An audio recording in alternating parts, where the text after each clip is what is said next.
So, UNF tournament day. This is a UNF hosted tournament.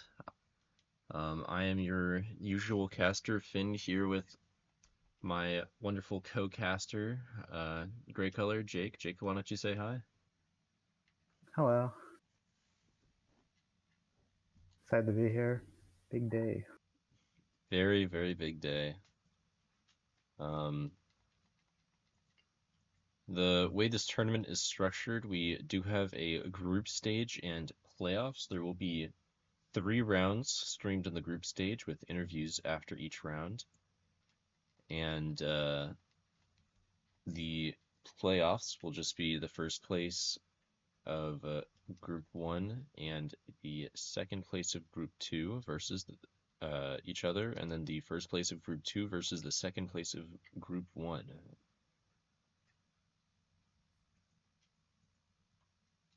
And yeah, presently, our very first game, we are going to be viewing Short Bus Dojo versus 1982 Honda Civic. Um, Both of these teams are filled with excellent players. I think that honestly they're pretty even skill level. Um, Short Bus Dojo is mostly plats, a couple of diamonds, so around that level, and 1982's Honda Civic is mostly emeralds with platinum and a masters player. So we'll have to hope that that can sort of fill in the difference for each other. Masters is in the support role, and he is not generally a support, so we'll see how it affects him. Currently, the players are just filling into the lobby, so I expect draft to start pretty shortly.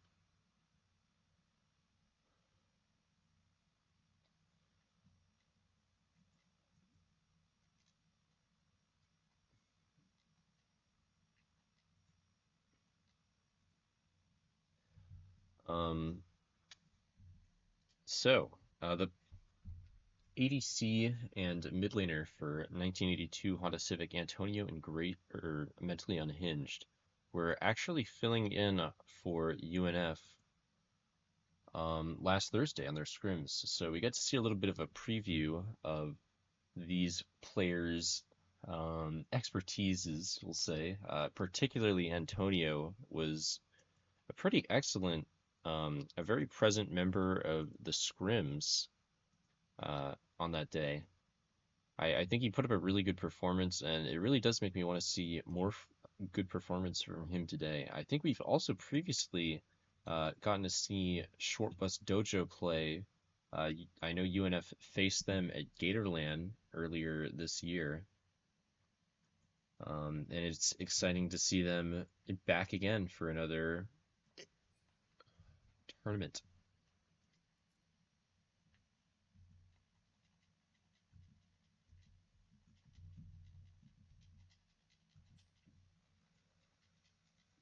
It seems like draft is R, so we will be getting into it very, very shortly. 1982 Honda Civic is on the blue side for today's draft. I do believe that this will be a best of 3 series, though we're only streaming. Wait, I actually don't know how it's set up. Um, yeah, I do believe this is going to be a best of 3 series. Maybe best of 1. Best of 3 feels like it's going to be a really long time. Something I really should have covered beforehand. LOL. I'm sure it'll be fine. I'm sure we'll find out at the very least. Um, what to expect banned here today? I would not be surprised if we saw Antonio's Zeri get banned out. I know that guy plays a boatload of the character. Um, Honestly, even with the gray screen support. This guy is a monster on the Talon, pretty much a Talon one trick. I think he could probably make Talon work in the support role. I wouldn't be surprised if it was contested or at least pulled out in some degree. As silly as it sounds, I think when you've played a character so much, it doesn't really matter what role it's on. Um, I Now, imagine he draft could like has roam a started. lot. We do see the Vlad get banned by Short Bus Dojo. Um, we do know that Oceanic 66 plays a good amount of it. Um, Olaf as well, banned out.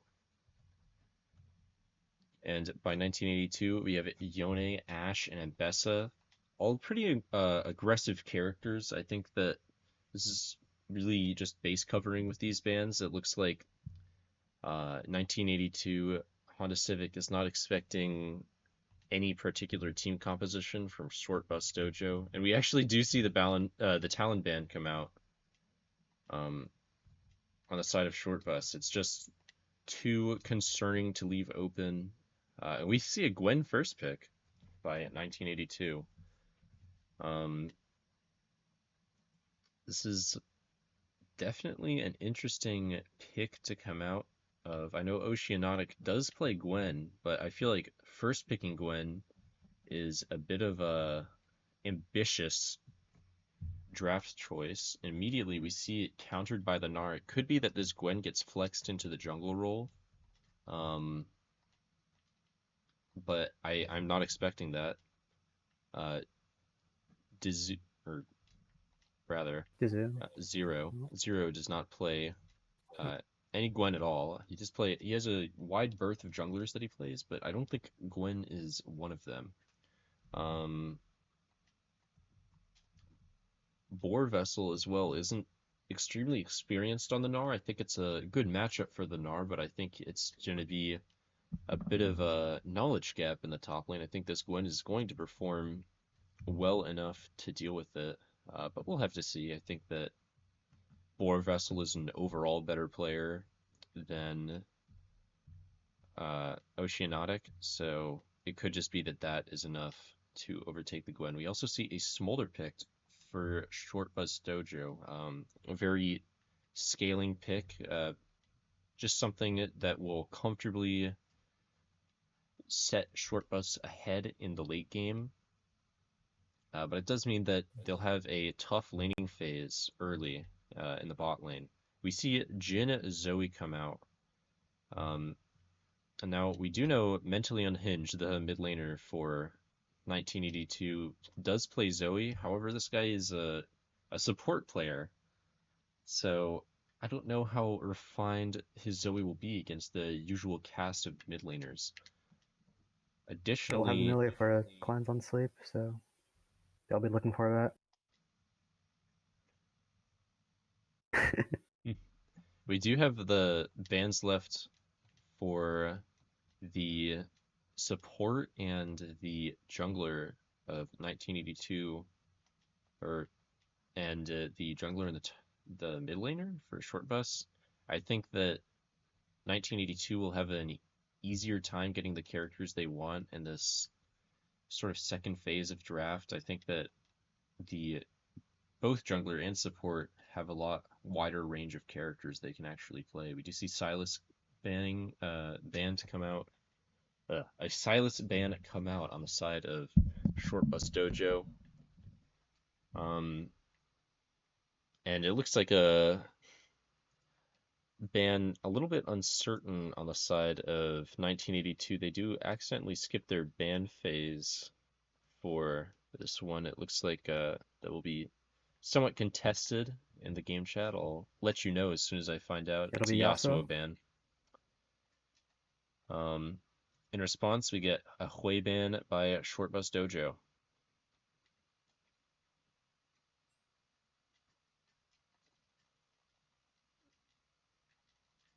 Virus, the mid laner for Short Bus, does play both Yasuo and Yone. He's the Ionian brothers. He's one of them.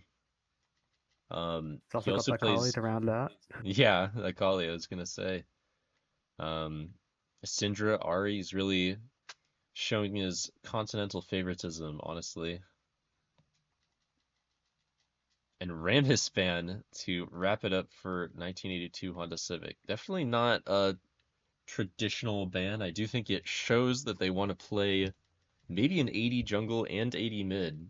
They're happy with the Gwen and Zoe for AP on their team, and it could just be they don't want to get counterpicked by such a menacing character. I feel like Rammus doesn't have the prevalence that he did uh, a couple years ago. Even still, there wasn't that much prevalence. Um, so it's interesting to see him as an object of concern in this draft. Uh, Nevertheless, we see it. Short Bus Dojo lock in the Wukong in the jungle lane. Very curious what Gray Screen will be going for his support role. It seems like Short Bus Dojo doesn't really know either. They've banned Hue and Silas, which he's played a bit, but we really don't know what's going to happen here. A Jax. This could be in jungle. Um, for 1982, I'm really not sure. I would expect this to be in the jungle role just because I don't know how much Jax Oceanic plays. Um, I don't really know if Jax is especially good into the Gnar pick either. I think it's probably a roughly even matchup. I will double check very quickly. Yeah, I would definitely expect this Jax to be jungle and an Alistair support for 1982 Honda Civic. Um, just looking over their comp, it seems like a kind of a front to back with some pick comp potential between the Alistair and the Zoe. It's very tanky. It's very tanky. We've got a lot of frontliners, and Their we engage haven't. isn't that great, mostly the Alistar, but otherwise, if they get on there, they should win that fight. We have an Aurora come out for Short Bus Dojo, a very comfortable pick, scales very well, has a pretty solid laning phase. She's just a solid character. I don't know why we don't see her more often. Um, we'll have to see how Virus does into the Zoe. I think Zoe is a very difficult character to deal with. She is really able to win laning phase off of one ability. One hit of one ability, really. I imagine Aurora just has to play behind waves and try to use her skill shots that go through minions, while Zoe's can't be. And we are now getting into the client draft. It looks like uh, we did not elect to set the lobby to blind pick, so we will get to replay the draft phase. We will make the start take slightly longer, but it's pretty exciting to watch. It's not often you get to see these characters slashed through one by one. It's a fun little graphic. Um, but in the meantime, I want to take the time to talk about the team comps that we're going to be seeing played today, or played just in this match. Um, 1982 Honda Civic really does look like a quite straightforward front to back. The Zoe adds a lot of variety. I think it's covering bases thing really. Um, she has the opportunity to set something up, a sort of a surprise assassination at really any point in the team fight. Even while you're playing the front to back fight, you have to be conscious of the Zoe's positioning. It just adds a little more flair to the composition. Short Bus, um, also playing front to back comp with a Gnar with the Wukong. I think their game plan is a bit simpler than their opponents. They just want to go in with Wukong, follow up with Gnar, and then let Aurora dump abilities. And hopefully someone ends up dead as a result. The Smolder and the Melio are a very safe bot lane. It's something you can really expect Mm. to scale, I think. I do think they could struggle a little bit into this Jhin and Alistar, but Melio is a very strong anti-dive character, so I expect good things from the short bus bot lane. Though I don't think there will be a lot of action down there. Um, the first, what, 14 minutes of the game? 15? Probably won't be a lot of action down Early there at game. all. I think if there is action down there, then that's a sign of short bus struggling. Expecting to see 1982 to be pushing out the bot lane with their prio because they have Jin versus Smolder. We'll see what they do with that prio and if that will lead to anything in the future.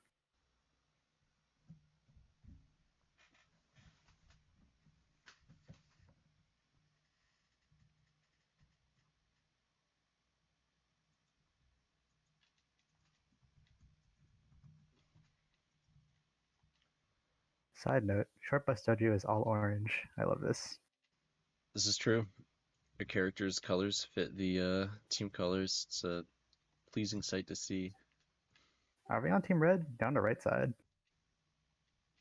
At least Team in the red is draft the right screen. side, right? Oh yeah, it is. I'm really curious why we got the Gnar as a counter pick to Gwen. It could just be that um, Short Bus was more interested in a character that fit their composition than a character that would do particularly well into Gwen. I feel like there are better picks available. Um, if you want to do a front to back and also stifle the Gwen. Um, I Both teams have honestly kind wouldn't. of a decent CC chain. It's mainly that like Wukong into Gnar is a bit of CC. They don't have much after that besides like Milio. But blue side has Alistar, Jax, Zoe, Jin, all to follow up. So I imagine their pick game for 1984 will be very scary. Mhm.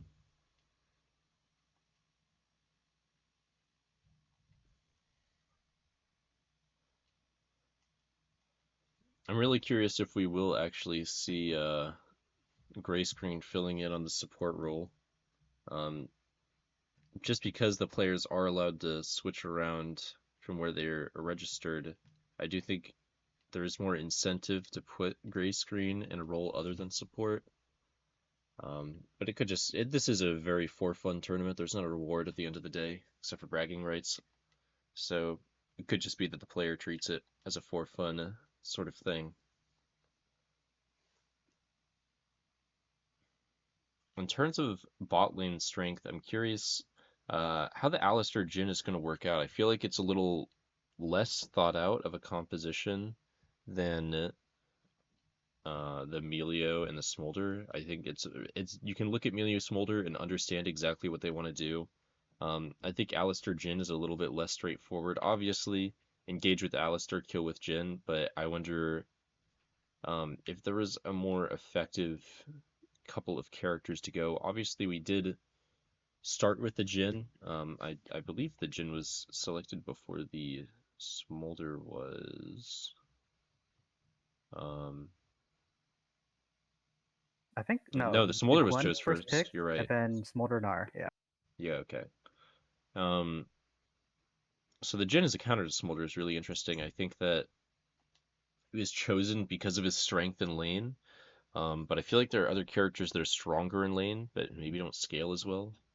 So I feel like it shows a bit of uncertainty on the side of 1982 to choose this character. Either that or an extreme amount of confidence in the Jhin. I think that just the Jhin selection shows that they're not as certain about their strength in lane, and that if it does go to late game, that the Jhin will be more useful than something like a Lucian or a Caitlyn against the Smolder. But we'll have to see. I guess with the type of comp 1982 has, they have like a lot of lockdown, so Jin might be able to just ult from like the from a long distance. He Hmm. will have to be careful about Aurora just like going and assassinating him, but otherwise he can follow up pretty well. We do see Grace Green on the what's the character's name? Alistair. Mhm.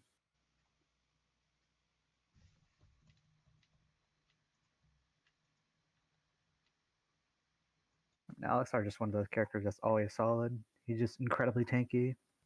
Just he gets six and he's effectively tank. He doesn't need too many items, so he just functions very well.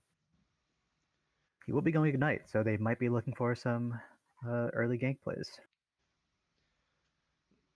I do think in terms of ganks that this uh, Short Bus Dojo does have a superior jungler. I think that Wukong is quite a bit more effective than Jax when it comes to ganking lanes, and I think that the Gnar Wukong are a very strong topside combo. I think they'll be able to get more done than the Gwen Jax.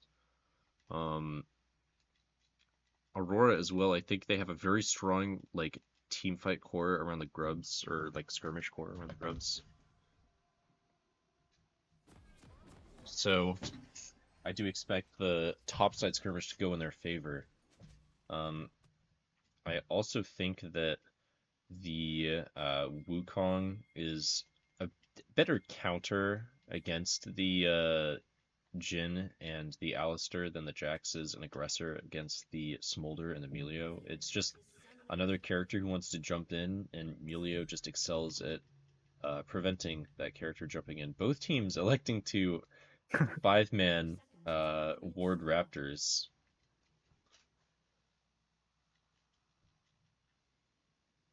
Oh, this is definitely a bit fun to see. Blue team goes deep in, and we'll just get some deep vision, I guess.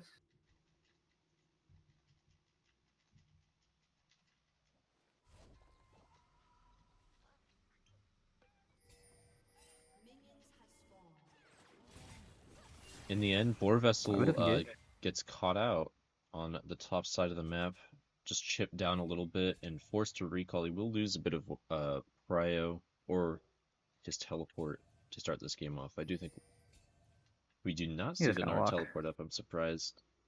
This means he does lose prio. However, he's against a Gwen, so that only means so much. I think that he really will have the ability to control the state of the lane. As an R, he's still ranged, so he should be able to safely freeze it as lane.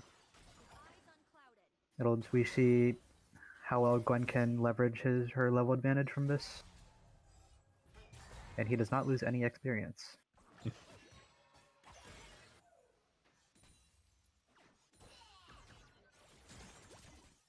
Both junglers, or I was going to say both junglers are on the bottom clearing up, but it's a little bit different. We have an invade by Dizu onto Zero.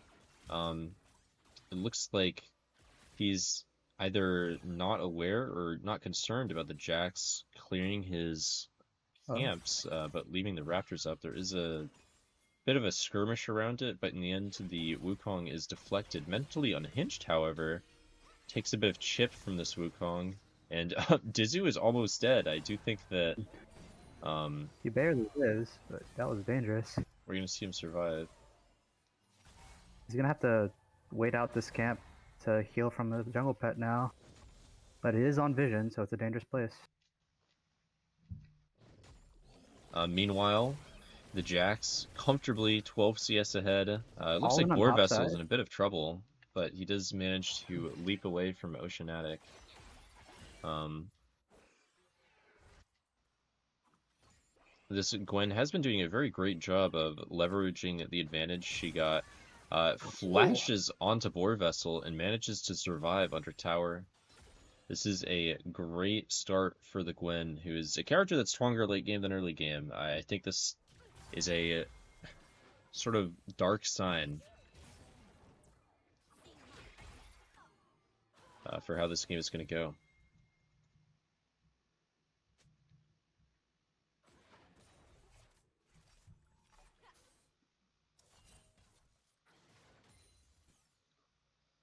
Jax is lurking towards the top lane. He's not on vision. It looks like Borvessel might get caught out a second time here. We do see the leap come out, and he's forced to flash away. However, the Jax flashes after him. I don't think we'll see the Gnar go down here. Oh, but I am mistaken. Gwen is able to catch up and snip him away. And Artie, this is a great start for the jungler, or the top laner of 1982, Honda Civic.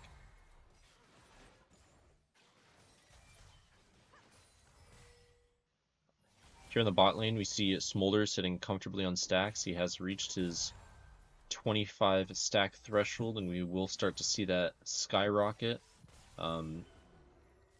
He's not at a CS disadvantage, which is not how you want to be if you're this gen. Um, I think that Smolder should really needs to be set behind early and fast, and instead we see Short Bus's ADC able to get Prio and reset before his opponents. This does mean he'll have Prio for the Drake coming up here in about 6 seconds, 5 seconds. Both junglers have recalled, but the Wukong has just lost so much time with his trifling with Jax that he's going to be a bit weaker for this first Hextech Drake.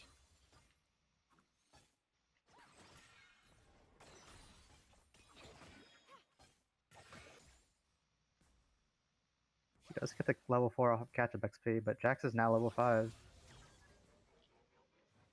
He will definitely have priority.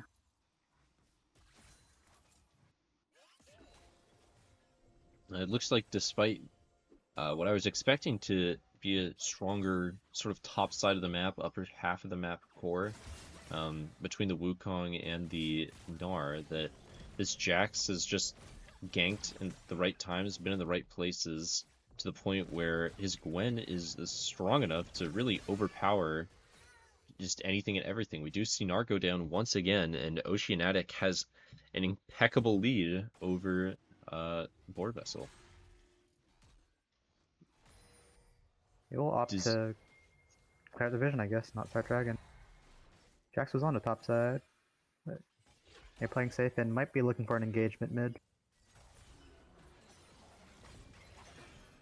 We do see the Zoe use her ultimate, and Dizu is able to flash after her. She doesn't have any disengage, but she's just fast enough to leave the fight without any major damage.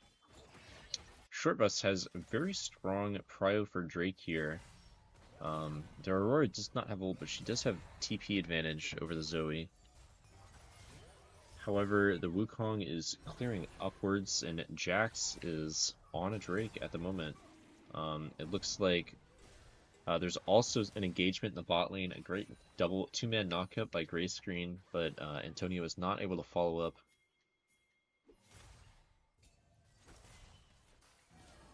And Aurora does spot Jax on the Drake. Zero is forced to disengage. Virus is now coming towards the skirmish in bot lane. She flashes forward, hits the Jhin with an E, but nothing further really comes of it. We see Zero go in. Very nearly kills the Melio, but Ruin just barely sneaks away. We see Zoe in the bot lane at this point, just a little bit late. It looks like she could be trying to catch out the jungler, but in the end, she's the one that gets caught. A little bush camped from the jungler and the ADC of Short Bus. Thunder flash to get out. Now she is zoned from her lane. That was actually a flash that she picked up, so her cooldown is not quite as long, but she has less resources than she might otherwise have. And at this point, the first Drake is up and grubs have spawned. So it could be that we see a handshake for these two objectives. One jungler clears the top side, one clears the bot side. This Jax is pretty much a shoo-in to win the grub fight. At this point, both top laners do have their ult, and Gwen has been quite heavily poked out. Despite her early lead, I'd say that Boar Vessel is doing a good job keeping his distance. I think the gold she's already gained might be a bit of an issue, however.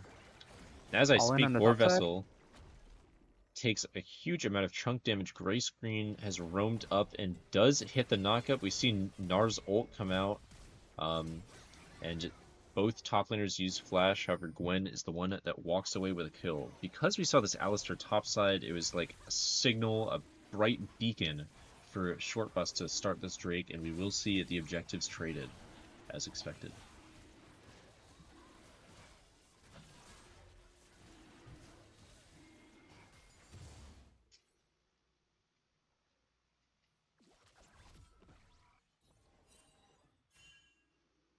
This game is off to a A rough start for Short Bus Dojo. A gank comes in on the mid lane. It looks like we will see the Zoe go down here.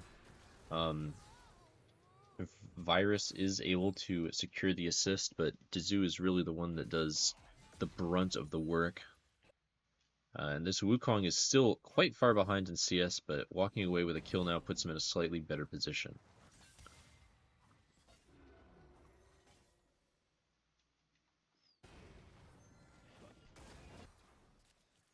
Both junglers now, once again, on the top side of the map. This Wukong does have camps up in his blue jungle, so there is incentive to go downwards. But I wouldn't be surprised to see a gank in his top lane. At this point, the Gnar is very far behind. He desperately needs something to save him. As I talk, there's an engage in the bot lane. Gray Screen does get a knock up into a stun in Akayaben, or Ayakben, rather. And the Smolder is chunked down. I think if we see another engagement come out in the Smolder, he will die. We have Jin with the Showstopper available to use. That's what it's called, right? Oh, Curtain Call. My bad. I'm thinking of Set. However, Smolder is also sitting on the Mom.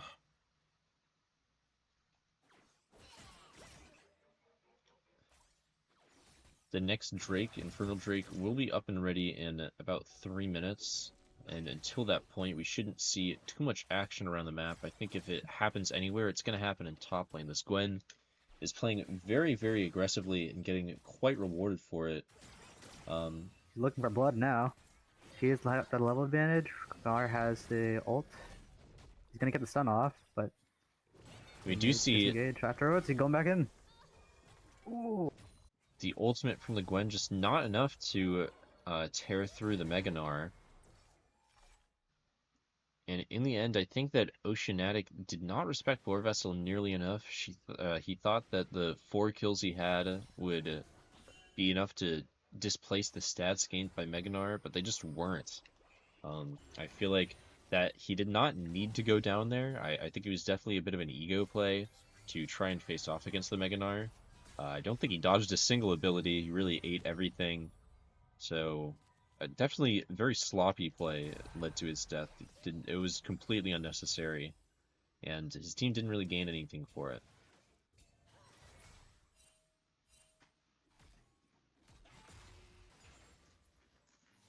Wukong wandering into Jax's blue or red jungle will not be getting anything. In the meantime, Jax is on his Raptors, just setting this Dizu even further behind in terms of CS. Looks like Wukong does find out about the missing Raptors, but there's not much to be done at this point.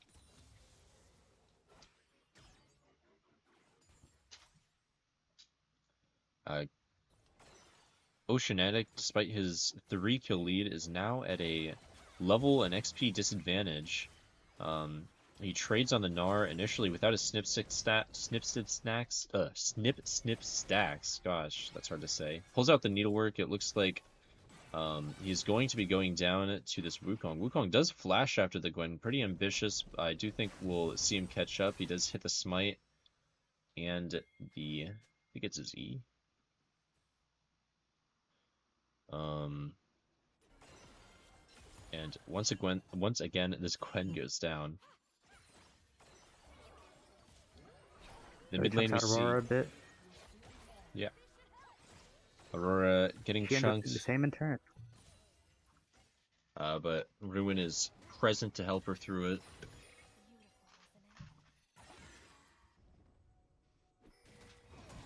Get possible engage into bot side for red. Might have a flank angle, but they're not able to catch Jackson, Alistar as they walk out to mid, where they might catch an Aurora instead. Virus forced a flash. He still lives, but Wukong's going in. We do see the Whirlwind come out from the Wukong, healed up by Ruin, and all of the members of 1982 Honda Civic are very, very low here. Elio barely managed to keep Wukong alive. So they are now 1982 is now does not have a mana for Zoe to follow up.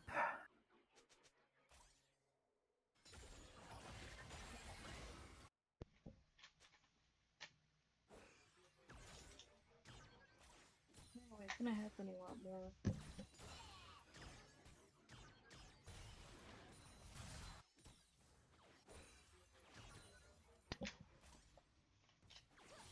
We do see Alistair lurking towards the top side. It could be that Boar Vessel is going to be in a bit of trouble here. Needlework comes out from Oceanic, but I think he's taking too much damage too fast. He flashes away from his Alistair, and he is cut down. Or no, he does cut down the Boar Vessel. Gwen dodges the final A rock and good is able to duel win. by the Gwen. This time was able to avoid at least one of the Meganar's abilities, setting himself in a comfortable position going forward. Aurora might be able to get to Gwen as she over pushes. Gwen's immune.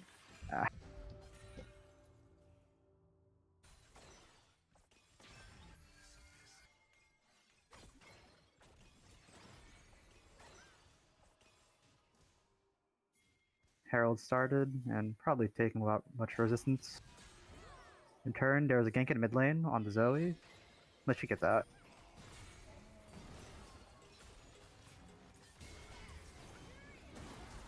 Big combo onto Emilio. They catch it, he flashes out. But Nar's teleporting in, knock up again.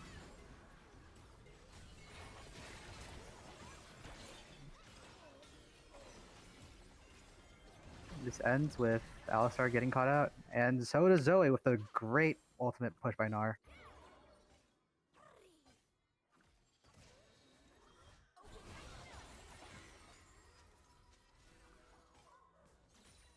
Wukong now, after his win, might look into Jax's jungle, but he gets away. Jax is unseen. Everyone's happy. He's on his scuttle.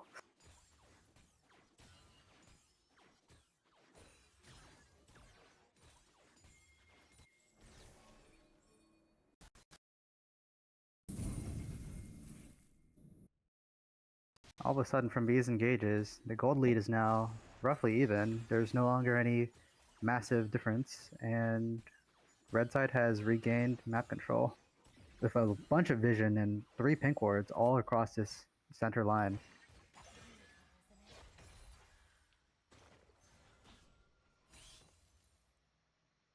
Once again, we're in a state of the game where there aren't really any objectives up particularly soon. Otacon is coming up in 2.5 minutes.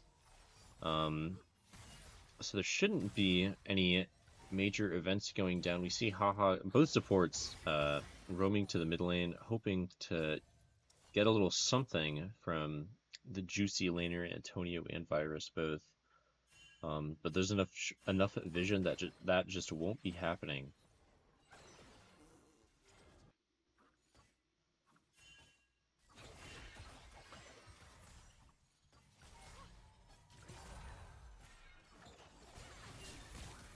Virus running for his life against the Gwen, the Alistair, and the Jhin, baits them into his jungler. We see Whirlwind come out from the Wukong.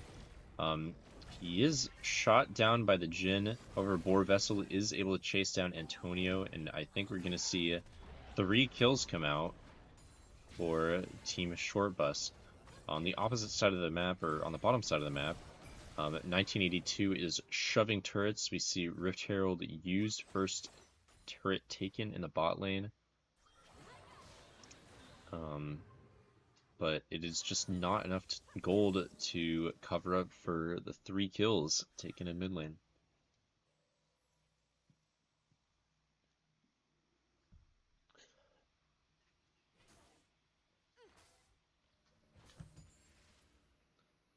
Otacon now just a minute away, something worth keeping an eye on, something that will be contested here. Boar Vessel is caught out now by Zero. I don't know if this Jax has the damage to kill Gnar at this point. I might He actually will be turn going on him down. instead. We see Boar pulling out a fantastic 2v1 against both the Alistair and the Jax and just cleaning up. Um, Mentally Unhinged gets some poked out on Virus, but it might be a little bit too greedy. We see him go down, unfortunately, at the hands of the Melio. This Aurora probably did want that gold. Her Darksteel is not fully stacked, so the kill was important to go onto her. But I think it won't matter too deeply in the grand scheme of things. Antonio pulls out the curtain call. Unfortunately, cannot land a single shot, and it just takes poke for it. Smolder is now sitting at 150 stacks roughly. We will be seeing the 225 threshold hit quite shortly here. And honestly, the 125 is an arguably more significant threshold. It makes the Smolder able to poke and farm much, much safer. He's already at a point where it's very hard to deal with him. He's a very safe character at this stage in the game. We see a Whirlwind come out from Dizu, a skirmish over this Chemtech Drake that's come up. And we also see Boar Vessel go down. He hits a fantastic 4-man stun, but his team just isn't present to follow up. We see Ayakben trying his best with the Mom. But Boar Vessel goes down, and 1982 Honda Civic will be getting this third dragon of the game. It looks like Short Bus is not going to let them leave for free, doing their best to chase someone down, but they just can't find someone, or can't find anyone, rather. And now, Otacon. Big topic. Presently unwarded. No one's really fought over it yet. I would have We'll liked... be moving to get vision over it. I would have liked to see Short Bus try for it if they weren't going to get the Drake, but they were already set up for the Drake. It would have been pretty difficult. Curtain Call comes out, forces a flash out of Virus. We do see one bullet hit, but it's just not enough. Ooh, Mentally Unhinged hits a great Drowsy. It looks like this Aurora will be going down. Meanwhile, we see a fight on the top side of the map. Ruin takes great amounts of damage. However, Grayscreen is able to finish him off. Zero chases a little bit too far, is cut down by the members of Short Bus. It looks like Short Bus does not wish to start the Otacon right now. They are a little bit outnumbered, just waiting for the Smolder to come in. Boar Vessel goes in onto the Alistair. Bit of a questionable play. Looking for something to do while he still has his monster form. They will chase the blue team down and might even catch Alistar here. We do see the Alistair go down. Zoe gets great poke on both Dizu and Boar Vessel, but it's just not enough at this point. 1982 doesn't really have frontline available. The Gwen does have teleport, but she's a little bit preoccupied taking what she can in exchange for this Otacon. 2v1ing against the Aurora and the Melio. She does have the damage to kill him, and she's forced to use Flash.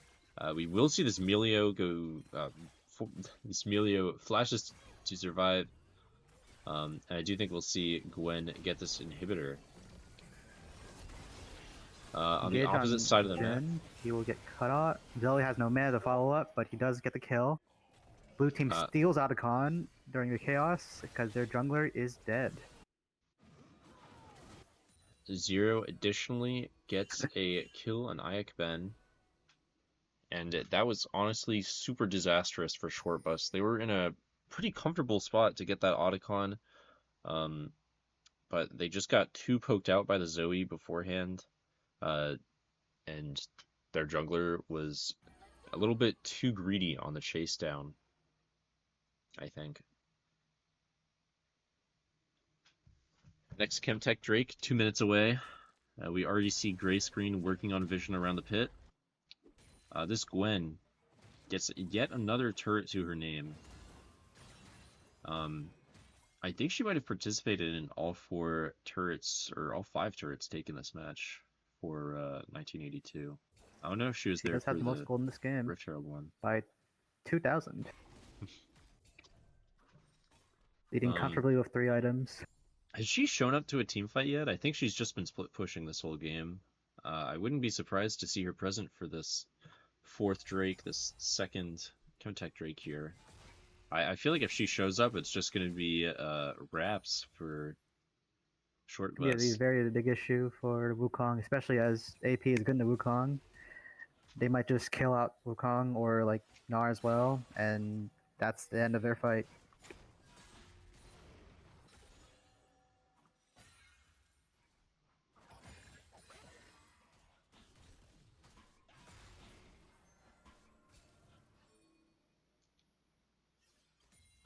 Baron is spawning right here, right now. Um, it looks like neither team really wants to pressure it at this point. Drake is less than a minute away. And Virus has gotten caught out, gets hit by a sleep from the Zoe, and stun from Ults away. the Alistair. Just Ooh, barely manages to escape with his life, but he is pretty confidently out for the next several seconds of the fight. He does have teleport, so he will be able to rejoin his team. However, Gwen is just happily split pushing on the top side of the map, collecting another 700 gold from top lane tier 2 and drawing the Zoe over. 1982 Honda Civic is doing a fantastic job of securing prio for this Drake. Dizu is on the opposite side of the map, and Drake is 8 seconds away from spawning. It looks like we will see the Wukong both ult and flash away from the Gwen. Even in a 2v1, this Gwen is so strong. Oceanic is doing a great job of holding on to his lead despite a couple of early deaths, and because of his presence on the opposite side of the map, his team is able to take this Chemtech Drake. Both teams are looking to take this Baron. Zero takes a greedy engage onto Ruin, but is not very punished for it.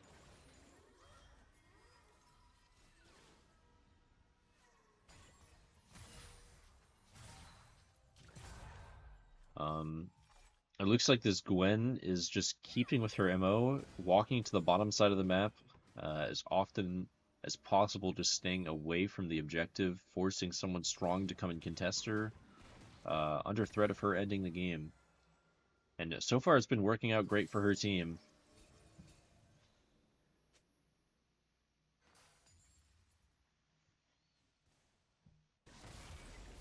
I think if Short Bus has any hope of taking this Baron, the 1982 definitely do have to be the ones to start it. We do see 1982 hitting Seeker. Baron presently. Who has Seekers? Oh, the Aurora. And we do see Virus go down. Zero gets quite low. This is a dream situation for 1982. Wukong smites for the kill, but gets taken out. In return, blue side will be able to clean everyone up. Oh, the miss cone on the Emilio, and he will unfortunately not make it out as Zoe snipes the child. This was Baron's knocked the probably ball. the best case scenario to start a fight off for Team Short Bus. They did manage to catch Jax out, but they did not follow that up with a single other kill. Unfortunately, Virus getting caught out was probably the brunt of the damage for their team. The Smolder is just a little bit behind. And We're going to see Stacks pop in the Gnar fight, and he will live that burst. Gwen will be able to run away, and blue side gets Baron.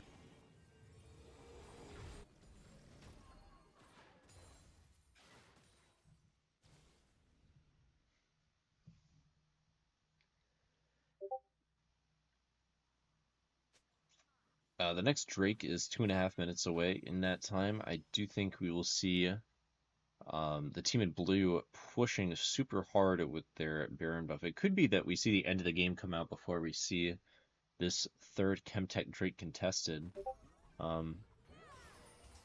They're playing it very slow, just waiting for Oceanic to regroup with his team. What was really unfortunate in that last fight was Aurora fat-fingered her Seekers just earlier, and that could have been the difference of that fight going well or not.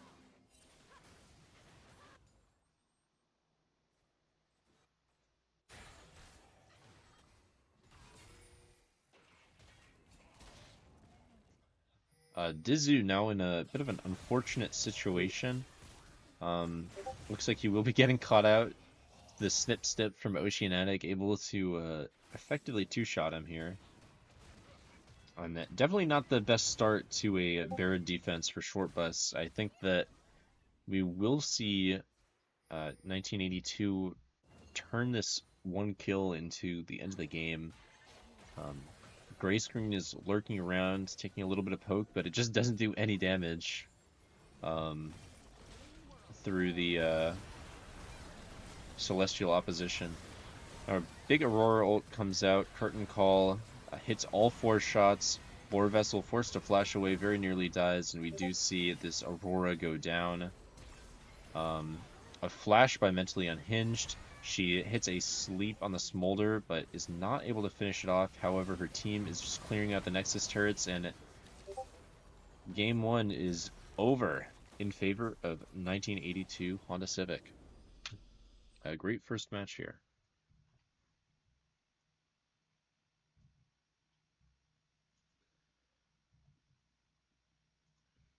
And I do believe we will be getting an interview with the winning team captain.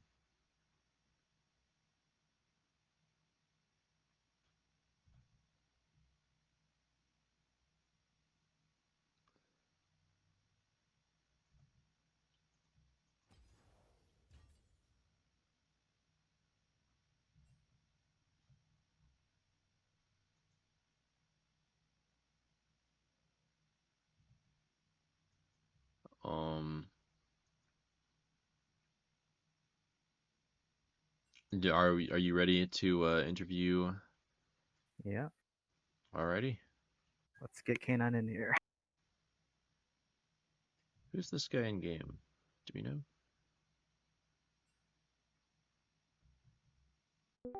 Tonio, Yo, what's up? Hello, hello. congratulations. Thank you. Congratulations on your victory. Um, how did you feel during that game? Yeah, I mean, I'm being honest. The beginning was kind of cooked, but we pulled through with the macro, and we had an amazing split that they couldn't really answer. Mhm. Everyone played really well. We were actually permanently up CS, um, even though the fights were really lost at the beginning. But yeah, we all played well. We're really proud. And GG's. How did you and your team prepare for the matchup of this game? Did you prepare? Kind of. We didn't really have much preparation.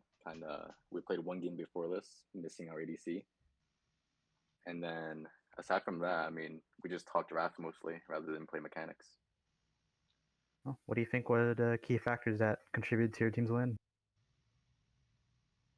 I think definitely keeping the Gwen open was kind of in because we had an amazing split, and that kind of won us a game the moment we got that bond inhib, which we just got Baron, drags. It was kind of over for them from there. She just wasn't able to join many of the early game fights, but as soon as she got so much gold from that split push, she was just a monster in all of these team fights. Exactly.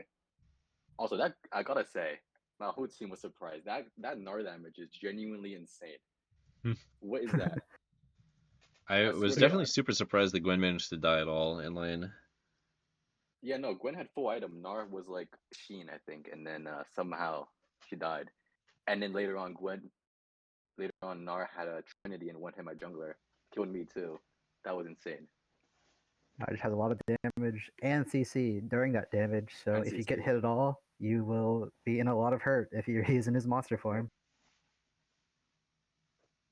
What kind of adjustments do you think your team made during that game that helped secure the victory? Yeah, we really, at some point, we kind of just focused on roaming the map instead of play the lane. Like bot lane, we were against Smolder Milio. There's not much to do there, so we just started roaming, playing more topside, and then we started giving second Drake and stuff for more plays around the map rather than focus on objectives, which really helped, I think. How do you and your team plan to build on this win going forward? I think we definitely need to look at the enemy champs more because I don't know how the hell we let this go through.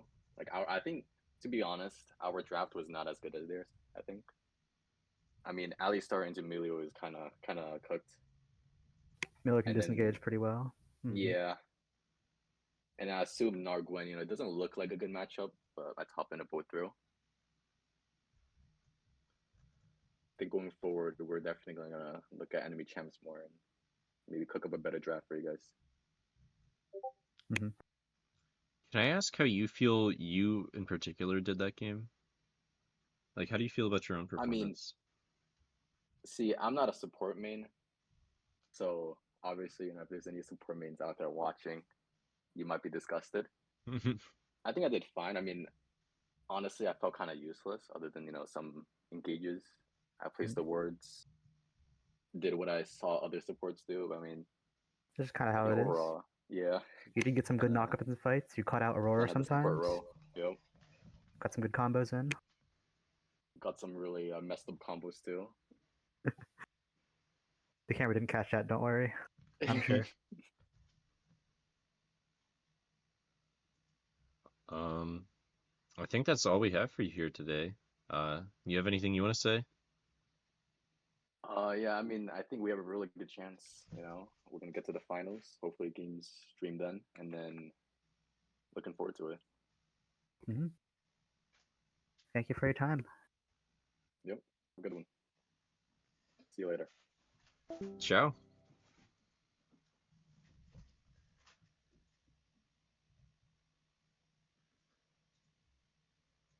So we will be getting into the second match here, which is Milch versus Troll Tower.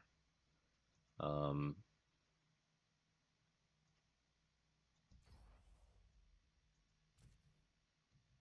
and I actually don't know the status of all of the games right now, who's completed and who isn't.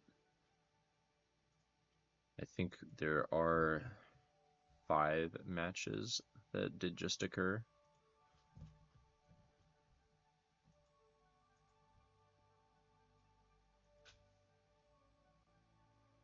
If I'm not mistaken. Yeah. Milch unfortunately had to postpone their first match, so they might not be as practiced as Troll Tower this time around.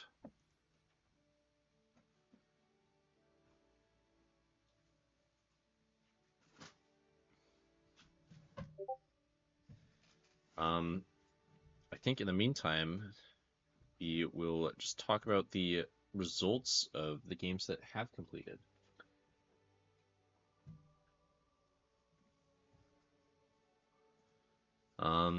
So overall, UNF won their game.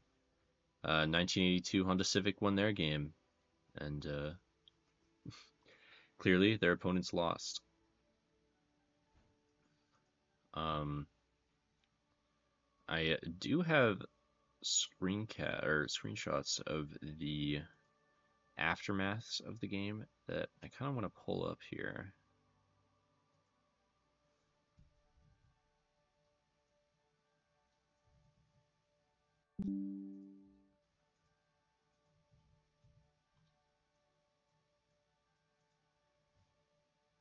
And I am pulling that up right now. Do you know how to get a screenshot into a Chrome tab? Is that a thing you can do? Or no? Like, turn the picture. Yeah, because I know you can like open like a PNG in a Chrome tab. Maybe I just can I open it from its folder? You can paste the file into as like a link into the Google, and that'll work. That's true. We could put it in our doc. Um,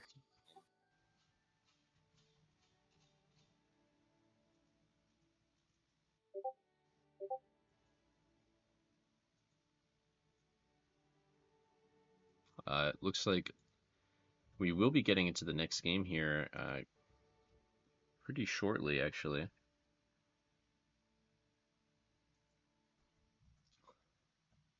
Um, how to showcase this wonderful, wonderful screenshot.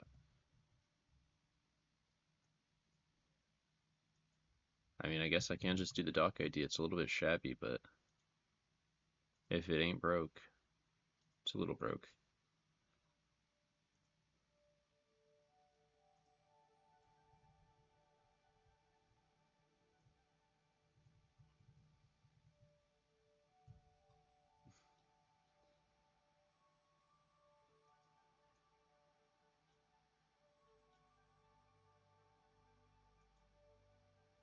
Yeah, this feels terrible. How? What should I do? Can you open image as a link? Yes. How? So do you know the file path of the image I in your just set folder? it as a .png. Do not do that. No, that doesn't make Okay, sense. wait. Take the Logically. image Yeah. and like do. Can you copy by file path or the view by it? I guess. This is so complex.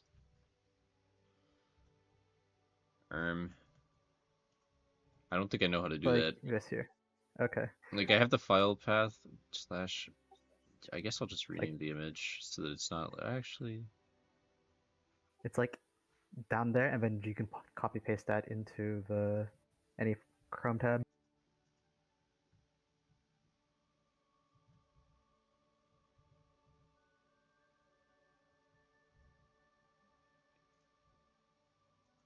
If you like right click it, it should appear as copy as path. Okay. Copy as path. Surely this works out.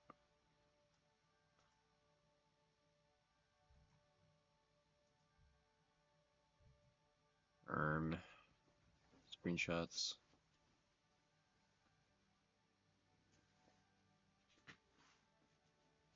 I lost the image. This is so unlucky. What? I might have accidentally renamed it.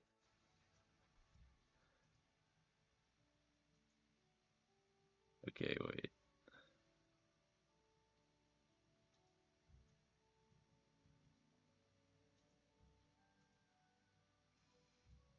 Hmm.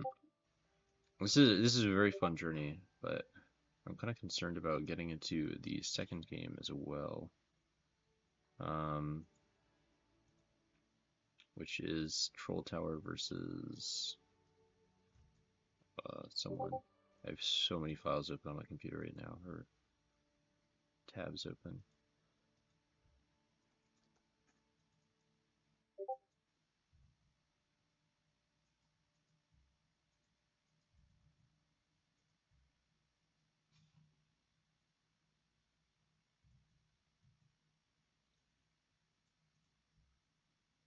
Um,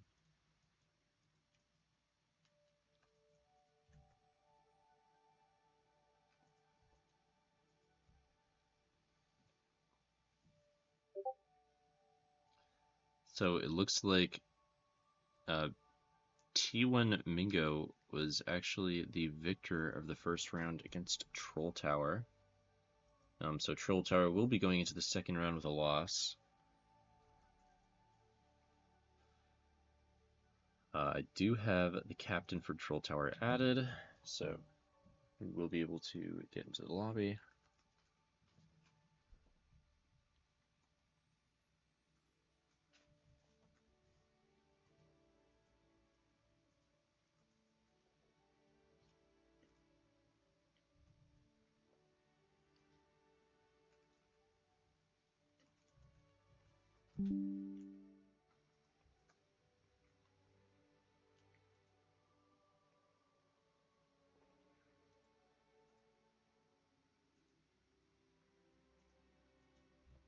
Oh, I think I might have actually just discovered the copy link button. Boom. Figured out There we AF. go.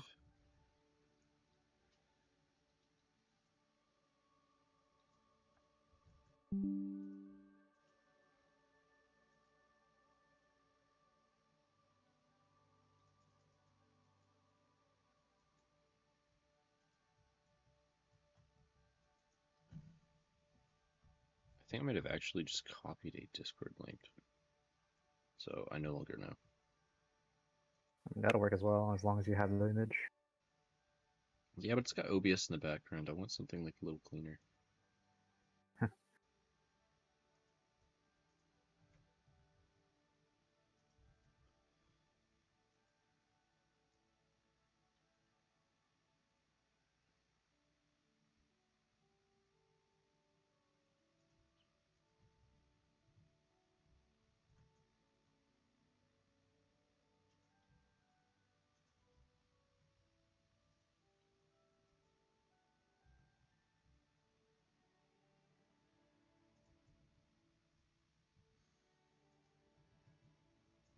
Boom, got it.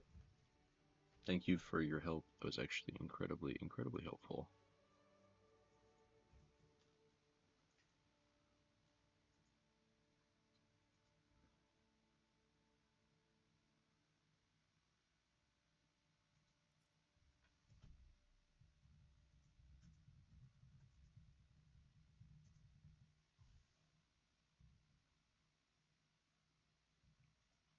And I will switch over to it now. Okay, finally. I can look and talk about this first game. So, UNF versus who was this? UNF versus NSU, Nova Southeastern University. UNF did come out on top. It looks as if it were largely the result of Stealth Starbot and the ADC role. This guy pumped out a lot of damage in the bot lane. And we see, in particular, this Nautilus suffered quite a lot of deaths. I wouldn't be surprised if this Camille were also suffering. She's quite behind in gold. Against an Orin, he has 16 assists. This Volibear probably spent a good amount of time in the top lane. As far as comps, Orin, Volley, Ari. It's interesting that we see the Volley come out after Mike Beeston so frequently, so confidently advocating against it. Um,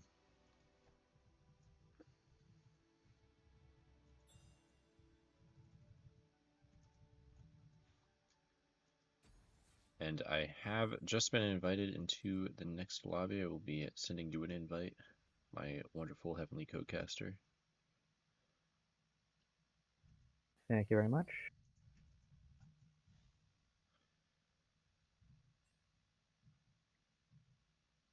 And hopefully I can spend more time after this actually talking about the results of the other games, and letting know at least approximately how it is.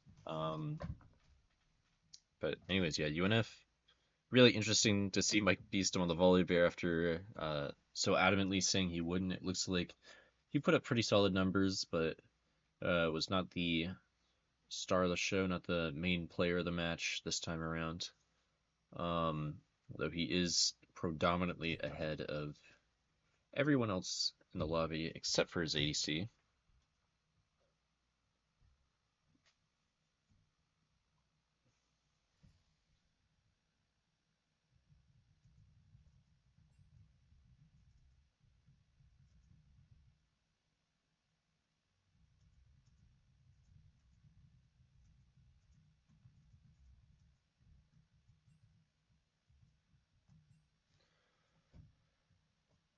Their opponents were really struggling. Their mid laner was the one that seems to have put up the best fight, but it just was not enough.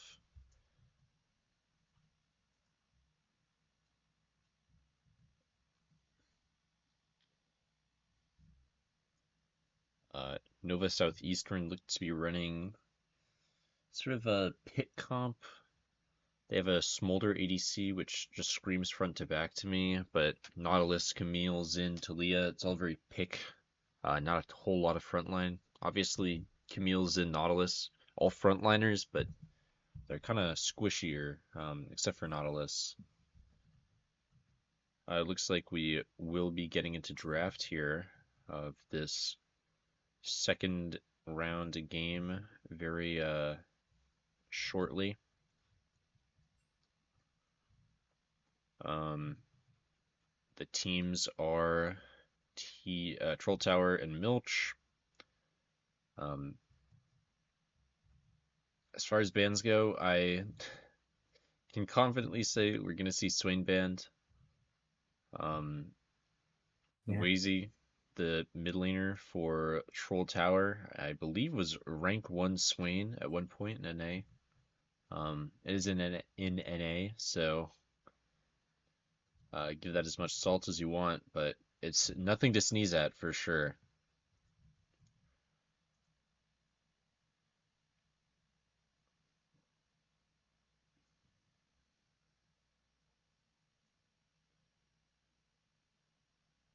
Um, Other things we can expect, maybe an Aatrox ban. We might see Junard's Kaisa get cut out here. I wouldn't be surprised to see Goblin's Jack taken down.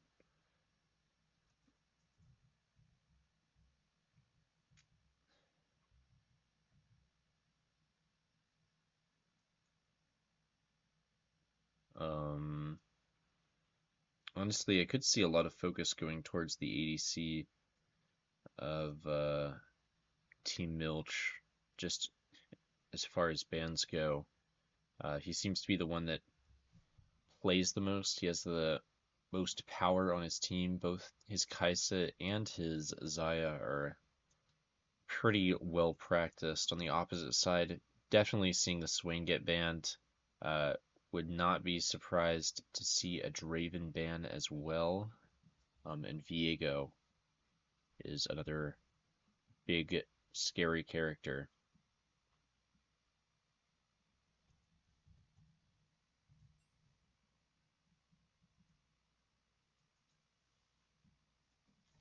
Draft has begun. Unfortunately, I cannot see the ban. A little bit strange. Um, the first ban was a Swain ban, however. According to chat in the client, which is very, very expected. Troll Tower. Looks like their ban is also invisible. We'll see if it shows up in chat or not shortly. An Aurora ban. Not terribly surprising. She's a pretty annoying character to deal with. I know that Wazy's default, once he doesn't have the Swain available to him, is Hui. I see him play it quite a lot. Meld ban from Milch comes out.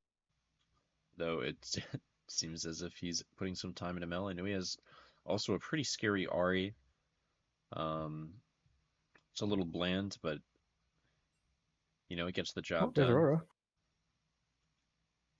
And we see Zac and Draven as well.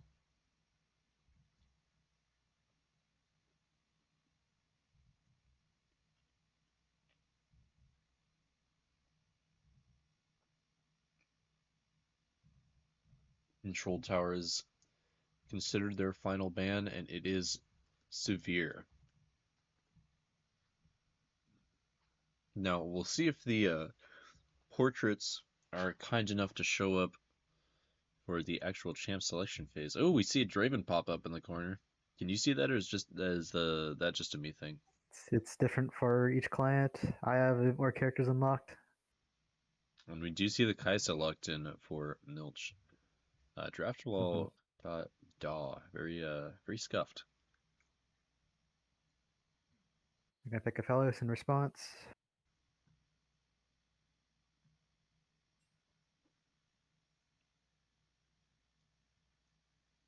As well as Jin Zhao.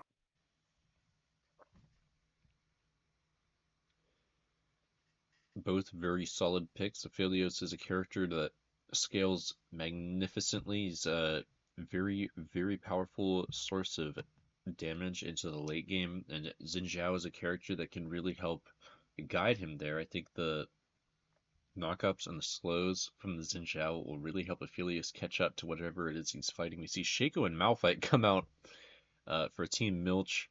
Definitely not looking to give this Aphelios an easy time. You might see something defensive options. Maybe like, I don't know how Braum would even be because Malphite just comes on, but otherwise, maybe like a Nautilus to defend.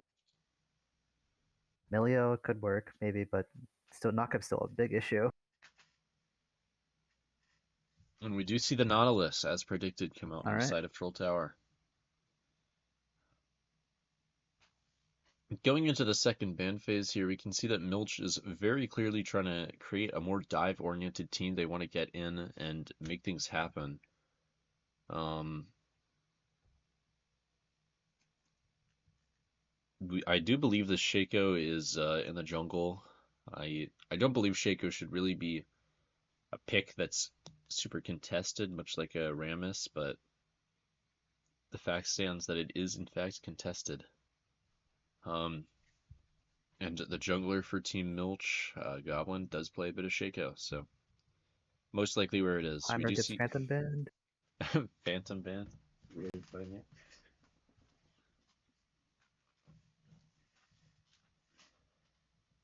I'm curious if this Malphite is going to be mid or top, honestly.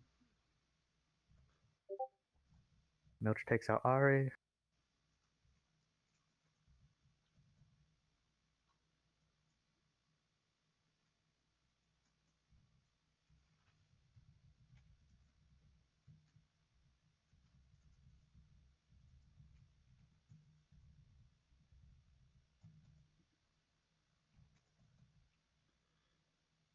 And we see the Zillion in response taken out by Troll Tower. This is a very entertaining draft screen, honestly. The final ban is a Silas, so honestly a little surprising that we don't see a Silas come out as a third pick from Troll Tower. But I do think that we won't see the Wazy playing that. I don't know how much he does touch the Silas. Personally, I wouldn't. We see a Mordekaiser come out on Troll Tower as a response to the Malphite, a very, very Mordekaiser favored lane if we do see this Malph on the top side of the map. We're going to need to see the Shaco put in a lot of work to keep the rock fully relevant. Obviously, Malphite's unstoppable force is He'll aptly always be named. relevant in one way. He will always have his place in a team fight, and that place is directly on top of the enemy ADC. Mordekaiser honestly is quite a fantastic response just because he has the option to take Malphite out and away from the fight. In addition to being an AP character, Malphite is a very armored character generally. That is It true. makes me think that we're going to be seeing him put in the mid lane just because it's such a terrible matchup top lane. I don't know why you'd want to really go through with that, but in the end we see a Nazir chosen out that will be in the mid. Now our final pick for Troll Tower is also the mid laner. Wazy, definitely the big player of the match. I think we had 3 bans go his way, or 4 bans actually. I think the Zillion might have been towards him. Pulls out the Syndra. So a very definite pick comp from Troll Tower here. And a very definite dive comp from Milch. So we'll have to see which one prevails. Generally, I tend to put my favor towards the Malphite. I think that character is just able to do so much for so little effort. But Mordekaiser is such a fantastic response that I honestly have faith in Troll Tower here. I think a lot of We're it likely going to see. go Well, on, we're likely please. going to see Malphite just try to poke out and get some CS while he can, just keep up in levels so he can get his ult as soon as possible. Azir does lose Pride against Syndra, but he should be able to at least neutralize the lane a slight bit. Milch does have a fantastic combo with Shuffle and or Unstoppable Force into Blitzcrank, stuns, anything like that will likely kill anyone instantly.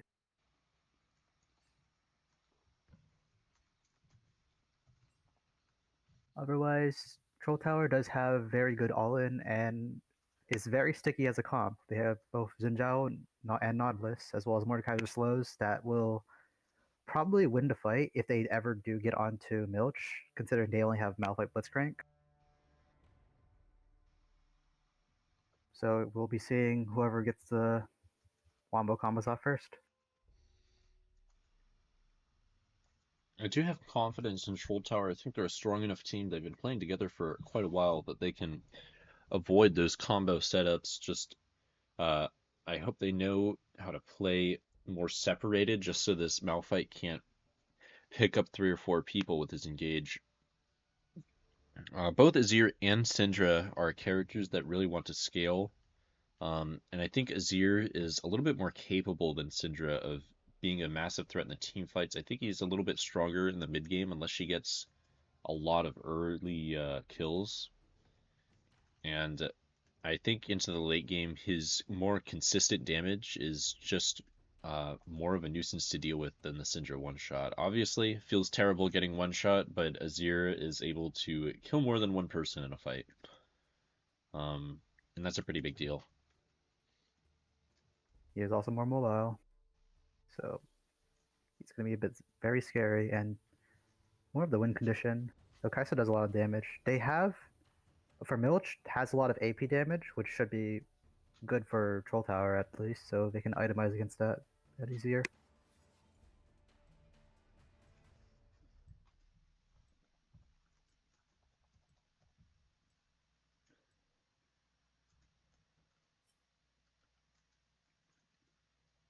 I'm curious if we'll see this Kai'Sa going for a Zhonya's if we see the game get to that point. I feel like there's a lot of ability to focus a single target, and I think that this, at least in the early skirmishes, there's going to be a lot of reliance on the Kai'Sa to carry her team. And that's going to be very difficult against the Death Charge from the Nautilus and the ultimate of the Syndra, which I don't know the name of actually.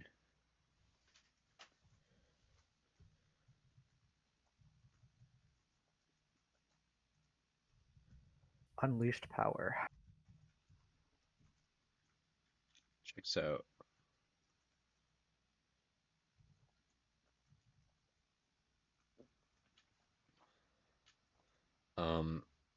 And I think if it's not the Kai'Sa that ends up carrying it, it'll be the Azir, but I think Azir is going to have a very, very tough time into Wazy's Syndra. You don't get to be number 1 at a character for nothing. This guy definitely knows what he's doing in the mid lane, and I think he's going to be able to really put this Azir on a thin rope. Top lane, really just expecting this to be a wash. Mordekaiser is a fantastic pick into Malphite. I think after Sylas, Mordekaiser is the second thing you would least want to see as a Malphite player. Picking that character early is very ambitious, probably a little bit presumptuous as well. I don't know how well we'll be seeing Hoover play into Verso. It could be that Hoover has enough time on the Malphite that he knows the matchup in and out, but I'm really not expecting that to be the case.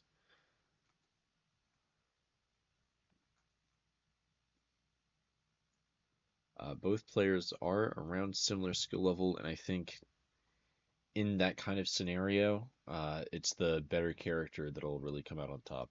They're both Emerald. It's not enough to make a big difference.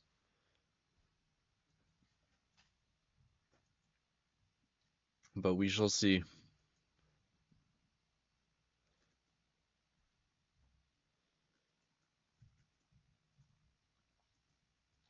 We are getting into game here.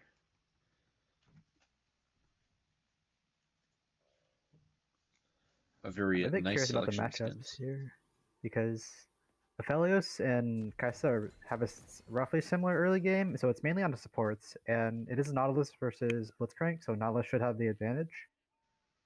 If he can tank a hook or just get anything, he's going to be fine, and if they get the damage on Kai'Sa, they'll also be fine. But if Aphelios gets hooked, that will be very bad. So I can't really say what's going to happen bot side. At least mid side, Syndra should have prior over Azir in early game fights, so at least for this, I'm betting that Troll Tower is going to have advantage for the early game Dragon Pits. For the top side, I guess the same way because of Mordekaiser and Demount fight, and this is looking like an early fight with a massive Shaco trap. Fearing for just a split second, we do see Gibbon get a great hook onto Key. It looks like this Blitzcrank will be going down, and it is handed over to the Aphelios. A terrible start for a Team Milch. Troll Tower has just put their ADC into a hyper carry range at level 1. 600 gold lead is really, really significant. He does elect to use it to get a coal. Just looking to scale even harder. Not a very strong item in lane, but he's just taking what he has and investing it. I mean, Cole is actually pretty good on Aphelios because it works synergizes with his red very well because it is on hit and he attacks pretty fast. So it is a very, very good item early game. I think a pretty Especially key when you get it for free. factor in that early fight was that the Malphite was not on the same page as his team. He did waddle to the top side of the map, so that was a 4v5, and I think that's pretty heavily why we saw the Troll Tower team come so heavily on top.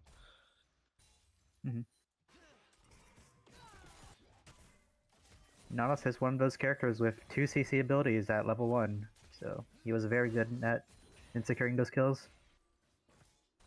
It's true as well. I'm kind of surprised the Shaku box didn't get a little bit more work done. The Fear was only active for a split second.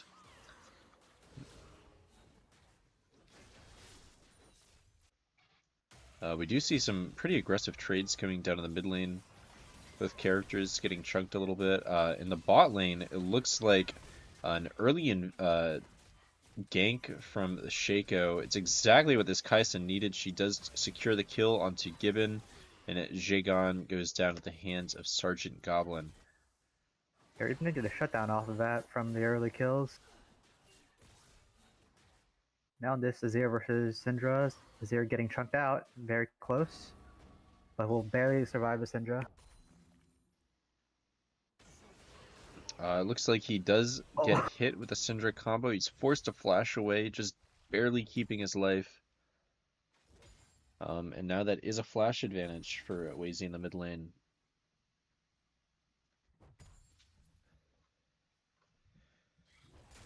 Both junglers now are on the top side of the map. Oh. Xin Zhao does have the advantage in clear speed, and Syndra is barely not going to catch the Azir once again. Getting away with robbery right there. Lava Slide gets a good pull onto the Malphite. Decides not to chase. The Xin Zhao is on vision, so I don't think we'll be seeing Hoovercraft go down, except he's not looking at his map. He's too focused on getting this Mordekaiser kill, and it looks like we might be able will to catch see him out as they flash, but on the bottom side of the map, Gibbon gets a out. great engage onto Junard. Jagon is able to chase down this Kaisa. Oh, maybe not. This Kaisa is playing very excellently out of vision. In the end, Jagon does get the kill. And it looks like a double kill for Aphelios in the bot lane. No, it looks like he is just barely able to escape. We do see the Azir come top for that skirmish as well. Is effective enough to deflect the Xin Zhao. Now, I was watching the bot lane. Can you give me a little rundown on what happened on the top lane, Jake? On top lane, there was an engage. They caught Mordekaiser, but he was able to run away and had Xin Zhao cover him enough for Shaco to back off. Just the Mordekaiser shield just coming in very big clutch there. Shaco will leave Mordekaiser alone top. He has to get to his camps, and they're just gonna have a bit of fun. The first Drake has spawned. It is a Cloud Drake, and we see Xin Zhao present on the bottom side of the map, a bit before the Shaco.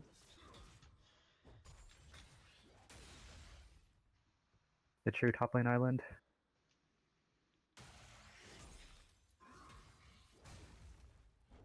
Honestly, pretty surprised at how well this Malphite is doing at keeping up in CS. I think that for such a difficult matchup for him, I would expect him to be down quite a lot. It could just be that the Mordekaiser is not very concerned with freezing and is just pushing every wave.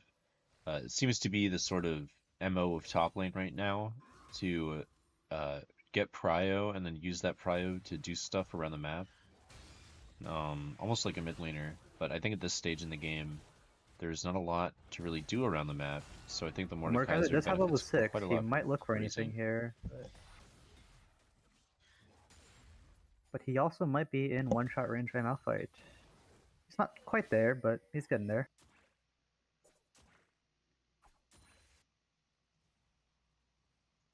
Y'all might be looking for a bot side gank, or no, just starting dragon.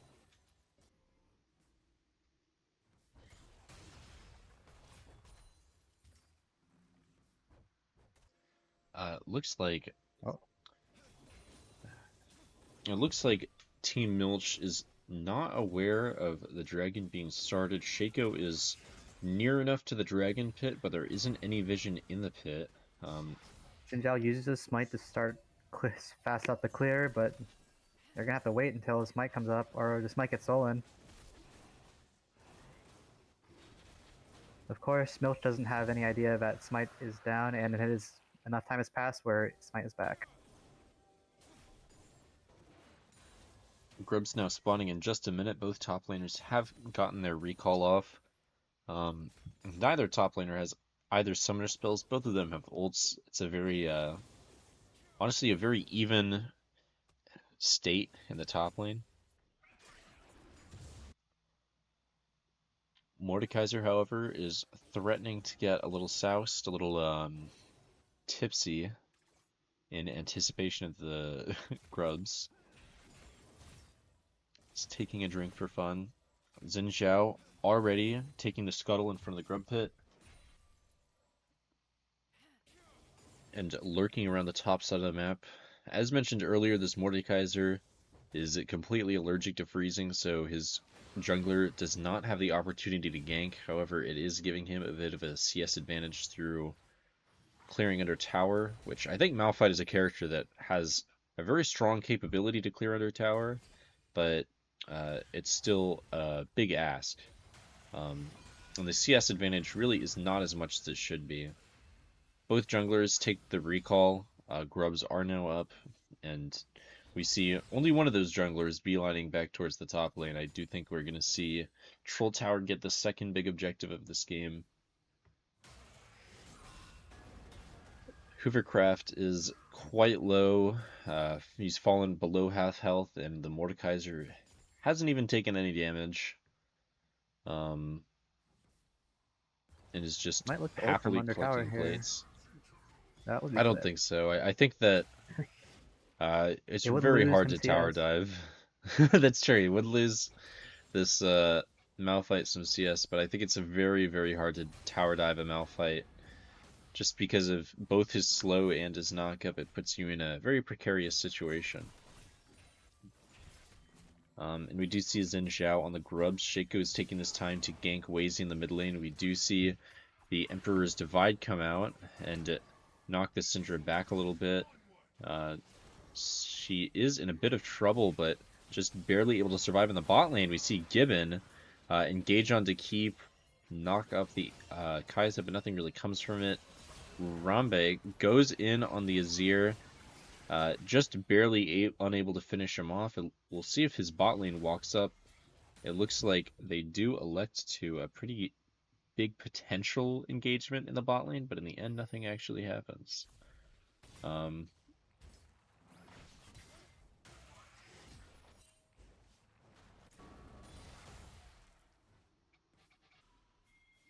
Ultimately, the grubs do go over to Team Troll Tower.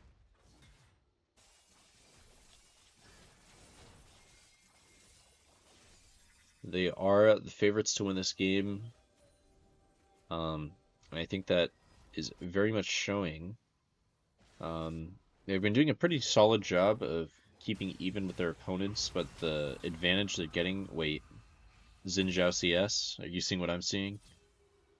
Oh my. In the meantime, Malphite uses his ult to try and get out of Mordekaiser, and barely survives. Both ults are traded out in the top lane. Mordekaiser is sitting on a TP advantage, and this Malphite is in desperate need of a recall. Now that the unstoppable force is down, it's a lot more capable to tower dive this Malphite. However, Shaco is lurking around the top lane. Lava Slide does have vision on him, so he knows to be a little bit wary. Wazy has also roamed upwards. It looks like he won't be getting anything. But because the Shaco's been deflected, this Malphite is sitting pretty high and dry. It's a tough scenario for him. He really needs the recall, but I don't think he's gonna get it off. It looks like Mordekaiser has given a little handshake there, and now rejected the handshake. He wants some more prio, playing this very aggressively. I think at this point, both of the laners are pretty even in power level. It's just that Malphite is sitting on quite a bit less health. Oh my gosh, you really need to be dodging that QE. Flash is forced out of the Malphite. Lava Slide takes might catch. quite a bit of damage. In the bot lane, Jaegon gets caught out by Ki and cleaned up by the killer instinct of Junard. We see the death charge come out, but the Kaisa is able to survive. Wazy getting some solid poke onto Kura? C-U-R-A. What do we think? Kura or Kura? I'd say Kura. Okay. Like the printing.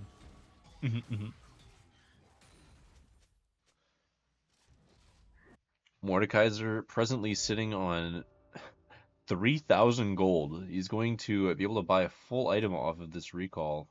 At least. We do see him get his item, get boots, and then some. It looks like the first tower of this game to fall will be the top tower, only at one plate after a grueling 13 minutes. But the Malphite has been doing arguably a pretty solid job of keeping up. I think only being 30 CS behind is kind of a miracle.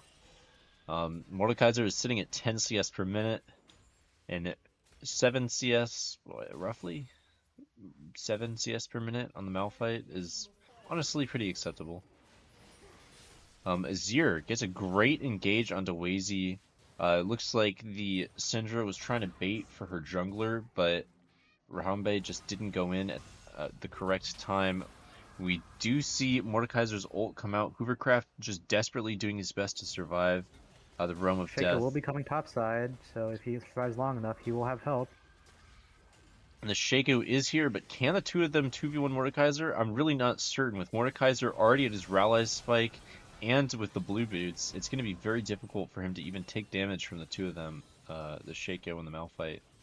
In the bot lane, we see Ki get caught out and go down at the hands of the Kaisa. Or not the Kaisa, the Aphelios. Aphelios. What is Aphelios ult? Like Moonlight or something? Moonlight Vigil? This Kaisa still lurking near her tower, hoping to get the 4 CS she's offered. Ooh. The respect flash for Krugs, because Krugs are the most strongest camp in the world. World to shun this. It's true. Very interesting play from the jungler of Troll Tower. And he gets out. And he does get out, so worthwhile. I don't think we saw... possibly looking on to engage on the Syndra here with a fantastic shuffle into the tower.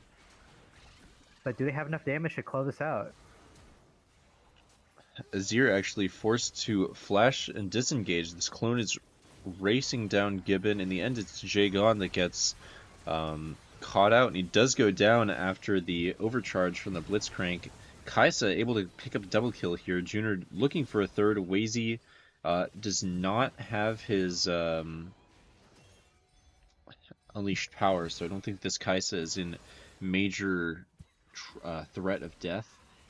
Fantastic WE by Zinjao to catch the final hit on Shaco, and they will be able to clean up as well as Milch oversteps.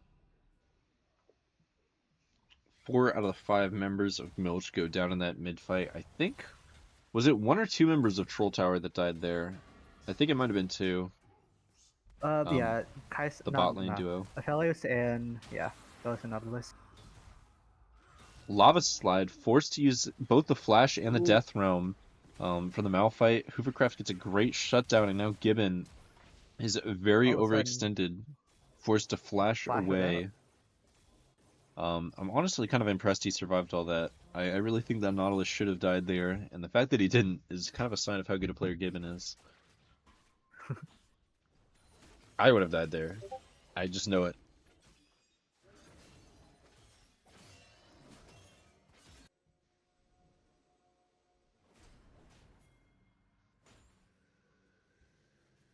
It looks like Lava Slide is claiming to have gotten caught out.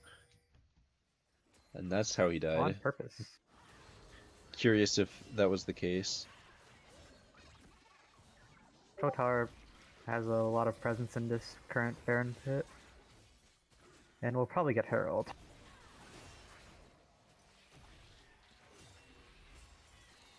We there's do too many see members of Troll Tower.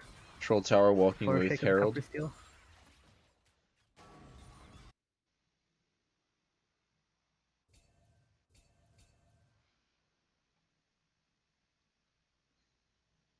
Meanwhile, Azir is shoving the bot lane, and it looks like Kira will be collecting the tier 1.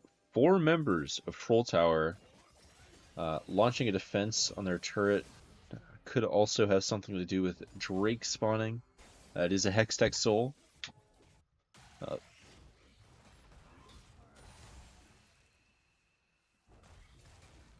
Troll Tower will try to rush this as fast as possible, while Azir is backing currently. He does not have teleport, so he'll be out of fight, but they try to steal, and Shaco gets the steal. Sergeant Goblin is forced to sacrifice himself for it, but I do think it's quite worth it. We also see Syndra flash.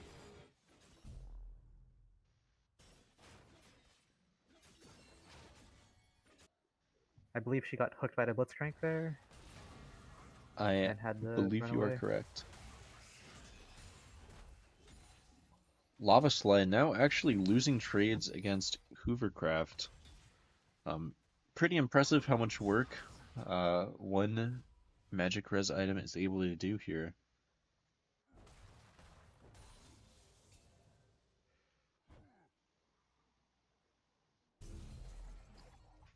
I also wonder if Mordekaiser has been standing in waves while Malphite kills it to have all those Desolate procs.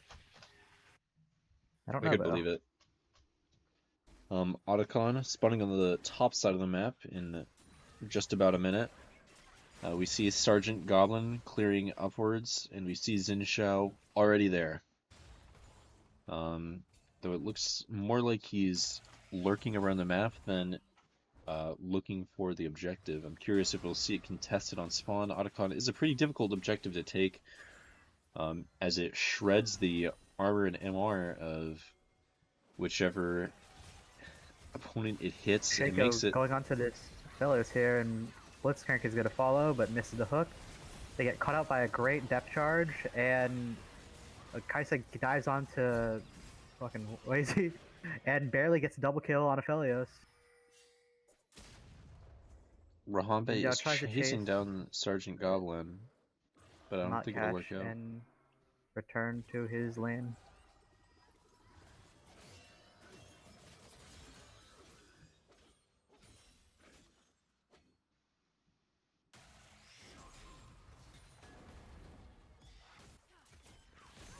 Otacon is up. Jinjo might try to snipe this Kaisa here, but Kaisa sees it coming and runs away. But the We do flash see a comes flash out coming to in. extend the range and finish off Kaisa.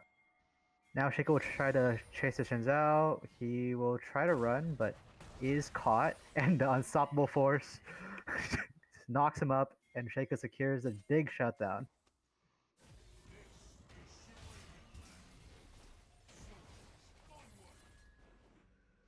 Gibbon is presently chasing down Kuro. Looks like this Azir is going to be in a bit of trouble. His whole team is trading him for the Otacon. And he's just going to Azir with a desperately shuffle. try to kill someone. In the meantime, Wazy very nearly goes down, but just isn't able to. Azir should not have enough mana to follow up afterwards. And it looks like this Otacon will be going over to the hands of Milch. Despite being at a pretty solid disadvantage the whole game, Milch are doing a really great job of keeping themselves in it. This really doesn't look over for them as much as I feel it should. Jinzhao will try to catch Milch here and goes on to the Shaco. I do think this Blitzcrank is sacrificing himself so that his teammates may live. Indeed. And it looks like the kill will be going over to Jagon. Give it Very intelligent to offer it to the ADC. I think Key should probably run under tower, but I think at this point it's a little bit late. And Wazy instead takes it. Possibly hoping to just get a little bit of damage with his abilities in, but instead snatching tries to it get some from free his push ADC. mid, but Totai will instead opt for tier 2 on top side with Herald. The gold is split between 3 people, so it's not as effective. But gold is gold. But they will be pushing the top side tower as well. It's very close, but I don't think Noach will be able to defend this. Barely. The grubs are doing damage, but it's not enough. They have prio over Noach's topside jungle, so Rahamble will just take that.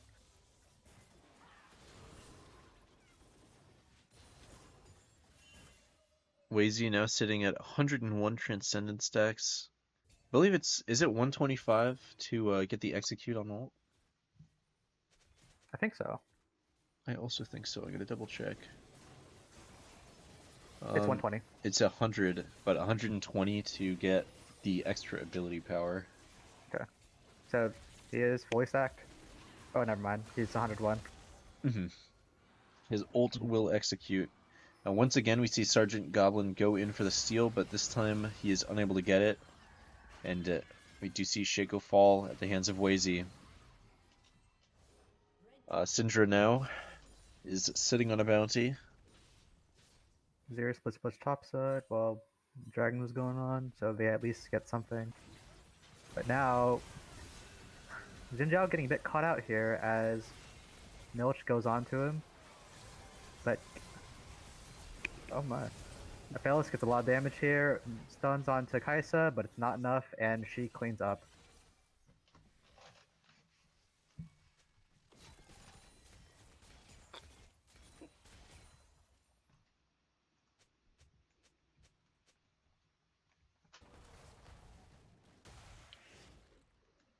We see a boatload of summoners used for that fight. The next Drake is 4 minutes away, but the Baron is 40 seconds away.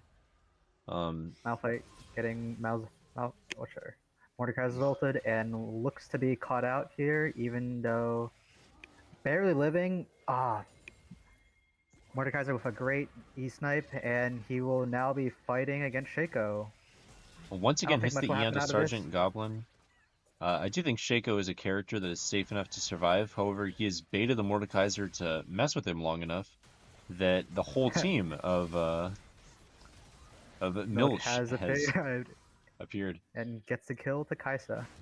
In response, response, Tower is going to try to rush this Baron instantly while the entirety of Milch is on the bot side, and they should be able to get this fast enough. I think Aphelios is an extremely effective character, especially with both red and white guns at clearing the Baron. It goes down quite fast.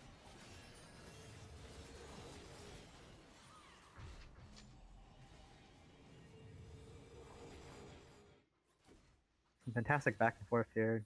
Now, Rahambe might be looking for Azir here. Azir is very strong in 1v1 as a solo lane if he has a tower around, but he has the Baron buff, which does boost his stats.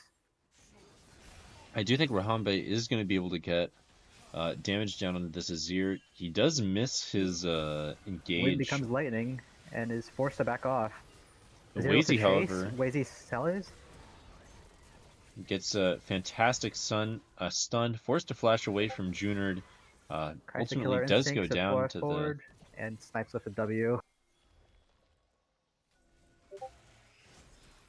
Lava Slide, now electing to take a little 3v1. I think he's close enough to his tower to disengage. Sadly, being stealthed means you don't take any damage from Mordekaiser, but oh well, that's a fucked up character, as well as a great hook onto Nautilus. Gibbon Also a does go fucked up down. character.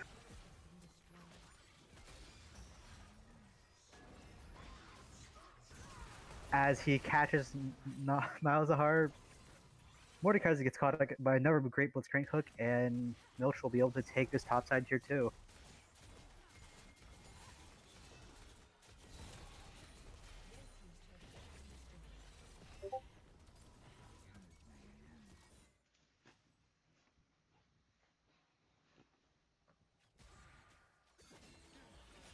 Drake is now roughly a minute away from spawning. Neither team has really been going super hard on the Drake. This is not Soul just yet, so both teams can comfortably give it. I think in a full 5 versus 5, I would give Milch the what would you call that? The upper hand. This Azir is doing very great work with his Emperor's Divides, and I think we haven't actually gotten to see the Azir Malphite Blitzcrank combo that you mentioned at the very start of the game. A lot of very great AoE ultimates that can really put the opponents in the grave. We have a disconnect from Kira here.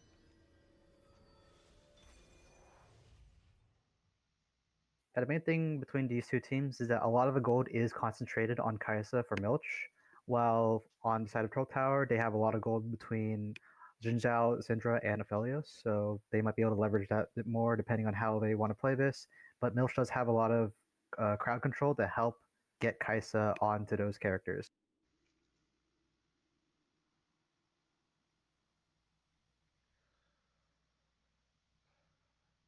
I think we've also seen this Azir pretty consistently hit highly effective Emperor's Divides.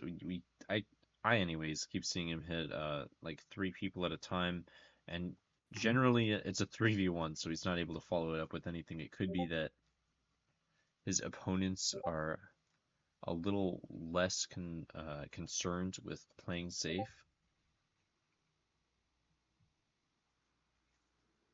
At least gold wise, he is close to Wazy, he's down by 1,000. But he is still keeping up with his CS, and actually all members have around 200.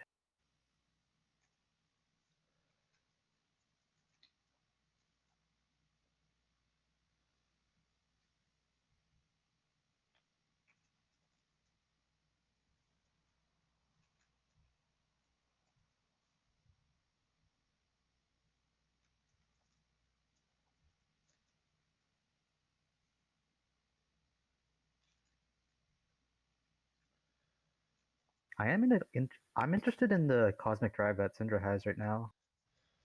Um, I do think it's pretty interesting. I think that its primary function is that she wants to engage and then disengage very fast. She's just trying. I think Syndra has a very large amount of range between all her abilities, so she wants to do her best to sort of teeter around the edge of the fight. Could also be the Tanko Malphite combo. Or even be able to flash out after getting Azir ulted. But we could see like Azonius instead for that. She is currently building Rabadon, so she will have a big spike after that. Funny to see Fellow still doesn't have tier 2 boots, but he has 3 items. Does Aphelios build a rapid fire cannon? Is that what the Zeal is for? I don't think. Well, he could, I guess. I'm not as familiar It's with gun the dependent. AC role.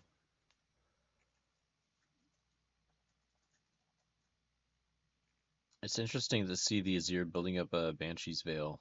I wonder if that's just security against the many single target ultimates of the opposing team. Curious how long we'll end up waiting for Azir to return. Oh yeah, he builds Runon's Hurricane to have multi-hit, for which synergizes greatly with a lot of his guns.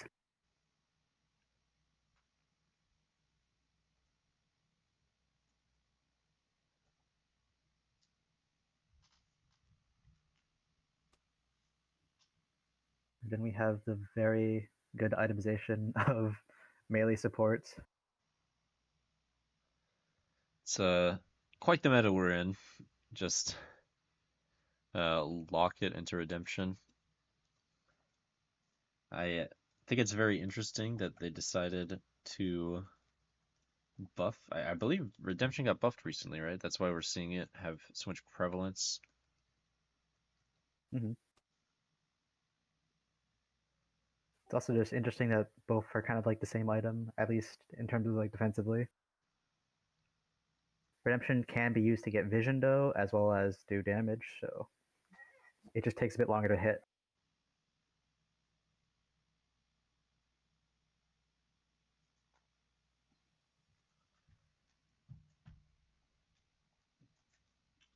Coming into this fight here, we do see that the Syndra is quite far away. I'm curious if she'll be forced to use teleport or not, just to catch up with her team. We do see Team Troll Tower bush camping in anticipation of this dragon. Their opponents are coming in from the bottom side, which is a little less favorable for the bush they're in. But I could see them catching the Kaisa out. There is not vision available for their opponents in the bush they're in.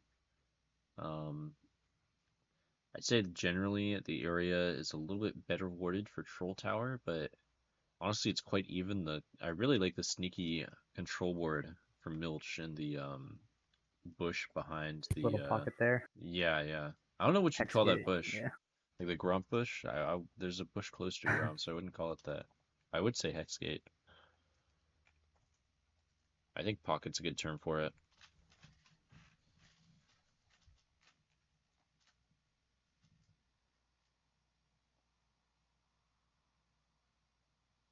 How long has Mordekaiser had this Leandries? Did he go Rallies into Riftmaker? I wasn't actually paying as much attention as I probably should have been.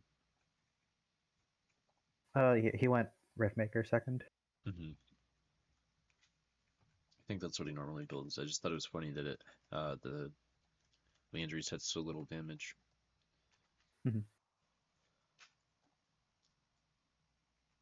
Malphite went pretty heavy with the magic defenses, magic res. I'm curious how that'll do into the Aphelios. I feel like the Aphelios, despite the way the gold is situated, Aphelios is the ADC. I feel like he's the one that has the most damage on his team. And I'm curious how the Malphite will do into that. It could be that Thornmail is just enough. I believe that Malphite just wants to build Kinnick to no longer have to worry about magic res, and is now going to be more focused on armor to combat the Xin Zhao as well as Aphelios.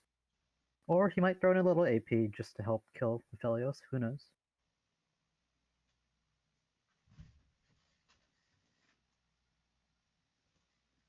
Personally, I think a little Storm Surge can't hurt anyone. Storm Surge? It's an interesting AP item of choice. I would expect a Malignance, but I suppose that's true. He doesn't need a mana though. I don't think Malphite builds Malignance for the mana. We have seen the Azir reconnect. Kira, We're back. more happy with the Wi-Fi situation. Is this replay frozen for you? It's frozen. I What is also have going it on? frozen. This might just fix itself. I do think this happens sometimes. We see Troll Tower immediately abandon their little bush camp that they've been going for. Fellas will catch the wave mid. And now it looks like blue side will have priority. Oh, it's back. Likewise. Alright. And the Syndra is actually going top, so it looks like she will be teleporting into the fight. Milch has crazy prio for this Draco. Is not expecting the members of Troll Tower to just all disengage like that. And we see all 5 members of Milch looking for Lava Slide here. He is caught out by the Emperor's Divide. He pulls out the Death Realm, but it's just not able to achieve anything at this point. The hallucination for Shaco has fallen. Wazy standing still, looks like he's disconnected. Oh man. That was a solid 5 seconds, he was just standing there.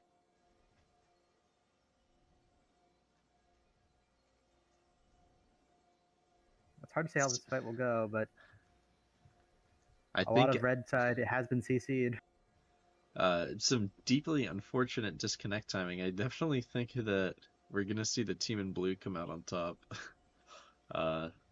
It might have been different if Wazy wasn't AFK for however long, 5 seconds of the fight. Oh. Aphelios is gonna get ran on by Azir and Kaisa. So, goodbye.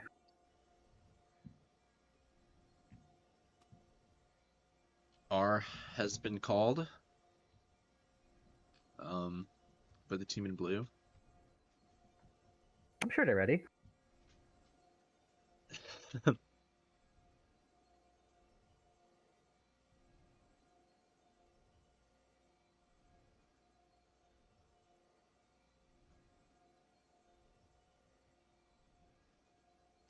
Oh, it looks like curious to Syndra's see- mouse died, actually. I didn't read that far up in Ah. chat. And we do see, exactly as expected, the Aphelios is run down, followed by the rest of his team. Just an absolutely terrible way to lose a fight. It cannot feel good. And an ace That's gonna comes be an out ace. for Team Milch. Immediately, they start shoving the Blitzcrank bot lane takes the tier. gold, splits half of tier 2 gold, and the game has been paused again. I Or think the game defrozen. freezes after pauses, and the freeze Okay. correlates to the pause time. So that was a shorter pause, so a shorter freeze. It will leave Shaco to solo dragon and push this tower. I do expect them to push the inhib afterwards. It's only given available to defend. Realistically, Milch cannot possibly hope to win the game here, but they are setting themselves up very nicely. Baron is spawning in 2 minutes.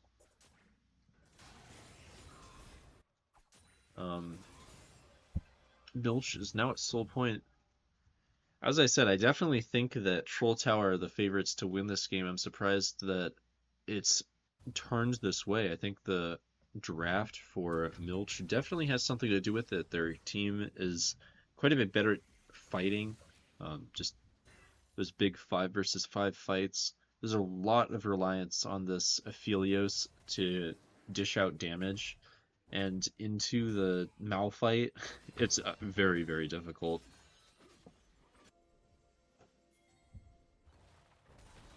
I honestly would not mind him upgrading his Berserker's Greaves a little bit early, getting that bonus move speed.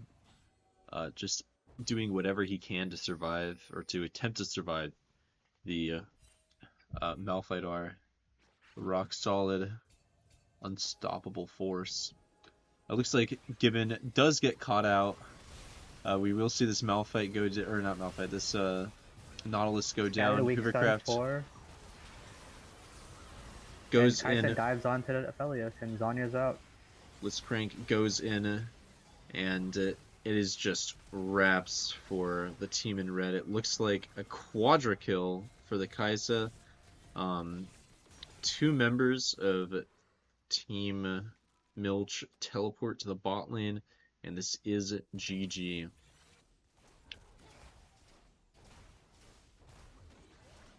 This match does go in favor of Team Milch. I think they had a pretty even early game. Honestly, up to the fight before this, I really feel like both teams had the opportunity to win, but Milch was just able to scale a little bit harder, and they won the game for it. I believe they won 3 fights in a row, and that was just devastating for the gold, especially because they were all wipes. Mm-hmm.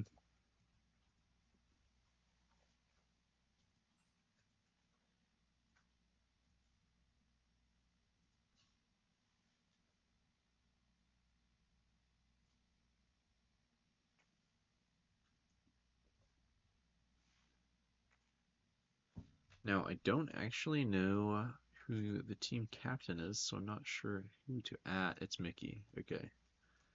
You ready for the interview? Yep.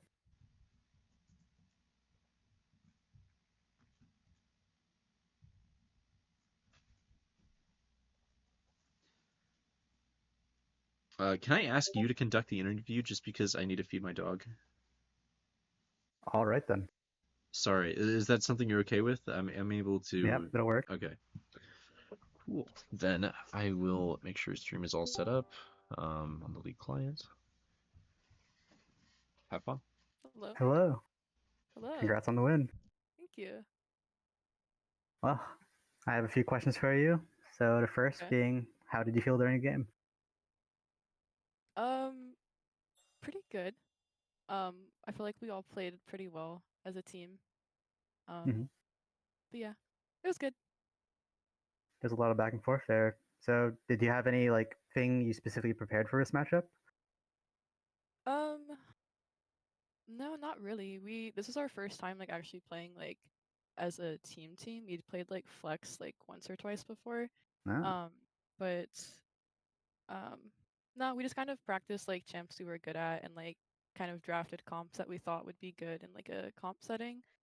Mhm. And then we were kind of aware of like what they would be picking and just kind of planned around that. And just kind of went with it and had fun. All right. What do you think were kind of the sort of key factors that contributed to this win? Our communication, we've had some really good comms, and we were just really working as a team. I feel like we were all just bouncing ideas off of each other, and there wasn't just one solo person making calls. It was kind of all of us as a group. Mhm. I definitely saw there was a lot of action between the Zero shuffles. That some of them didn't always get them kills, but there was also a lot of playing around the Kaisa to get her fed and be able to carry you guys throughout that game. Yes. Yeah, no, we did laugh about that, how there was some anti-synergy with the hooks in the shuffle and then also like the hooks in the Malphite are. But it all worked out because luckily both of those things can proc the stacks for me. So I was just able to R in and then Yeah. just auto. So How do yeah. you and your team plan to build on this win moving forward? I think we're gonna try to just keep the momentum going. Mhm. We will probably look into the team that we're playing and then just see what they're gonna play or what they have played already and just kind of think of comps to go with that and see what works best for us. Mhm. What kind of impact do you think other people had in this game besides you? I guess, Like my or it could be teammates. you. Mhm. Um, well, my support had some goaded hooks there. In the Um, top side, yeah, got two we people had in a some. row. Yeah, we got some picks on the Mord and like the knot. Um, we did have um some times where like Azir was also like in a side lane, just like distracting four of them for so long. So that was good. We were able to definitely play on the other side of the map during that. Um, Mhm. we had some really good Malphite Rs, and then also like the early gank bot lane from our Shaco was Shaco, really good. that helped Yeah, offset the 2 kills that Felix got earlier.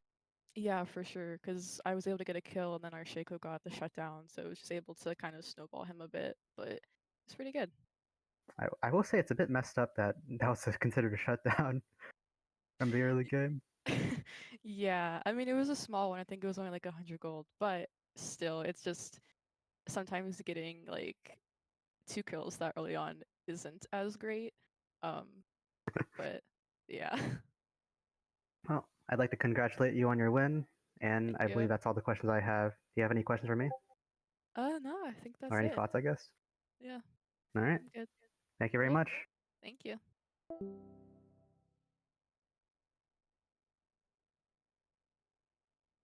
And now we will wait for the lobby to come up.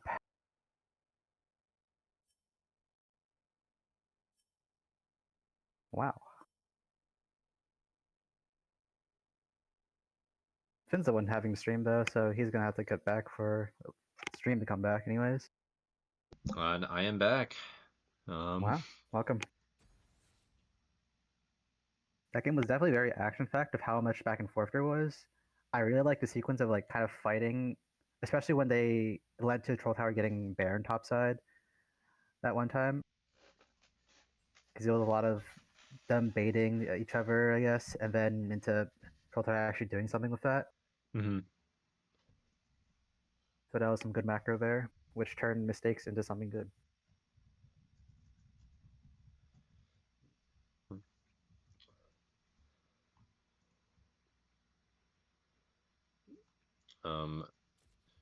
Coming up, we do have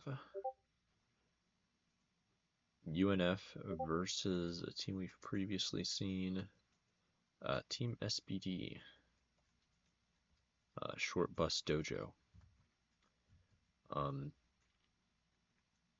do believe they are the losers of Game 1. Draft link has been sent out.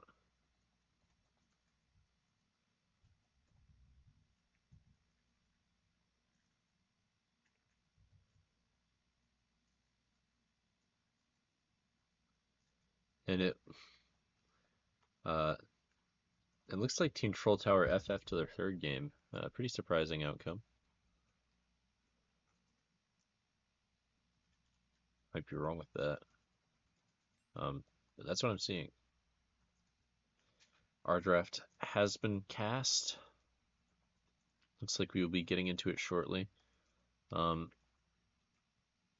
curious if we will end up seeing the same kind of picks we saw from the first game here.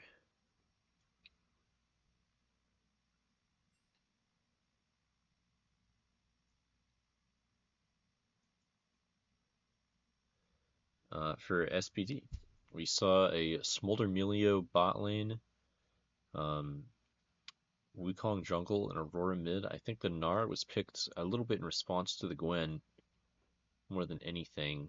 So we'll see if we have the same kind of composition. We do see a Soraka ban come out from Short Bus Dojo. This is very predictable. UNF has a Master Soraka player. She also plays a good amount of Seraphine. I wouldn't be surprised to see that as a follow-up. UNF bans out the Yasuo once again. And the Rammus. Very interesting. I guess this Rammus is a big situation, a big deal.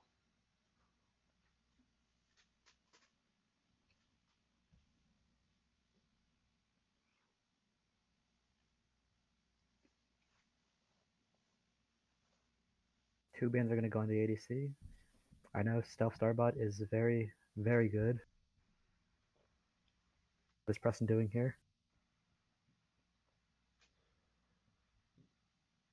It's interesting that we see the Galio and the Seraphine slip through.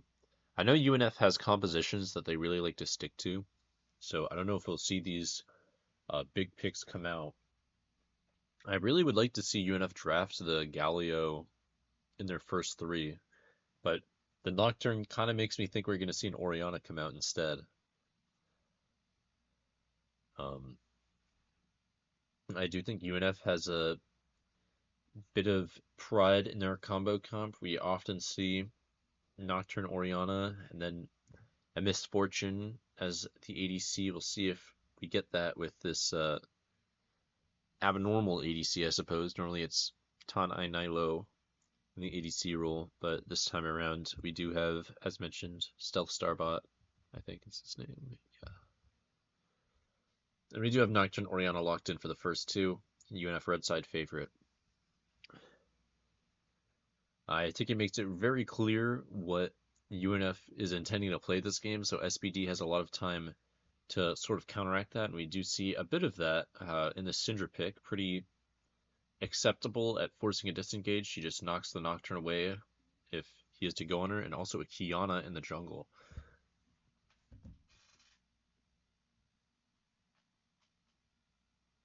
I'm interested in what Short Bus is going to do in response to the Nakori combo, especially with Ash not able to do anything by herself. UNF will be taking Zaya, maybe.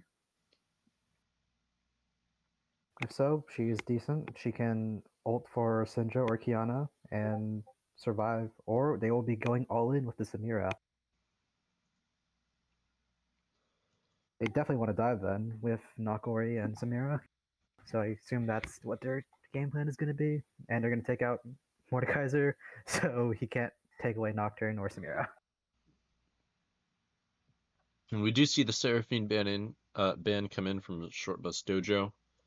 As mentioned, a very, very strong pick. I think she works pretty solidly with the combo comp as well. Alistair ban from UNF. I think Short Bus was facing off against an Alistair in the previous game. Yes.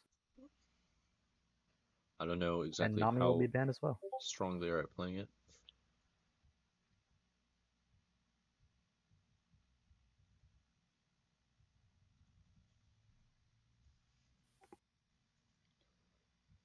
Renata being a solid choice for Samira.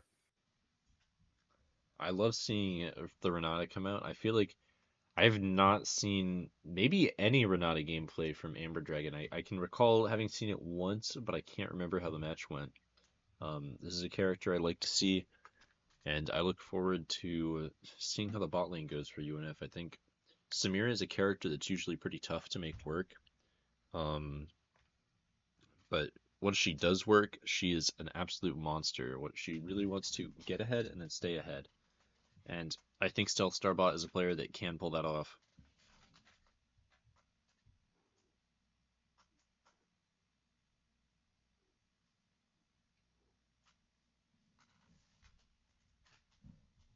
To round out Short Bus Dojo's comp, we see a Rel and a Xin Zhao.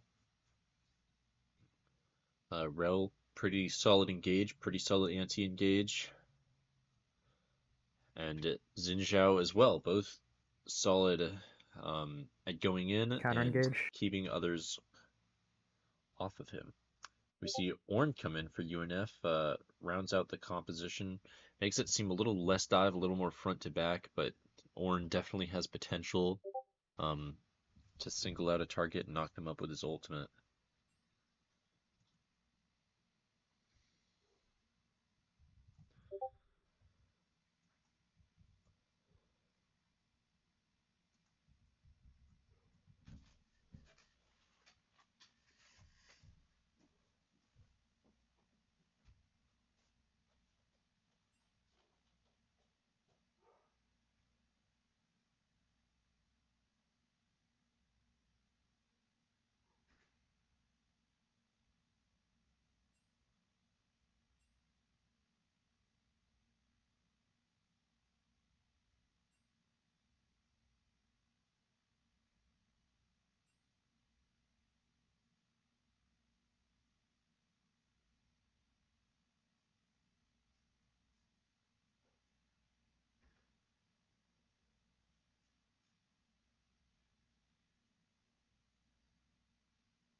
I suppose Short Bus will try to play counter engage with Kiana ult Syndra push, Rel counter engage, Jin Zhao maybe R's, people to get them off, some kind of thing. And UNF will definitely be the aggressors with their Nocturne Ori.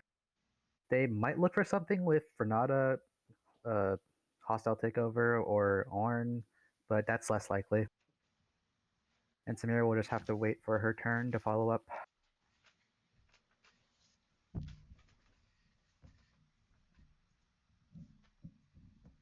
In response, I'm not too sure how well Short Bus will be able to engage. They do have Ash Arrow, which is fantastic, and they have a lot of follow up for that. Maybe Jin Zhao catches someone first and then tries to go. But we will see in the game. I have returned. So sorry about that. It looks like once again we did not get a blind draft for this lobby, so we get to relive the drafting phase in a far more rapid fire format.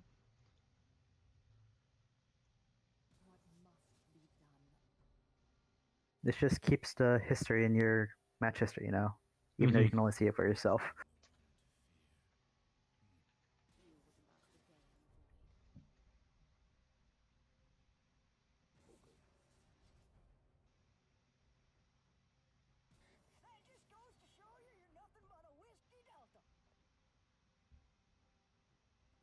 The Medardas do not forgive or forget.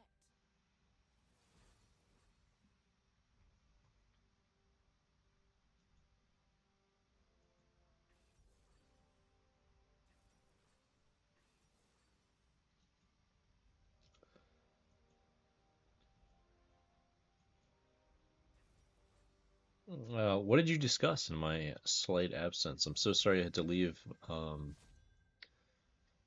My girlfriend got locked out, letting the dog out, so I had to go let her back in quickly. Okay.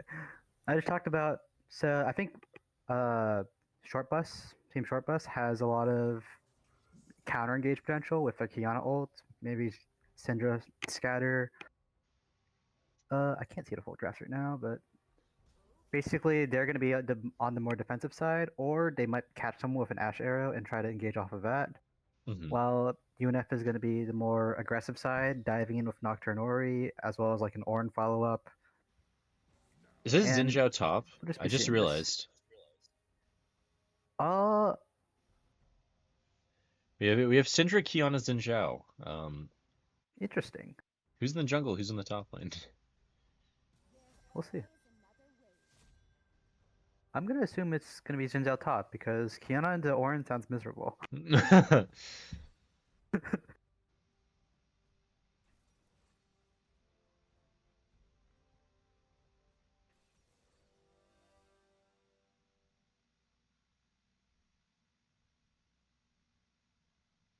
I wonder how he's gonna itemize then. He might go like probably still Bruiser, but I don't know if he's gonna go more tank. As far as the team comp is concerned, it is him and Rella as their front line because Kiana will just get blown up.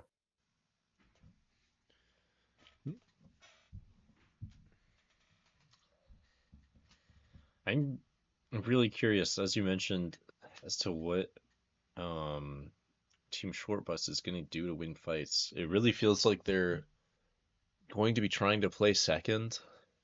I don't know how well that's going to work for them. Relying on Ash Arrow feels like a very difficult thing to rely on. I think they really want to get picks For an before the engage. fight starts. But I don't think they have a very consistent way to do that. We'll have to see how good Dizu is on the Kiana. I mean, I think Team Short Bus has more range initially with like Syndra and Ash poke with W's and stuff, but we're basically just going to be waiting for when Team UNF pulls the trigger on their combo, and then see how Team Short Bus Dojo responds. I wonder if a Seekers is a bit too egregious for Ash to build. I don't know if Ash has enough AP scalings to really build that item. Her R works. think It's got a massive GA multiplier too. could work. Does it really have a mass multiplier for AP? Yeah, That's pretty cool. I never it's knew like that. 100 or 120.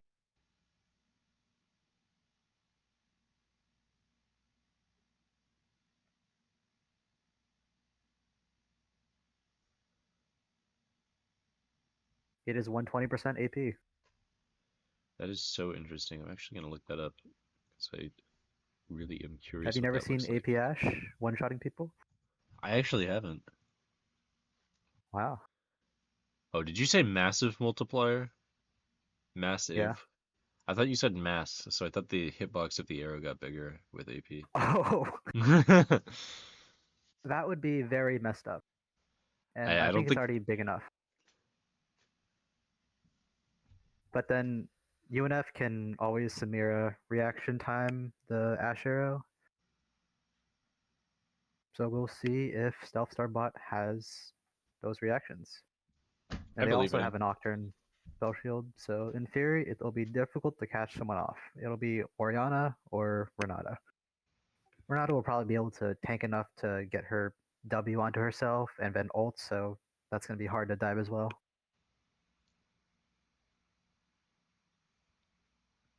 I also really like the Renata into the Kiana because it makes her life a lot harder because she can't just kill someone and run away. I do think the Renata is a really great support for Stamira and really the team as a whole. I think it works really well with the Nocturne engage too.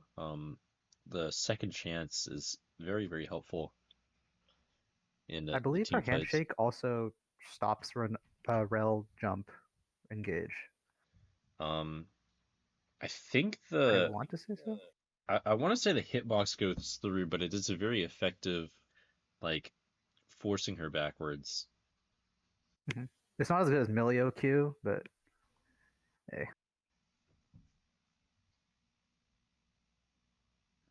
Why do you think it's not as good as Million Q? I feel like it's pretty strong. I don't know. Oh, Milio Q just stops it entirely. This is why I know.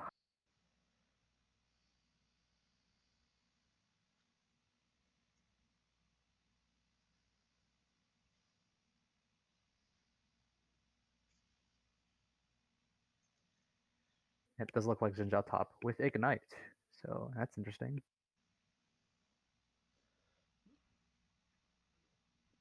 I'm curious. He saw the Ornn and then he went Ignite. He also has Inspiration as a secondary tree, so I'm sure. What's it called? The one that lets you get your spells back faster? Cosmic something? Cosmic Cosmic Insight. Insight. That's what it is. Um, so I imagine that with the inspiration we see Cosmic Insight. So he saw Ornn and his intent was to go incredibly aggressive.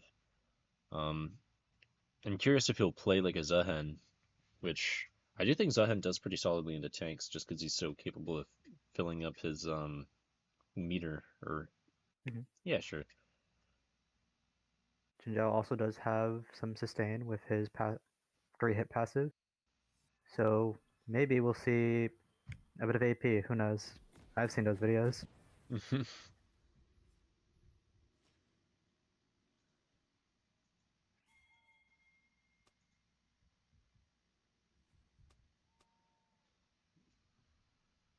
And now we do see UNF pulling out their stock standard 5-point every single game, every single time. I don't think I've seen them. I think I've seen them reject the ward maybe once with this. It's less built for keeping the raptor pit safe and more for being aware that the raptor pit is warded.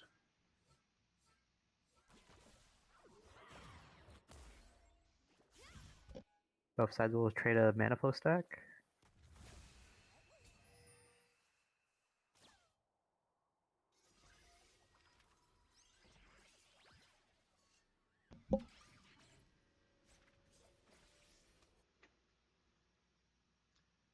Xin Zhao is bush camping in the top lane on the orange side. I do think Xin should have favorable trades over the Ornn in the early game, like level 1, level 2. Got faith in him. Um, especially since he has Conqueror.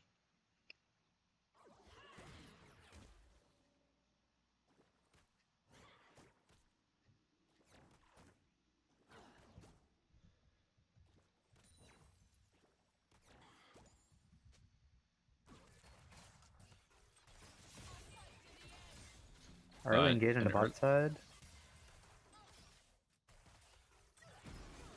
And UNF is able to focus and poke Ashe down.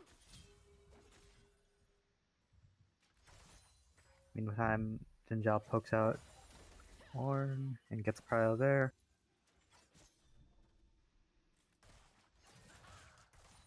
We do see the Nocturne clearing downwards and the Kiana clearing upwards. It looks like a lot of emphasis is being put on the Xin Zhao. It could be that he's... I really don't know very much about the pick, but from this I'm guessing that it's important to get him ahead.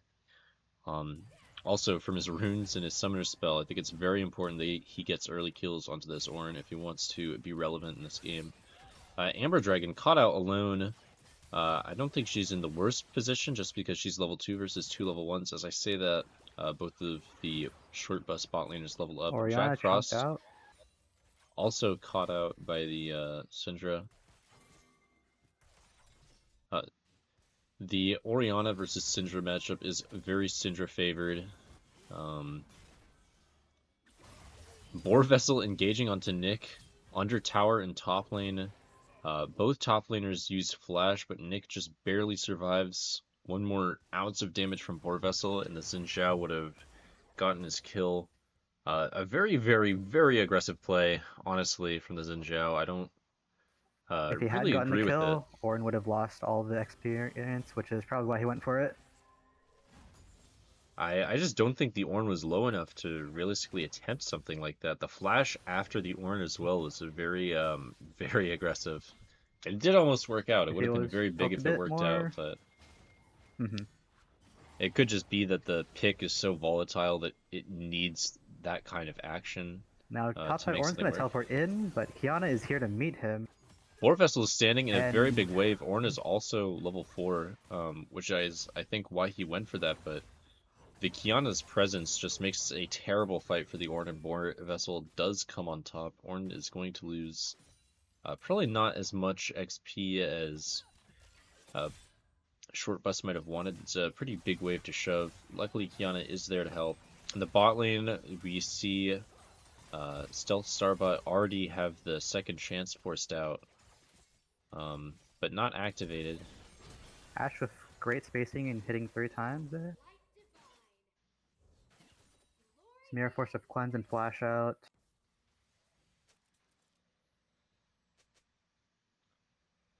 Looks like spot laners were thinking about a re-engage, but Hawkshot just completely nullifies it. Ayak Ben sitting quite pretty with both of his summoners up. I do think that Samira is the one in trouble, but UNF is not playing like that's the case. Amber Dragon is sitting with a bunch of extra XP. Or not XP, HP. She also has her flash up.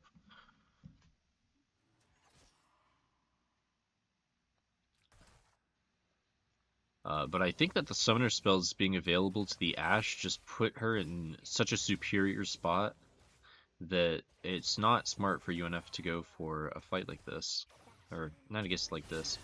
Kiana Dizu flashes engages in onto the Orianna.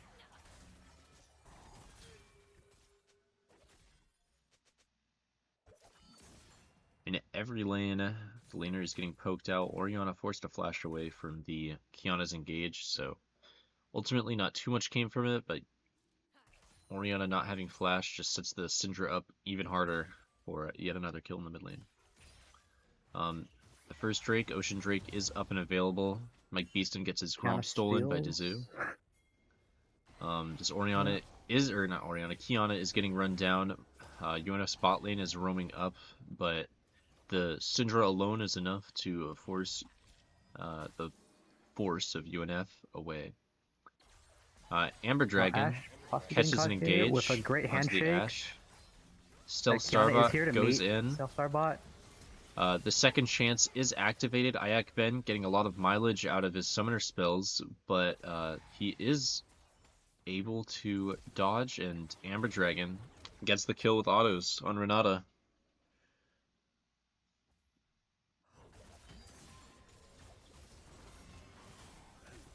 You think she'll get the cannon? Yeah. I believe. We see the Syndra flash in under tower against Jack Frost. Goes 1 for 1. I don't know if that's necessarily worth it for a flash, but the Orianna does lose. Well, Prio. I don't know what the Nocturne will Orianna try loses to there. sneak out this dragon. Rel does not spot this, and looks like Mike is going to get this dragon uncontested.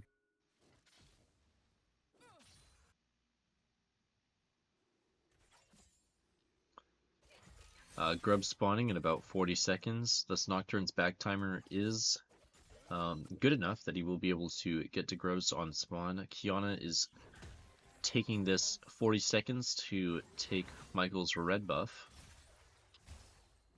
He's going to drag it into the bush so he can't see. We'll see if Mike notices his red buff missing. Which he does, and thinks it's already taken. Oh, Kiana just did not show, apparently.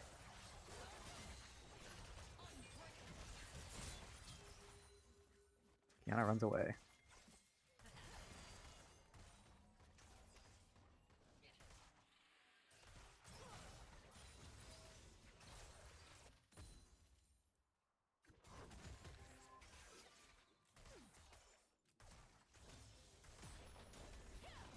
I believe Team Blue Dojo big. Oh god, bus stop, short bus was looking for the Nocturne to thinking he would gank topside there, so Kiana was hovering, but now Nocturne was clearing his camps. Now Nocturne gets the ult, and Kiana's too far away to follow up. She will get a lot of damage onto Mike and possibly try to kill him with another EQ, and misses it. Or WQ, I guess.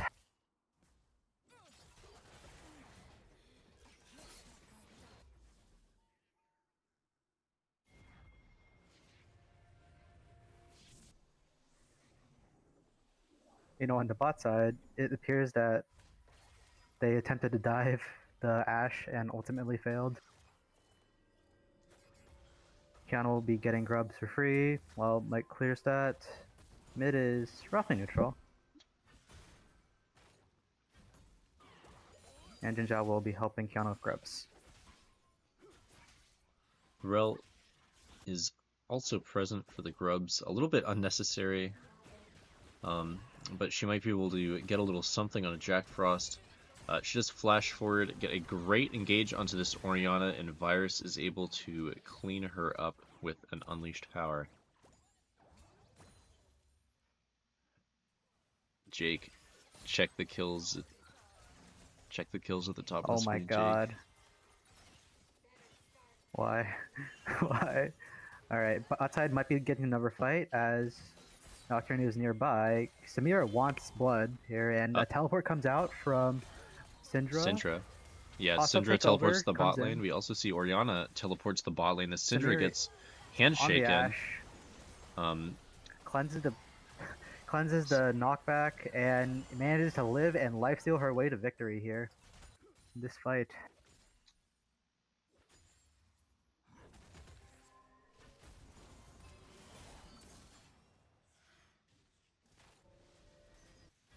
Stealth Starbot comes out of that incredibly ahead. Look at the Ashes CS. This is a very, very dominant game for UNF's ADC. I think after that first game, looking at the the one post-match chart that I did get the opportunity to look at, we saw UNF's ADC in a very powerful position. Seemed like a bit of a lobby admin, and I think we're going to be seeing that again this game. This guy is just really good at dishing out damage and collecting gold. This Ashe is really struggling to get anything done.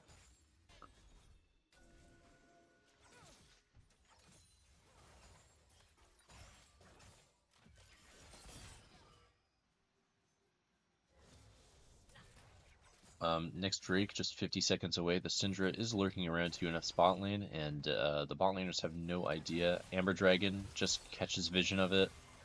But Stealth Starbot is just too far out. An incredible Ashe arrow manages to hit Amber Dragon through Stealth Starbot despite the Samira's, what is it called? The thing that allows her to delete the arrow. Is that just her Moving wind E? wall. That's her W. Wait. Her E's Yeah, probably it's a her dash. W. E is her dash. Oh.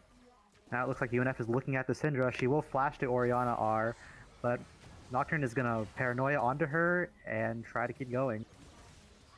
We do see Syndra fall just before the Drake starts. Dizu is also quite low. So I do think this Drake will go over to UNF, the second Drake this game, to do so.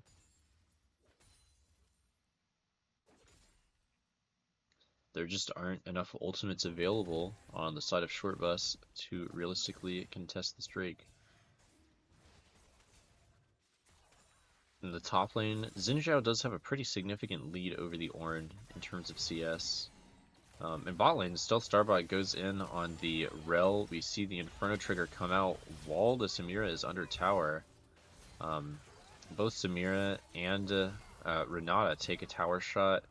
Ayakben flashes the hostile takeover.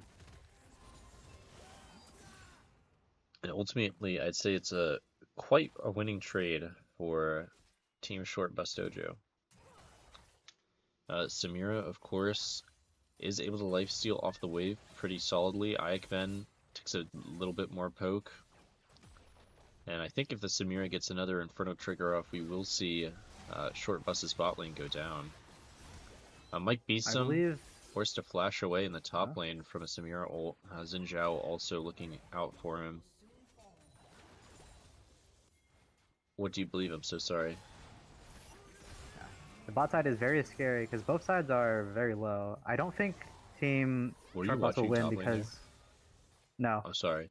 We just watched Nick whiff the call of the Forge God. He, that's very unfortunate. It did cause Mike Beeston to die, and I think we're about to see Nick get tower dove 3v1. Another kill go over to the Syndra. Great I engage believe the by bailout War will Vessel. let Samira just win every all-in onto Ashe right now at this HP. Sorry to talk over you. You're good.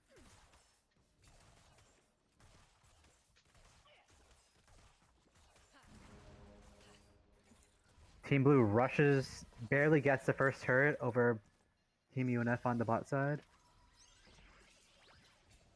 And that is feats in favor of Short Bus Dojo. This game is incredibly close, just a 500 gold difference between the two teams. 9 kills to 11 kills. We see a Paranoia come out. It looks like it's intended to be onto the Syndra, but she just squeaks away in the nick of time.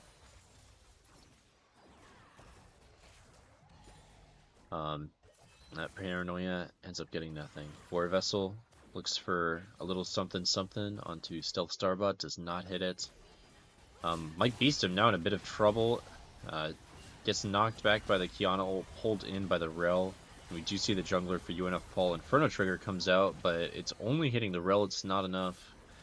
And Boar Vessel now engages onto UNF's bot lane. Another Inferno trigger comes out, but it's just not enough damage. Jack Frost also gets poked down by Virus.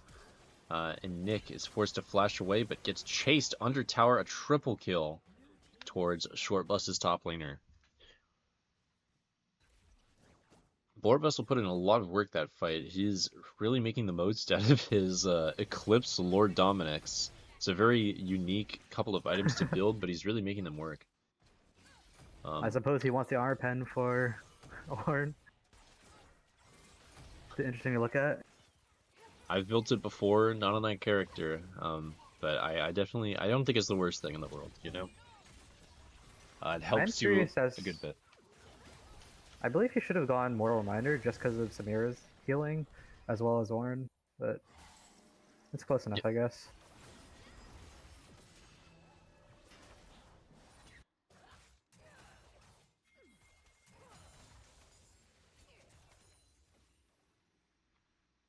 And Rift Herald is collected by Team Short Bus Dojo as a result of that very very domineering fight in mid lane.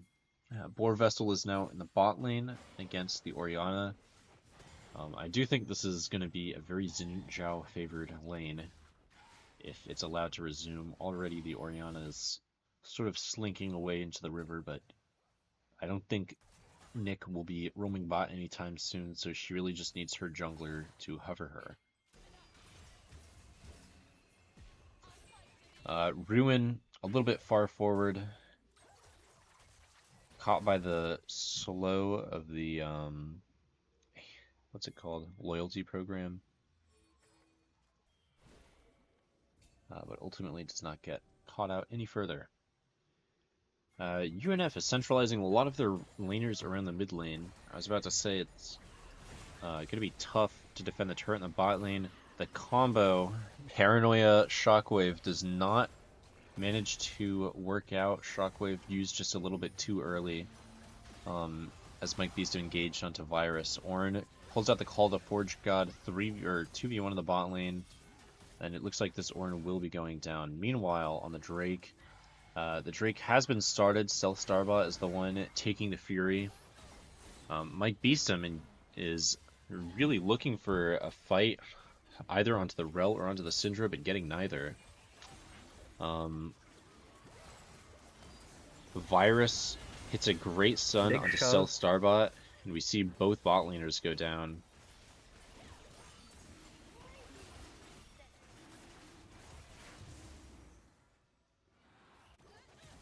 Team Short Bus will be getting their first dragon, and it is looking like Chemtech. It is looking like Chemtech. Chemtech Soul, of course, leads to a lot more fruit around the map. Generally, Before you'll see that, characters a Kiana lot more engage. healthy. Bullies Kiana Mike out of his jungle. Mike forced is to flash away.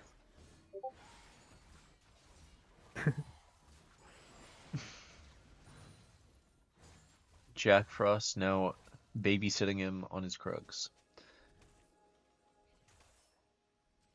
Otacon, now less than a minute away. It is on the bottom side of the map. Very often I find that Otacon's spawn coincides pretty closely to the dragon spawn, but that's not the case this time around. However, I could definitely imagine UNF dwaddling, but it looks like Short Bus does not want to dwaddle. They want to take this Otacon as soon as it spawns. Though I could be mistaken with the Rel recalling. Nick taking a bit of poke from Boar Vessel. However, the Xin Zhao is aware enough that one of this Ornn's teammates is lurking nearby. We have all 5 members of Team UNF in the bot lane, whereas Syndra, the mid laner of Short Bus Dojo, is shoving tier 2 in the top. I think Short Bus is more than happy to let UNF start this fight, as the Otacon will shred their armor, make it very easy for a recontest to occur. And now UNF is just a little bit poked out. This time they do successfully get the Paranoia Shockwave combo. Samira follows up, takes down both the Kiana and the Syndra. A great ult comes out from the Renata, and we see Inferno Trigger come out on Ike Ben. Just barely, this Ashe manages to get away, but the Xin Zhao is shut down by the Samira, and Samira collects herself a quadra kill and an ace. That quadra kill, including 700 gold and bounties. Presently, UNF's ADC is sitting on almost 3,000 gold. She does have, or he, I guess, does have the most gold in the lobby, sitting at a comfortable net worth of just over 10,000. And I think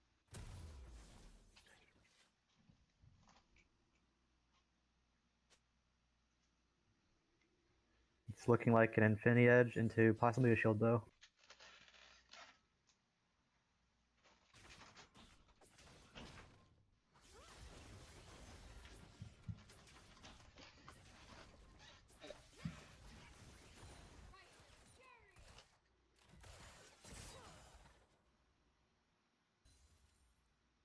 Boar Vessel looks like he's gonna catch this Ornn out in the top lane. I'm curious if Ornn survives this. I think he probably does. Just has enough health He to should be able walk to walk away. away, unless he fights enough. Kiana actually using the blast cone to get over here. Well, Nick now He is in a flashes little bit of away, trouble. Zindel Kiana passes. misses her ults. We see a TP come in from the Orianna. Paranoia comes out, and Boar Vessel is knocked down.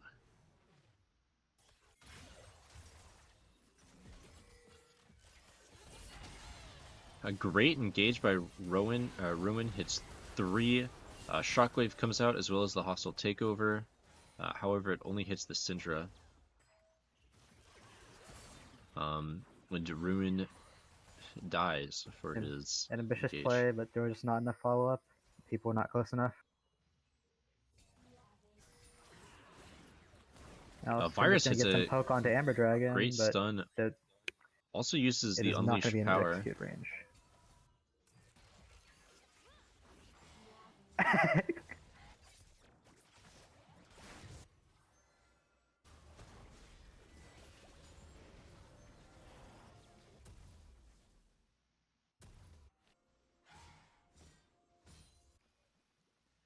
Drake 20 seconds away. Both teams are getting ready for it, as ready as they can. Short Bus has prio. There are far more members of their team present. They're clearing out the vision, and UNF is now playing a little bit behind. UNF is presently down its hostile takeover. We see the Paranoia go in, but no Shockwave follow-up, and instead it just looks like the jungler for UNF just emptied his brains out.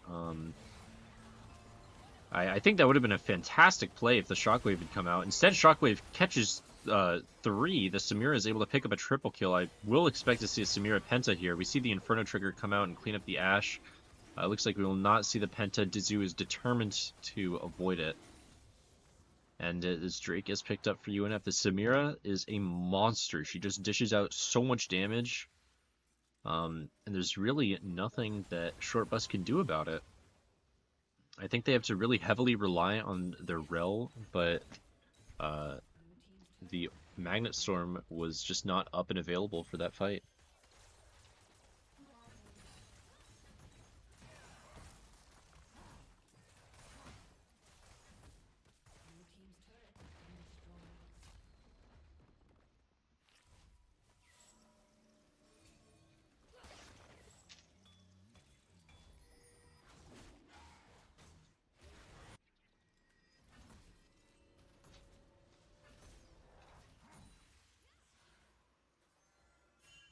Kiana going to chase Ornn down.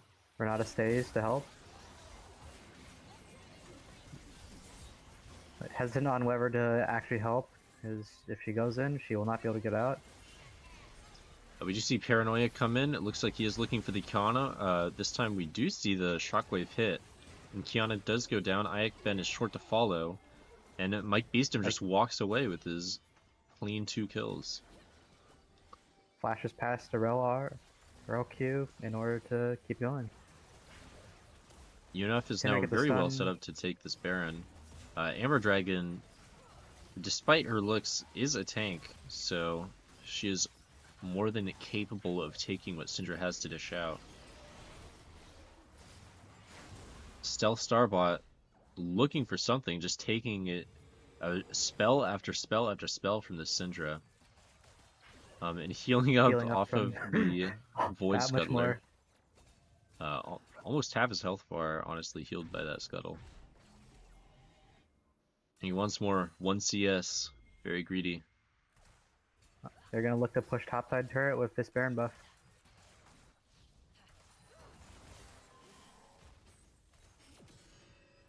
Rel gets away. Not spotted by Mike Beestum as he roams by. Syndra is spotted by Nick's thing, and a Knockworry combo comes out and catches 2 people. Ben now UNF run is down gonna under run them tower. down. Hostile takeover does not catch Ashe, and Ashe and Rel get to get out. Now they have to defend this push, which is very difficult with only 2 people. Jinzhao will come back. Samira going in, flashing, and catches Pulls out the the Inferno Inferno trigger. trigger. And I think this might just be GG in favor of Team UNF. Presently, Short Bus is sitting on 4 respawn timers. It's up to Boar Vessel to make the difference, and he had a very strong performance in the early game, but I don't think he's strong enough now to 1v4. But he's going to do his best. He goes in on Amber Dragon, manages to actually get a kill, and UNF is no longer looking like they're able to end this game. Both of the Nexus turrets have fallen, and we are seeing the Tier 3 and mid go down. Jack Frost gets quite low, a great engage by Nick. And Stealth Starbot is now going back in, gets a double kill with the Inferno trigger. And it is a 3v4. Team Shortbus are fighting for their base, fighting to stay in this game. A great stun by Ruin. Ayak Ben is getting poke where he can. Jinzhao catches Samira with his Wind Becomes Lightning, catches Oriana as well, and that is crit Jinzhao, killing 2 people and dying because of it. Ori Nick kills also Ash with manages to get a double kill. Thornmail and leaving Rel to defend his base. And it looks like Short Bus is still in it against all odds.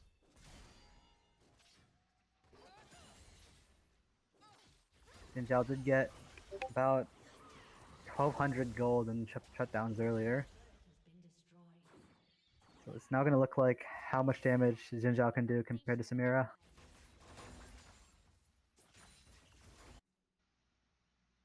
We do see Steel Sigil, so there might be a Garden Angel, which would be really bad for Team Short Bus. Though Death Dance would also not be unheard of.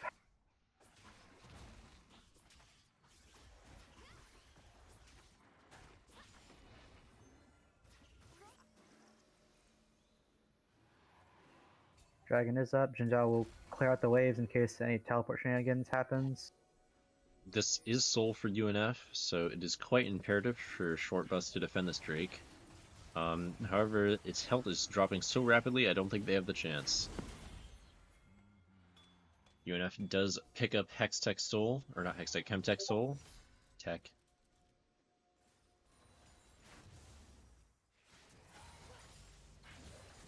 And it looks like UNF is going to shove it down middle with all 5 of their members.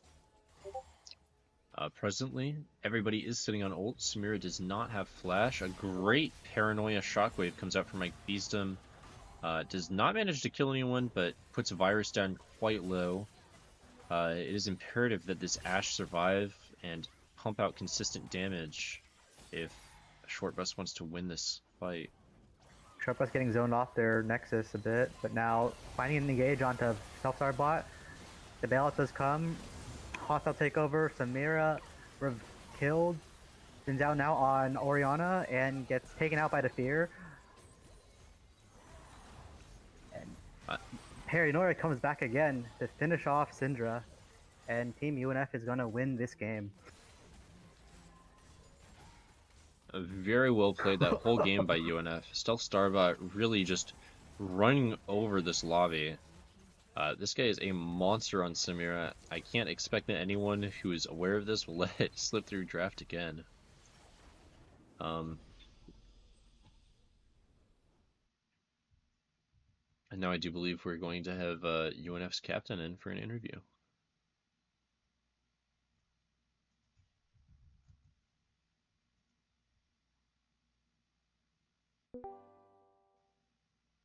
Is it Hello, time for my hello. glorious interview?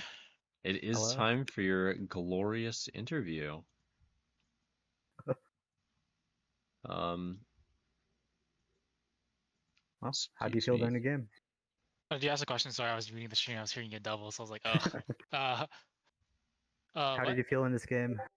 Happy, I guess. I mean, like, 3rd game in a row, my ADC has like a gajillion kills and carrying me, so like, kind of coming into this game, I was already like satisfied because like at this point, even if we lost, we weren't gonna like, or we are guaranteed to make playoffs. So I was okay if we lost here, but like I still expected to win because like we were going crazy game 1 and 2, we had the momentum.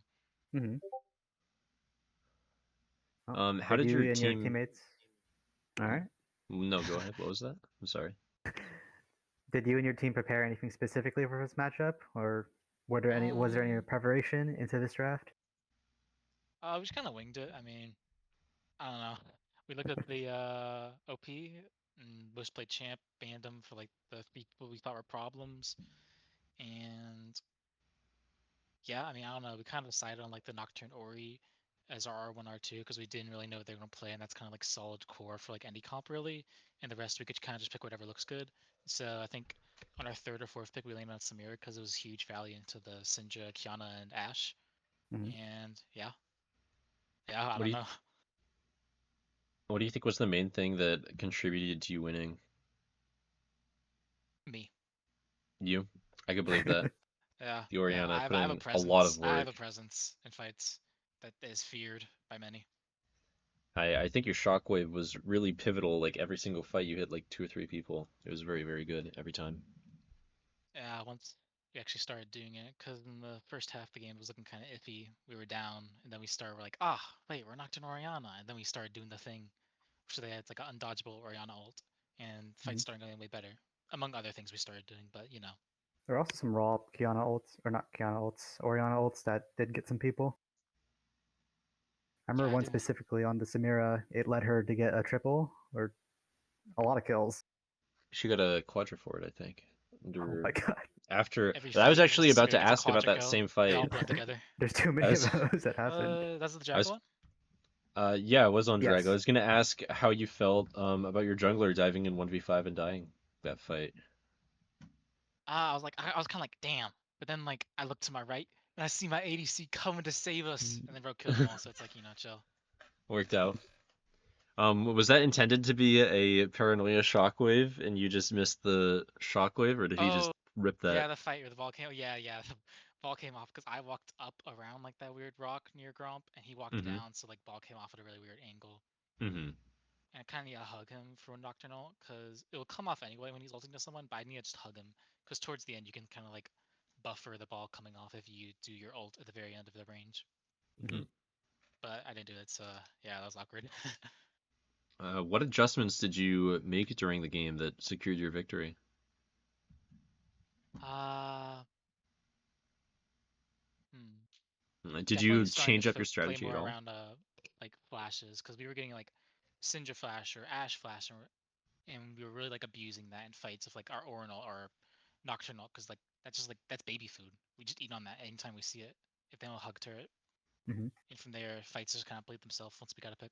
And Samira could do I don't know ult kill them all, death despair. I think it was definitely more on Team Short Bus to respond to you guys because you guys have the scary ultimates that go on them. Yeah, once we started leveraging that, because I remember earlier in the game we just tried pulling a dragon before really doing our whole wombo thing, and they just kind of pushed us off because we didn't do it. But once we started using our comp to its fullest, it was working a lot better. Hmm. How do you and your team plan to build this win moving forward? Uh, Repeat it. I don't know. Kick ass again. I mean, we're kind of having stomps every game. Or not stomps, but like I look at the damage chart after, and it's like, yeah, that wasn't close. And like if like you just look at KDAs or turrets, it looks pretty close, but like it doesn't feel close at least. We were like always at every point in the game, we're confident like we will win, Hmm. and that also like affects how we're playing and stuff, yada yada. Do you think you'll just keep spamming this same type of team comp, or just like try to No, diversify? no more Anya, no more No. Oriana.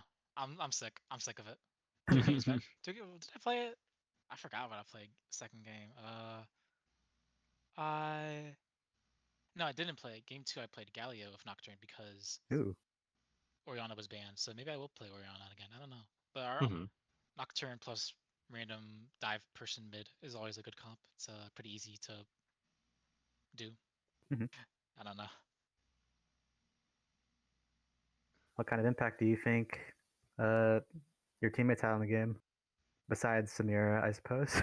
Yeah, I guess that impact is pretty obvious. Just look at the damage graph. Nick was definitely the one fight around Baron where we just all started walking away from Nick, and then he like lived forever. That was really big. He was making a lot of space for us and buying us time to like set up Samira for her combo or whatever. That was really big. Same thing with the Renata multiple times. Renata had a really big ult tie. They just like get them all once Samira did go in, or like zone them off. I remember some point at a fight near our mid tier 2, me and her both burnt our ults to dissuade the Ashe and Cinder from stepping up, which we didn't kill them, but we still won a fight with a pick. So Mhm. it was still good, very good. Oh, and like the Renata impact was huge. Like four, like literally every fight Samira was in, she doesn't die because of a Renata W. It was dumb. Yeah. And then Renata also threatens the hostile takeover and forces people off. Yeah, it's a lot of presence in fights. Can't afford to like just ignore her. Good game overall. That is all our questions. Do you have anything you'd like to say? I'm the GOAT. I don't know. War Vessel. I expected War Vessel to be a menace. And historically, War Vessel, we have to game plan against him. He's a problem. He whipped out the crits and Zai. I vaguely remember Yeah. one time before against He us. ripped it right now as well. Yeah. This game it didn't feel that bad honestly. It says he has a lot of damage. I guess that was him and Ornn fighting top lane, slapping each other the whole game. But Yeah. before prior, we didn't really. I guess we just did something wrong. Well, because last time he picked Zintop, he was a menace and kind of carried their team.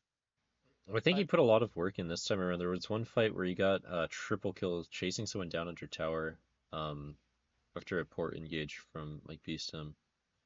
Mm-hmm. So I think he Yeah, I definitely guess did put in maybe work, I just just not as didn't like much work feel as it. the Samira. Yeah. And also in one of those last fights around their Nexus, he caught around I want to say two of his Ws to kill Yeah, I know both you're talking Samira about. I know and you're you. talking about. Yeah, I remember that. That's the point when I realized it was crit Zinzao because I saw the 999 from a collector. I'm like, wait, what? I didn't even look at his build. I just thought it was like Zinzao. But Vorvest is a little demon, so he likes to go crit Zinzao. It's really dangerous for anyone that's not like a top laner because we just kind of get one shot if he gets on top of us. Yeah, that's all I got. All right. Am I free? Yeah. You are Thank you very free. much for your time. Thank you for your time. Bye, chat. Ciao. All right. So now we will actually be commentating Milch versus T1 Mingo, which we are not originally expecting to do.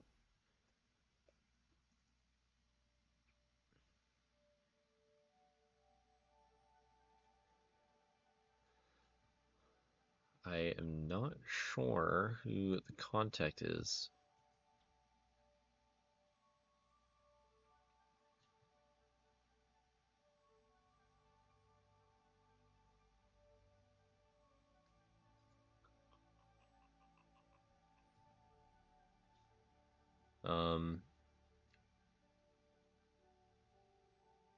Looks like they are still in game.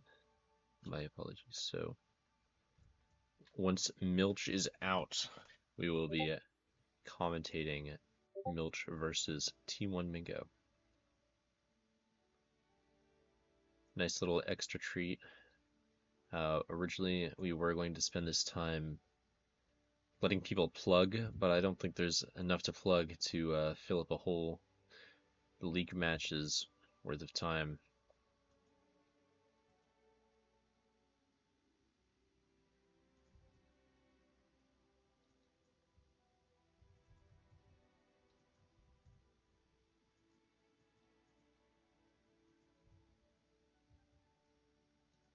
Now, the other game that is presently going on, am I crazy? There should only be 3 games going on, I think. But there are 4 games going on. Okay, so 1982 NSU just wrapped, or not just, but also recently wrapped up. We do have the victory screen screenshotted from this one. It does look like 1982 Toyota Corolla was the team to come out on top. Looks like Zero on the Zahen put in quite a significant amount of work. Antonio on the Seraphine also dished out a load of damage. The main thing keeping their opponents in the game was definitely the Twitch, Avo on the Twitch. but it just is one winning lane. Hard to even call it winning, honestly. Is not enough to carry a team. It looks like 1982 once again drafted the Gwen, and actually did get Haha Gray Screen into the mid lane on the Talon. I think letting the Talon through draft is just like an absolute death sentence. I don't know what team would really allow that to happen. It could be that NSU looked and saw that Gray Screen was intended to be support and thought it'd be alright, but you just can't let the Talon through or this guy is going to run the lobby over. On the other side, NSU went for something quite ambitious, a Nautilus jungle. It's not something you see very often, and based off of the results of this game, it's for good reason. 0-6, almost less gold than his support. It was a very, very rough game for this Nautilus. Least damage in the lobby, which you don't really choose Nautilus for his damage, but you'd hope your jungle, the person in your jungle role would do a little bit of damage.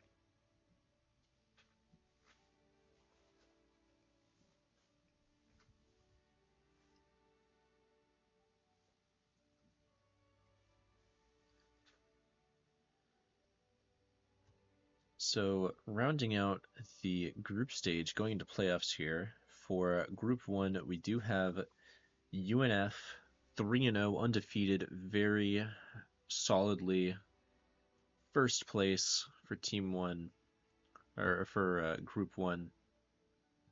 And second place for Group 1 will be at 1982 Toyota Corolla.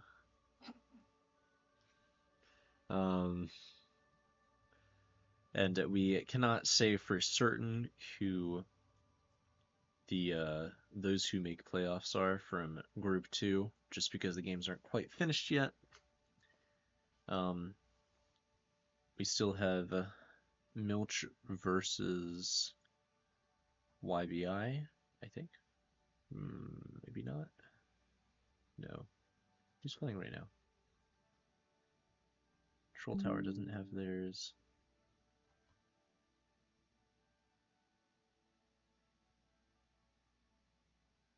It is Milch versus YBI. Okay, I'm not mistaken.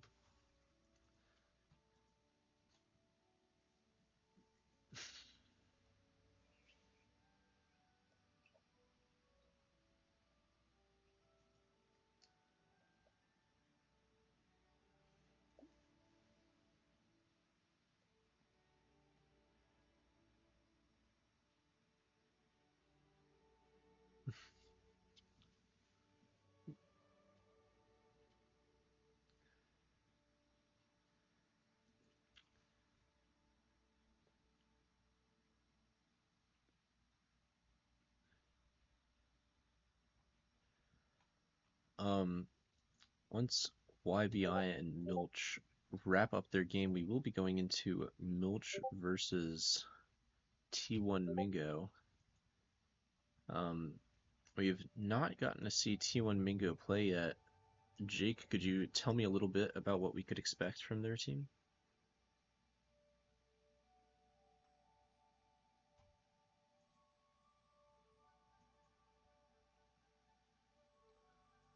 I guess not.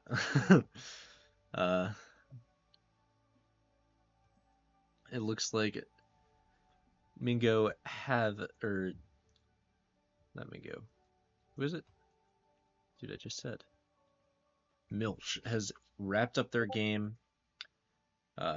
We do have our victors. A grueling 40-minute game between Milch and YBI. Milch, I'm sure, happy to come out on top, and I'm sure happy to play immediately after yet another game.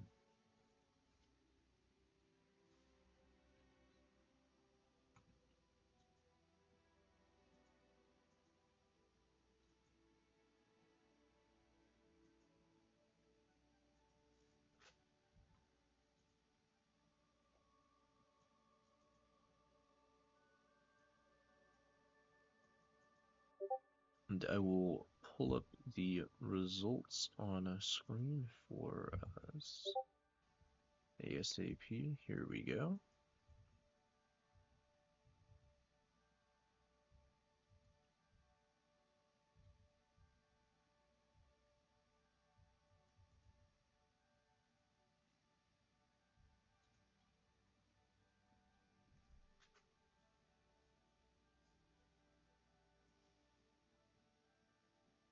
It looks like it was a very confident junior carry. The rest of his team put in work, but the Severe reigned quite supreme. I could see why it was banned in the previous match we commentated.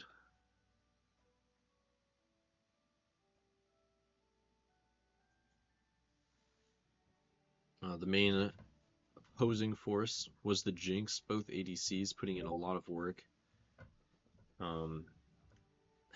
However, I think Melio is just slightly more helpful than the Nami. It looks like he was really present for a lot of his Severe's kills as well. The Malphite and the Sideless on the same team could not have made that game easy for the Jinx.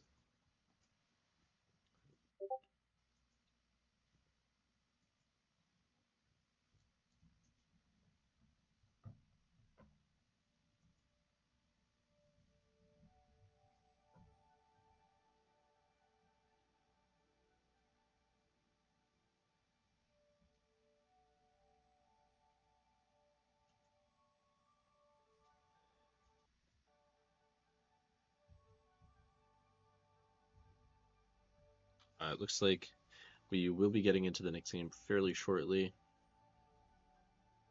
just because that one has now wrapped up. But we've seen Hoovercraft on the Malphite quite a few times. It seems a very consistent theme. He did go Malignance this time. He did go Malignance this time. It's just the premier Malphite item. I think that item was really made for that character. It's really a thing of beauty. I'm curious if we'll see T1 Mingo take this information and ban out the Malphite. A very consistent character, but we'll have to see.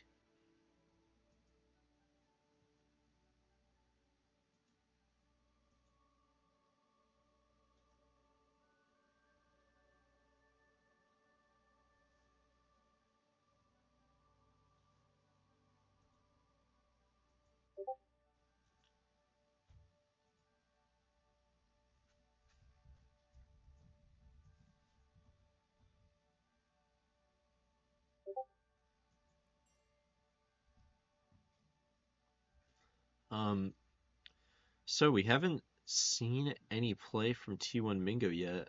Jake, can you tell me anything about what we should expect from them this coming game? I know at least in the top side, Edgeworth is a massive Kled one trick. I expect that to be banned. I'm not sure what else he's gonna show us besides that, but we'll be on the lookout. Their jungler has a lot of history on Kindred, Evelyn, Graves, a lot of the variety in the jungle. Mid laner plays pretty standard mages like Annie, Ari, and Victor, so I suspect that'll be like probably the same thing. I did not see how their last games went, and I'm also curious about what Brandon's going to do because he is also a big gangplank one trick who mainly plays topside. So I'm curious what he's going to pull out for us here. Sharp seems to be playing a lot of Fiddle, Bard, Ash. Just kind of a mix as well. He does have some melee supports, so I will be interested in what they would like to choose.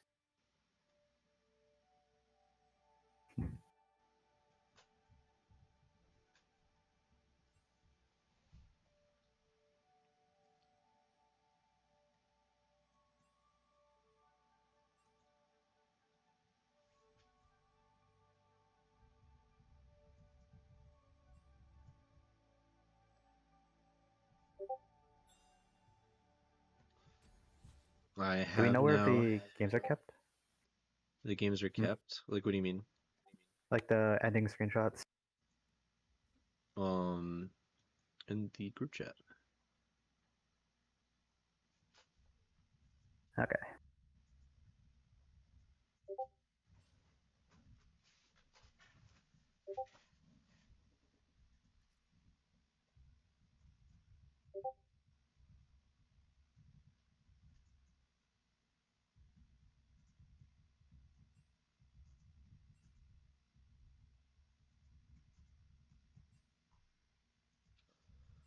I have been sent the draft link, and it looks like we will be getting into it very shortly here.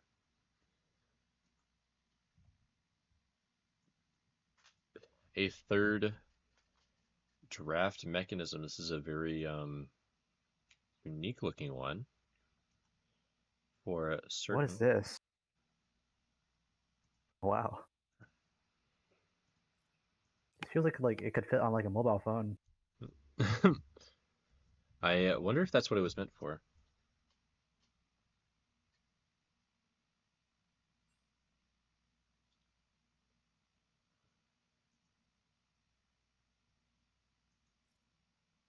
Our draft has been called by the captain of T1.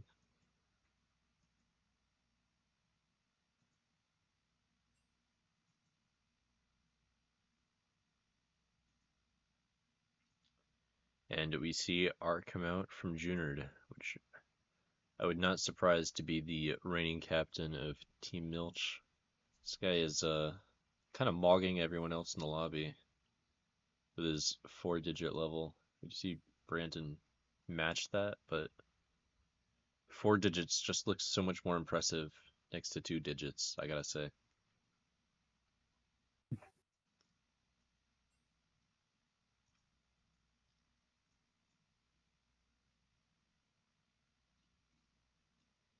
I am so curious why anyone would elect to use a LoL Pro Draft over the others. It could be for the placement of the bands. This site is just very, very unique. It could maybe... Oh my goodness, it's so loud too. Immediately a Kindred band comes out for from Team Milch.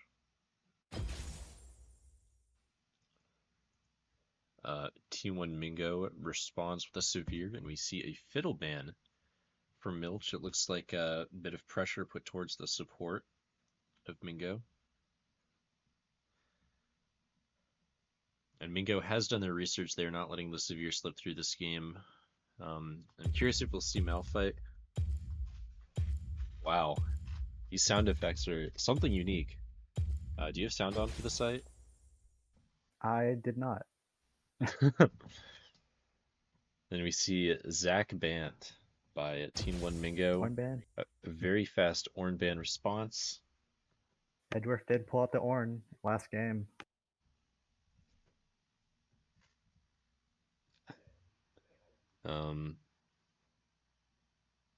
It's interesting that we don't see a Kled ban, I suppose. I'm curious if That's it'll a be really chosen good point. first 3. We also see a Silas ban when we know that this Malphite has been played every single game, even getting first picked. I wonder what Malphite versus Kled looks like. I guess Kled's like fine with it because he's never gonna get one shot at least. And I feel like Malphite would be reasonably okay with it because he's just going to build armor and do a Kled. It's exactly what he wants to do. It's his game plan from the start. We do see Diana come out as a response and followed up by Yasuo. Topside. That is what I expect.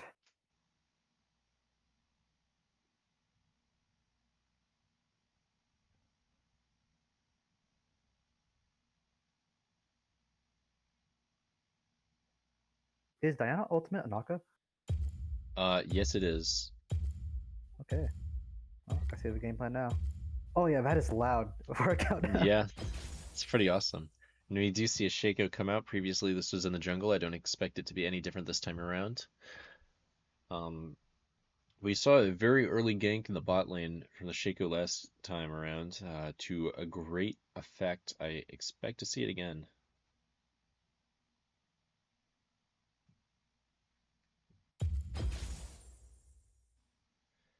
And a Xayah. I do believe that was the other big pick for the ADC of Team Milch.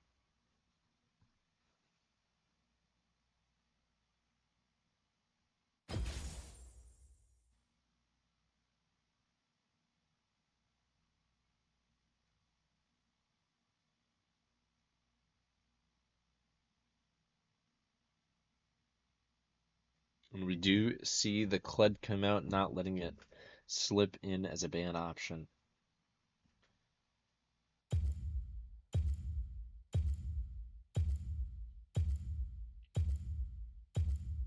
Mingo bans the Rakan. We will not be seeing any Xayah Rakan gameplay of any sort.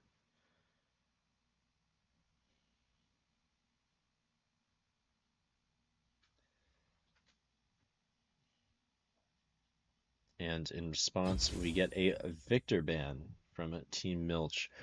As mentioned, Mingo's mid laner is very fond of the character. He's a pretty solid berth of characters that he does play, but Victor can be kind of annoying to play against. He's got a lot of range. He scales quite well. He's a solid team fighter. He's just a really pretty decent character. When a Lulu ban comes out on the side of Mingo, not very concerned about the mid laner of Team Milch. I think for pretty good reason. Sorry to say it, but Curacella is a little bit on the newer side of League. I think it's a little bit more tough to play again, or play into, or it's more tough to play around the mid laner when the mid laner is level 69. We do see it, Nautilus come out for Team Mingo. Very solid lockdown. Do you think there's any chance this is Yasuo ADC? Honestly, it's not zero because Brandon also does play Yasuo. I've kind of been thinking it, but I just hadn't said it. Now I've put it out there. I guess we'll find out with this very final pick. Team Milch locks in the Leona, pretty solid into a Nautilus. The site did break. It looks like it was a Smolder pick with the Leona, and it is Yasuo ADC. We see Malzahar come out for the mid lane of Team T1 Mingo. Wow.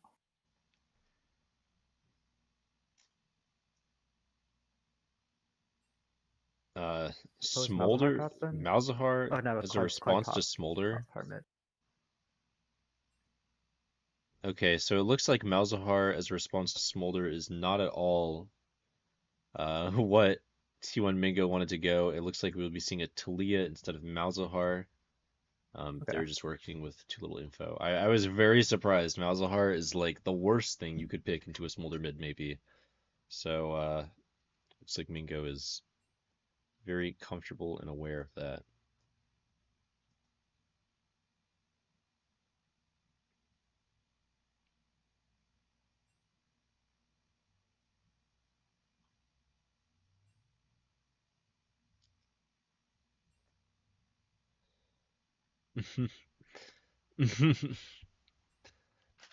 Looks like both teams are ready to get into this game. And they have, thankfully, chosen the blind pick style lobby.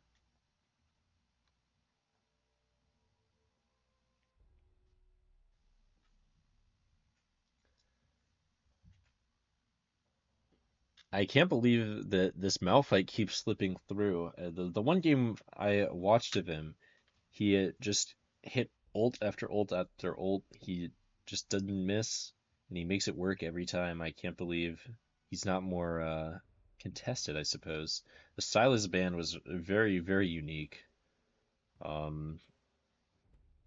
I suppose pairing a Silas player with a Malphite player is a very intelligent team-making decision.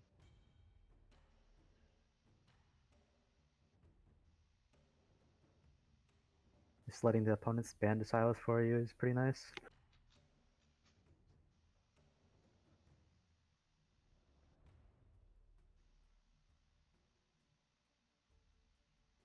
Now, Leona can lock down Yasuo pretty well, but Yasuo can win wall Zaya's daggers, which feels pretty bad for her.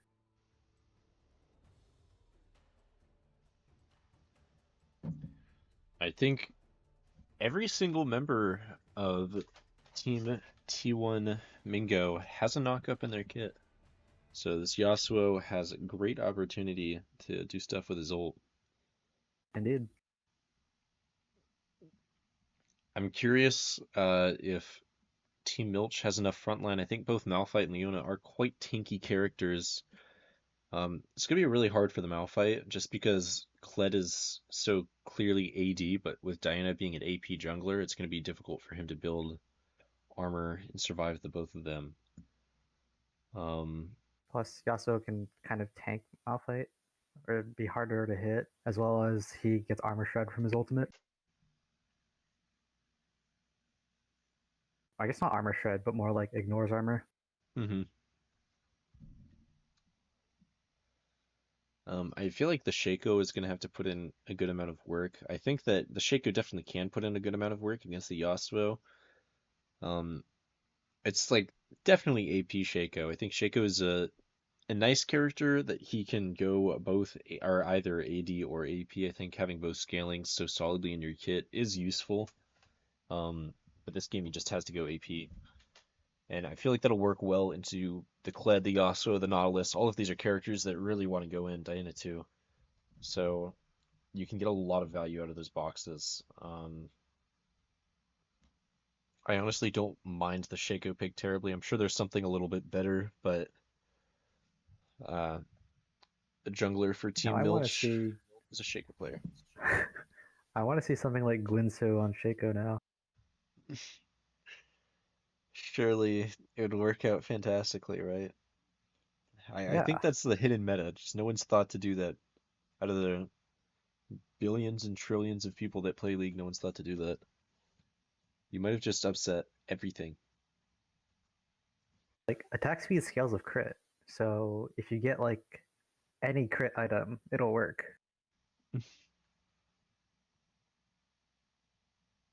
And then you just hit more. Yeah, this is cooking. This is cooking. I kind of didn't talk about very much what either team comp wants to do. I It is a bit think bad for Talia that they don't have many dashes beside Leona, but she still gives a lot of CC by just hitting the combo herself. And she's a mobile character, so she's just good, I guess.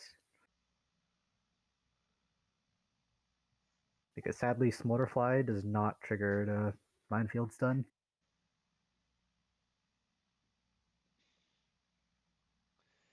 I think T1 Mingo is very clearly a dive comp, and also Talia's there. She can help a little, but she's just not as dive as something like an assassin mid laner might be. I think between the Yasuo and the Diana, and even the Kled to an extent, it might be hard to squeeze another assassin in.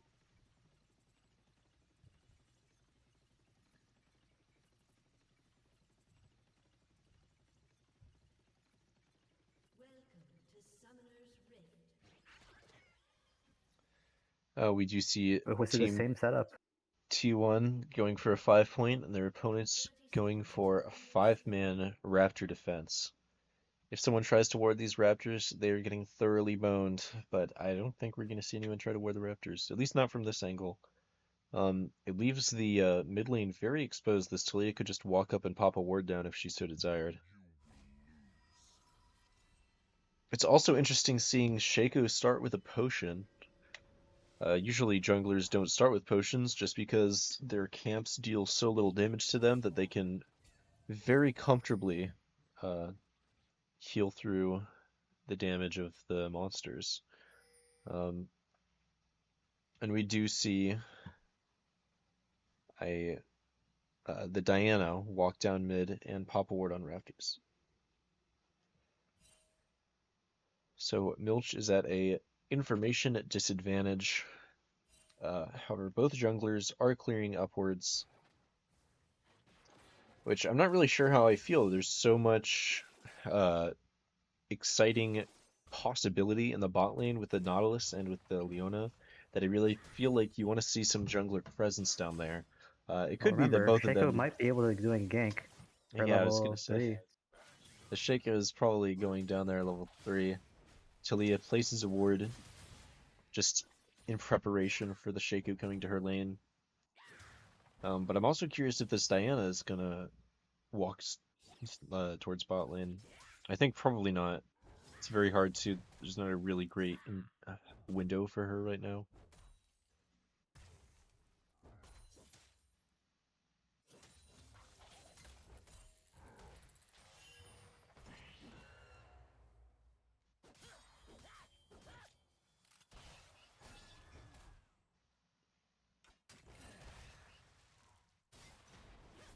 We do see Nautilus hit a hook onto Key. Junior taking great advantage of this engage, very nearly burst the Yasuo 100 to 0. We see Ignite come out from Key, and a flash is forced out of the ADC in red. Pretty does not yet great have start Wind from the Wall, game. so he cannot Sorry, negate those trades.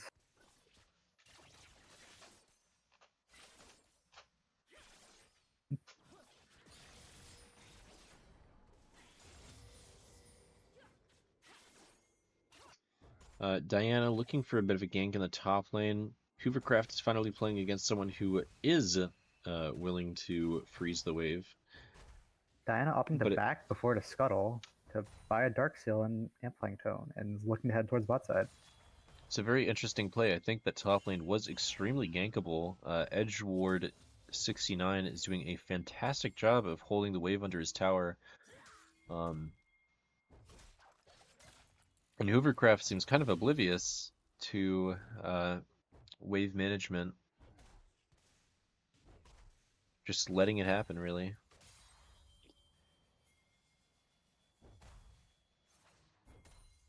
And now Diana's going to go into a Raptor invade. Wow. She does have her Nautilus present to help her. Nautilus is missing a great deal of XP in exchange for this. It looks like they might have been spotted. There were some pings that went down over him. Nautilus now getting a fantastic engage from behind. Junert is completely caught out, and instead we will see them go for Key. Nautilus misses the hook, and Key just hooks the Nautilus and flashes away. Shaco does arrive. He is able to affect this fight. He also gets stunned and taken care of by Leona. Talia roams down to help. Nautilus low. Zaya flash forwards, looking for Diana. Gets a return and another kill. In the meantime, Kled looking very, very vulnerable in the top lane. Ooh, Malphite does not have mana though. Gets a fantastic bit of trade in the bottom, but can't do much more than trade. Yasuo has moved into the mid lane and onto the Smolder. I don't think that this Smolder is in any danger of dying. He is here to stand in between the brunt of Mingo and his mid laner.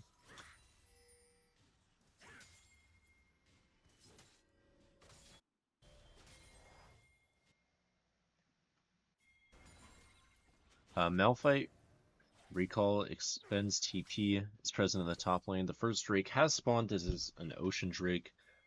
T1 Mingo does not have any wards available to them to place around the Drake. A lot of the vision has been spent around the mid lane and in the jungle of Team Milch.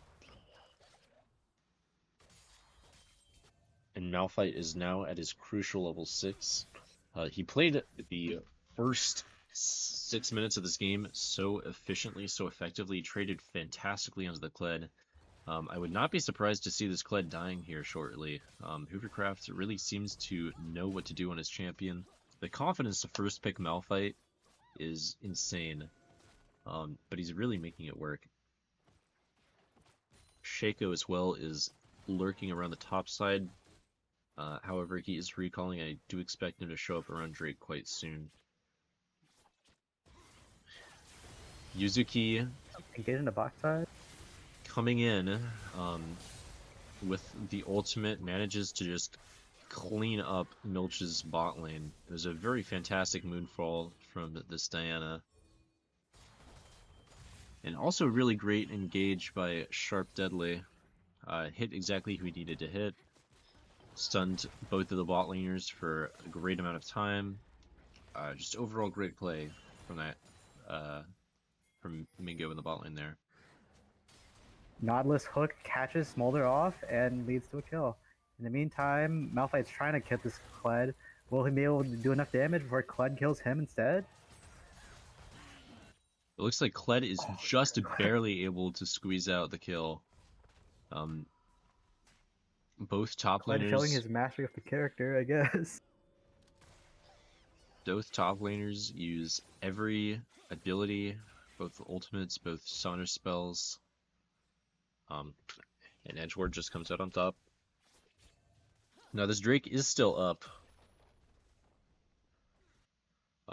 And despite the great double kill by the Diana, this Xayah is still very much, very far ahead of this Yasuo.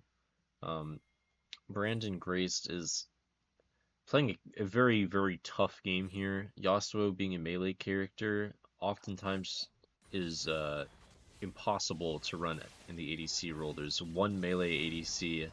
That's for good reason. And she's not even doing that great right now in the meta. Yasuo believing Xayah was alone goes on, but Leona comes out from a bush and forces him to flash away.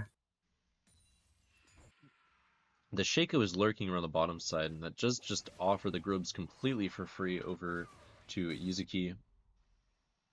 And I think Edgeward is strong enough that really the Shaco couldn't have realistically contested the Grubs. Ooh, a great pop-up by Not.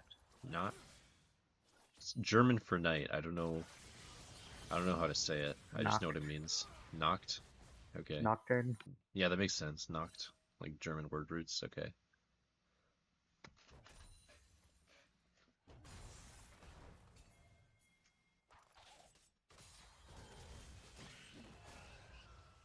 Edgeward dismounted.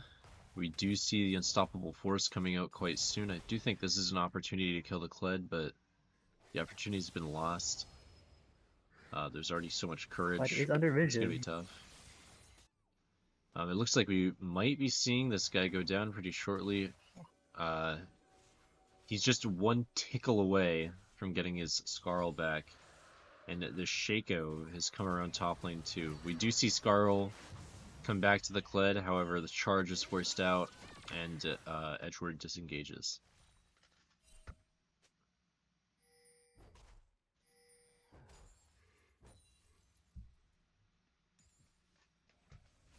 Shaco now lurking towards the mid lane. It seems like Notchit is at least somewhat aware, taking a recall where he can.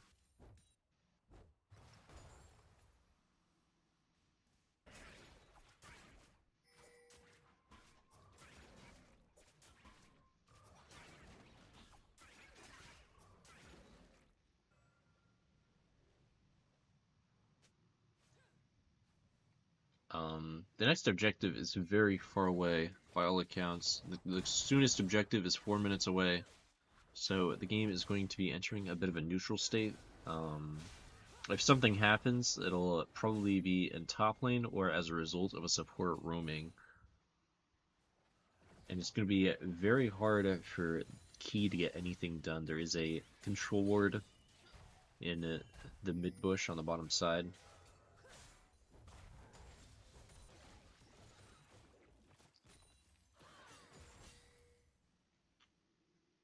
Honestly, Talia as a counter to Smolder is very interesting. It could be that this mid laner only plays Malzahar, Talia, but I feel like this Smolder really has a lot of opportunity to just scale into a bit of a monster.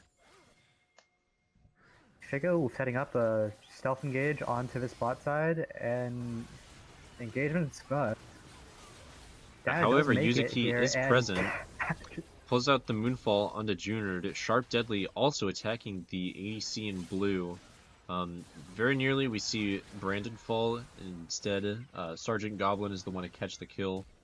He Hallucinate forced will to flash away, but up. Sharp Deadly is able to pick up the kill with a hook. And it looks like a tower dive was intended, but Yuzuki just ate 2 tower shots, and the tower is presently too amped to realistically go for the Shaco. Another 2 tower shots eaten by the jungler in Yuzuki. red, Oh. by the Diana. Very interesting Now- gameplay, for sure.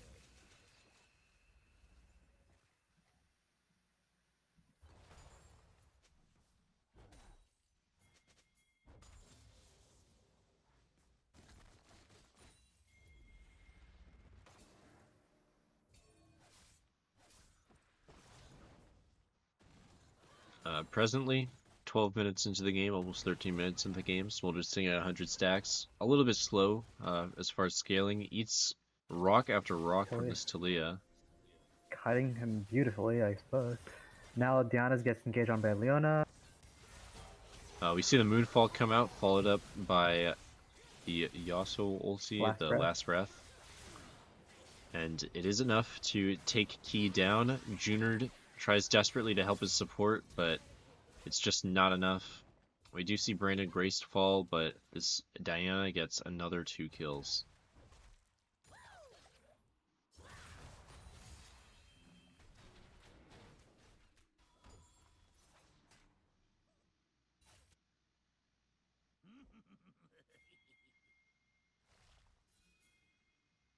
Turret plating will fall soon. Teleport engage midside, possibly. Talia flashes forward, forces out Smolder Flash. We also see Sharp Deadly roaming up, but nothing comes of it.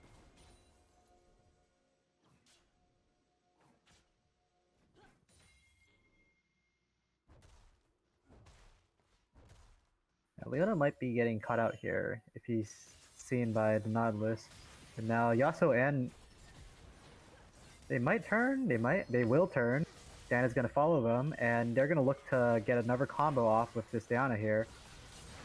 Junard knocked up by the depth charge, and between the 3 of them, Key is able to fall.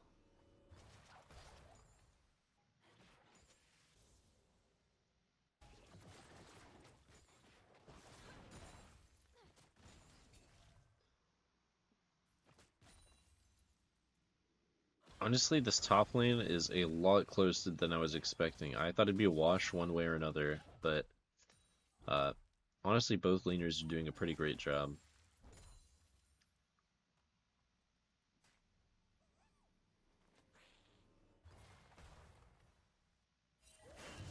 Engage on mid by Shaco here. Hallucinate blocks the combo off, but Diana's here to follow up. The hallucination will detonate. And Mom Nautilus comes out, with a Sharp massive Deadly hook is here. from down under.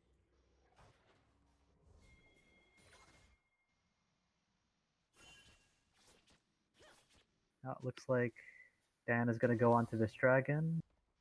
There is vision on it for Blood and Blue, but they shouldn't be able to be contested since Shaco is dead.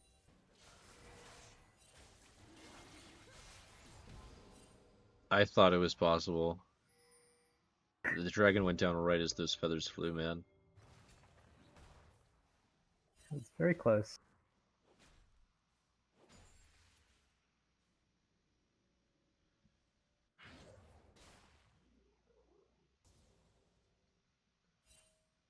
Nautilus with a roam top to get vision of this Herald.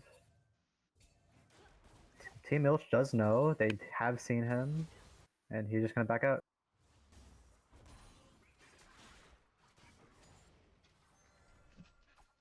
In the meantime, Yasuo has to watch his wave get cleared. And pray he gets gold. Diana is here for a counter engage setup as they look for Leona here. He is taking heavy Diana waits. damage, and we get the Moonfall into Last Breath combo. And both bot laners do end up going down. Brandon Graced is finally beginning to scale. Allowed to get a couple of kills by his jungler. I really like the patience by Diana there on waiting to go in before getting hit by Leona ult. Now in the mid lane, Nautilus flash roots Smolder and allows Talia to get a free clean combo onto Smolder. Milch will be looking for this Herald, but Edgeworth steals it with his W. The top laner does also manage to pick up the, I think it's called the Eye of the Herald? Yeah, the Eye of the Herald. Now Shaco is getting chased out of his own jungle by this Diana. Looks like Diana's going in between towers in hopes of finding the Shaco as he tries to return the base. Just not Shaco letting does Sergeant see Goblin the get way. out. I Yuzu don't will think she's not going to be able giving to up. stop this back. She's gonna Just barely miss the Shaco. a tenth of a second too late. But at And this will get point in out the game, safely. it looks like Tuan Mingo is very, very solidly in the driver's seat. Honestly, Milch was putting up a pretty good fight early, but just a sort of cascade of events, really this Diana ganking bot lane over and over and over again, has allowed this Yasuo to become relevant. This Nautilus is doing a great job of roaming around the map, being present where he needs to be. As I speak, he's in top lane. Natchet is doing a great job catching the Smolder out very, very consistently. Kled killed before he can remount, and Milch lives. However, for that Klid kill, Milch does lose their mid lane tier 2. Even more gold over to the Yasuo. Maybe also getting this Yasuo out, however, sacrificing himself for this mid lane tier 2.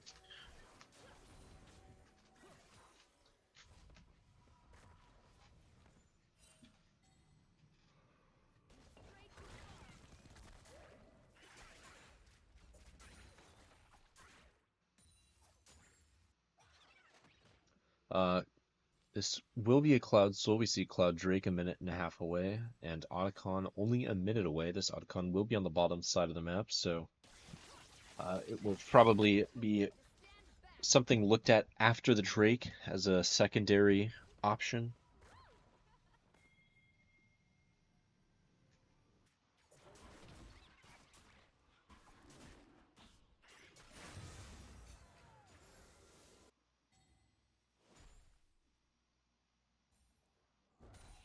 Which team do you think has the best, like, Otacon clear? I think that Xayah doesn't have, like, crazy high DPS for the Otacon, and She has enough with Navori, because she can constantly keep refreshing her daggers in return. this is true. I think I'm just so used to seeing Xayah players try to smite it that I don't see them return it very often for the extra damage. In bot lane, Smolder gets caught out Yuzuki by comes Diana. Does not even need to use Moonfall. We see Ki go in on the Diana. Death Charge used on the Shaco. He dodges it with Hallucinate. And Yuzuki does manage to escape. He still has Moonlight, so I don't know if he really wants to be completely out of the fight. Hoovercraft is present. He does have the Unstoppable Force, but he is slinking away. And in the end, we see the Smolder go down. I really expected but him no lives to go onto exchanged. Diana there. Now we'll see if he uses it here. Hoovercraft gets gets picked caught off out before. before he can use the Unstoppable Charge. Key looks like he'll be going down next. Edgeworth chasing the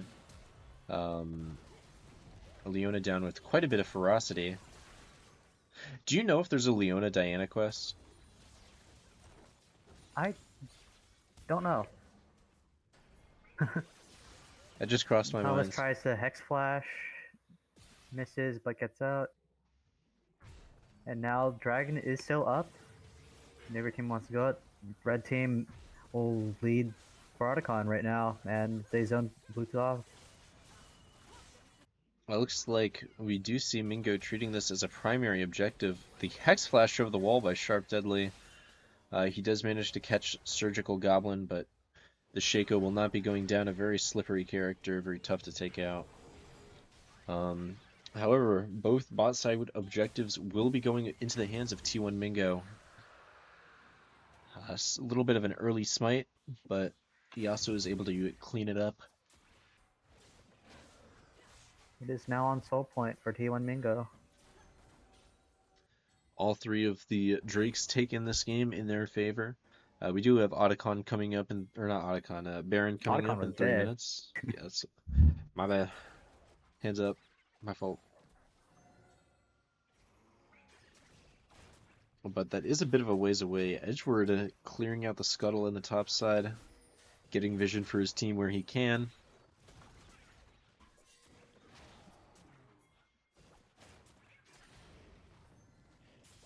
And it looks like just this Kled is enough to scare off both the Shaco and the Leona. In the bot lane, Mingo trying Smolder to- gets caught out by the Yasuo. Last Breath comes out. And he is cut down. It looks like bot lane tier 2 will be going over to Brant and Graced. Hoovercraft Nocturne uses hooks unstoppable onto Malphite, but forces ultimate's an out. escape. Edgeward gets a great charge onto Surgical Goblin. Unfortunately, nothing more can be done from this point. Skarl is lost. Kled is dismounted. A great hook on the Surgical Goblin. Unfortunately, Team Mingo is just not there to follow up on that hook. Moonfall comes out. Hoovercraft forced to flash away. This Malphite is now both without ult and without flash. Not Nino very dives in scary. but isn't able to find anything and ends up falling. Nautilus hook catches Zaya, and Kled will finish up Leona. Nautilus hook still looking for blood. He wants to go in, but no one can follow him. He will likely just be around. I think we're gonna see Nautilus die here. Oh my Never god! mind. Sharp! Never mind. Sharp! Surgical Goblin gets a little bit too ambitious. Definitely should have played that fight a little bit slower and falls at the hands of Sharp Deadly. Both mid, top, and bot inhibs are down here. At 24 minutes into the game, the Baron hasn't even spawned yet. This sets up great prio for T1 Mingo to catch this Baron. And if they do manage to get Baron with 3 inhibs down this early, it's probably just reps. I can't imagine defending this.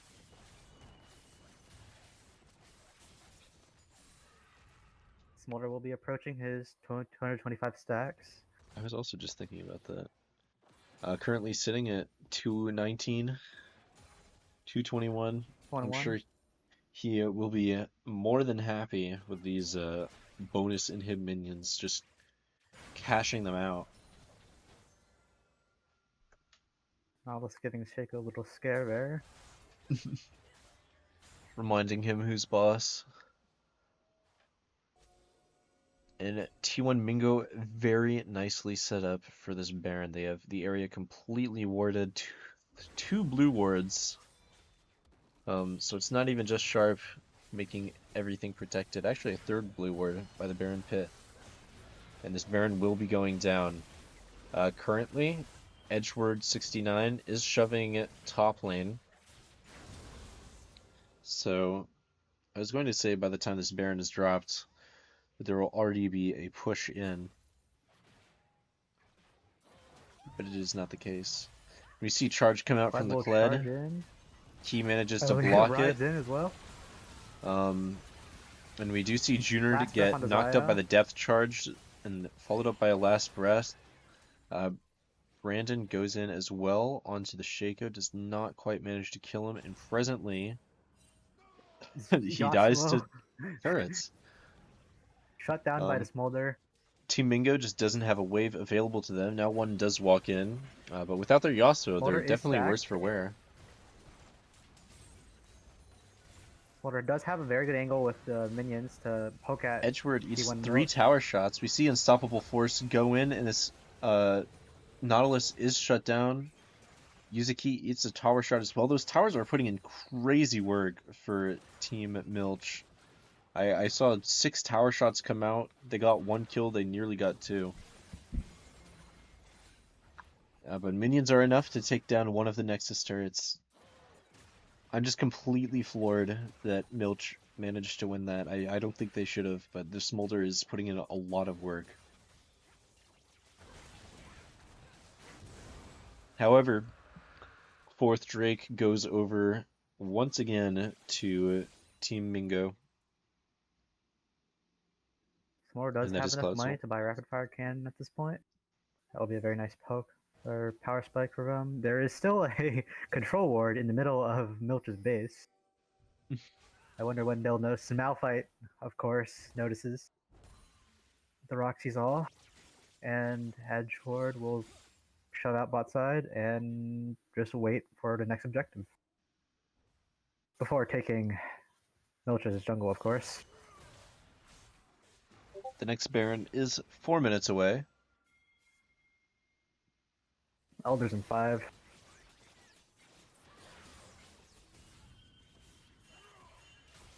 It looks like Mingo is looking to end the game without the Baron. A very, very hasty decision. We see the Yasuo go down to the Smolder. He hits Sharp Deadly with the Leona R. A lot of people Smolder are is close by now right the now. target. This could be a big combo. Hoovercraft does Smolder manage to knock catches up 2, but play. go down for it. He's able to section off the Talia and the Diana long enough for the Smolder to just clean up. In the meanwhile, we do see the second Nexus turret falling. Diana is lurking around, making sure to keep these inhibitor minions Baron buffed. It is a Herculean task for Team Milch to cut these minions down, but they are doing their darndest. And all of this gold is going to Smolder. He's getting a bunch of farm from this triple inhib, and that gold advantage is getting there. I swear, I've At seen the this very guy least, sing Smolder 60 CS in 2 minutes. Smolder is matching the enemy team, and he is a Smolder, so he has definitely scaled.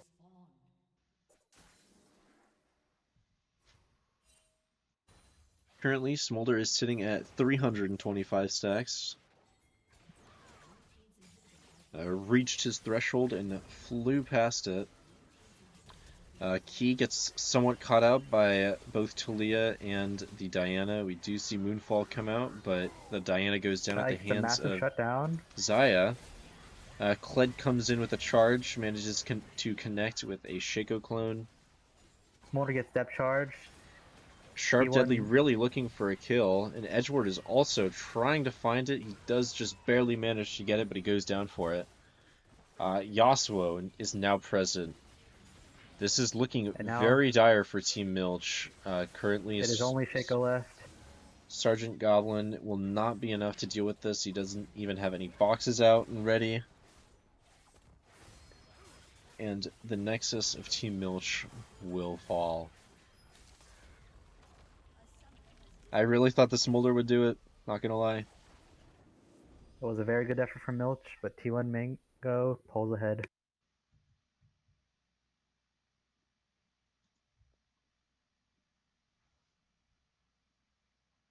Well, I think that was a very well played game overall.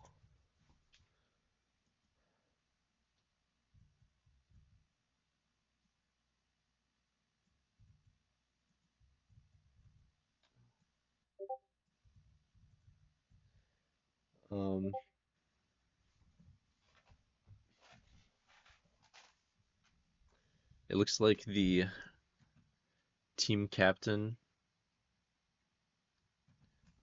for T1 Bingo might not be available for a comment for an interview afterwards.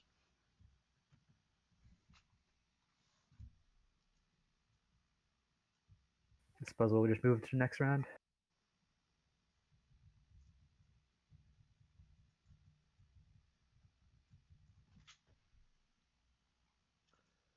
Overall, After this, we say actually that have game, uh, the finals.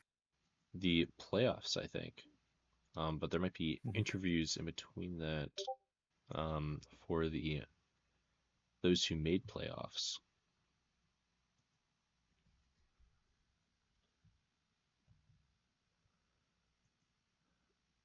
So, UNF, Milch, T1 Mingo, and 1982 Honda Civic have all made playoffs.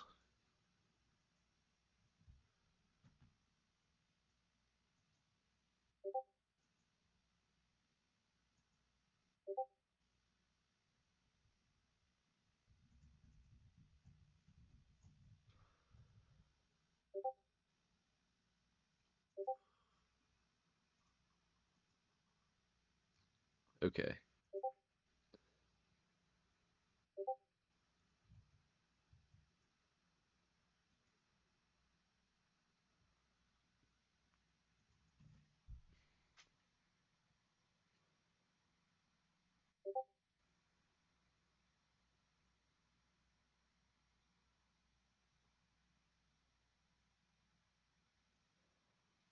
So I think we're getting into playoffs now. I think the last interview between now and playoffs was going to be the interview with Yuzuki, but he's just a little bit too tired. He hasn't slept a lot. He's done a lot of preparation for these games that he's participated in today.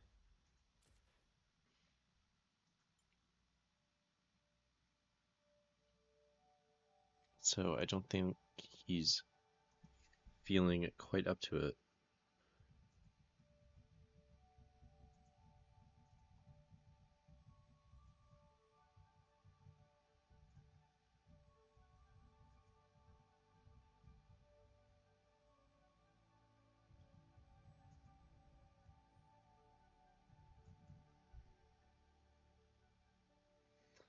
So we will now be getting into round one playoffs.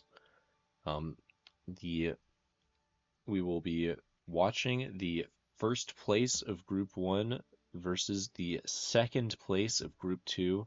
This is UNF versus Milch. We saw Milch put out a great effort the last game, but presently UNF is undefeated in this tournament. So it is going to be a little rough for Milch to face off against these Titans.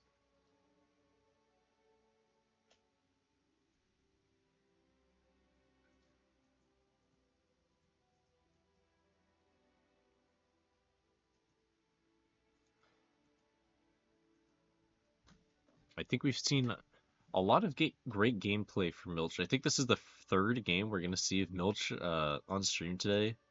These guys are really getting a lot of screen time, and I'm curious if we will finally see this Malphite banned or not. Obviously, he is putting in great work. I think that Junard is the star player pretty much every game. Honestly, Curacella did great work that last game on the Smolder. They were really able to scale quite strongly, and they had a lot more presence than I thought they might. I think that ultimately the jungler for Team T1 Mingo was just a bit too powerful, a bit too dominant.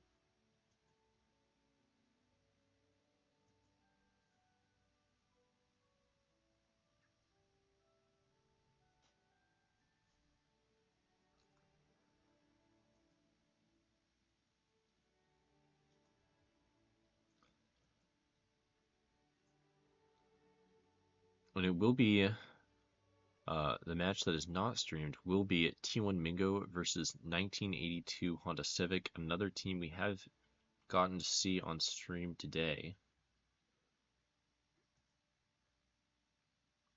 I believe we've covered everyone, right? No, I don't think we got to At least see once. Universal Basic Income, and we did not get to see Oh. Nova Southeastern University. Mhm. So there are a couple of teams we haven't gotten a glance of just yet, and unfortunately we will not be getting any further glance of because they're not playing anymore. So sad. These playoff rounds are best of one. It will just be 2 more games, and the UNF tournament, the UNF hosted tournament, will be over. I do believe first in the league section of the UNF Esports Club's lifetime. And then we will get to do some interviews as well.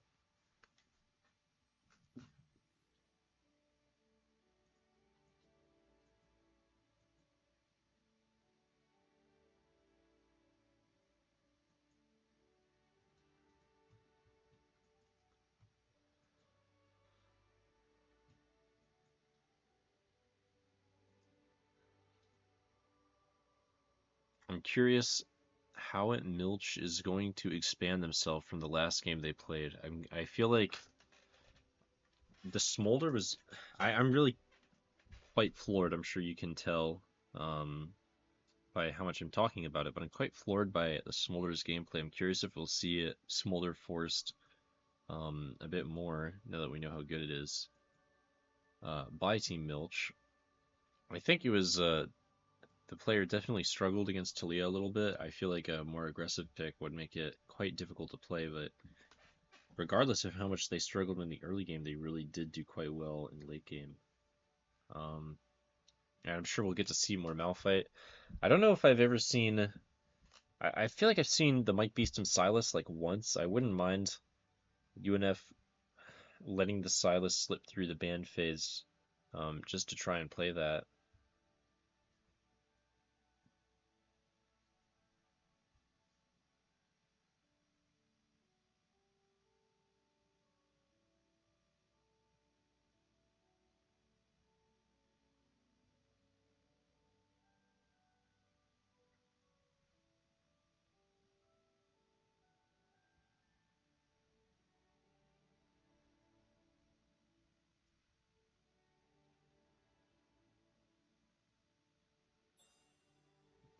And I have been invited to lobby.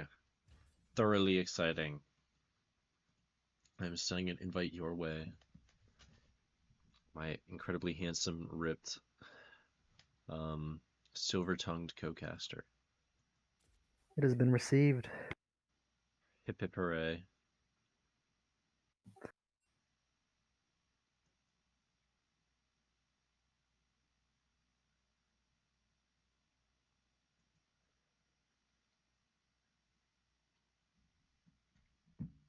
Now, draft is going to be coming up quite shortly.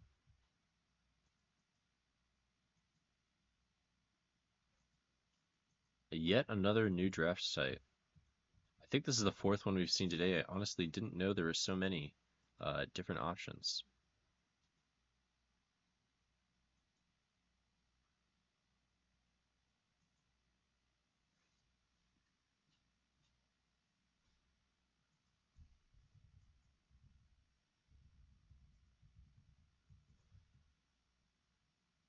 UNF has readied up.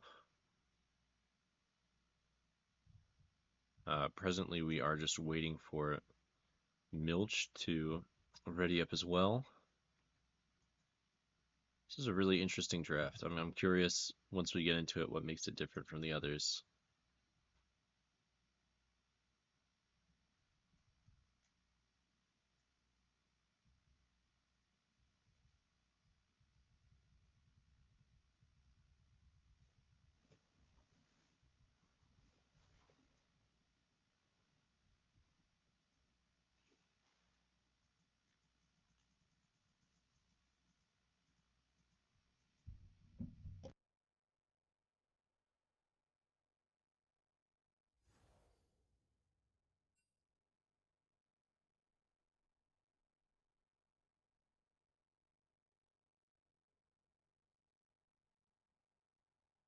And draft is ready. The site actually looks quite pretty.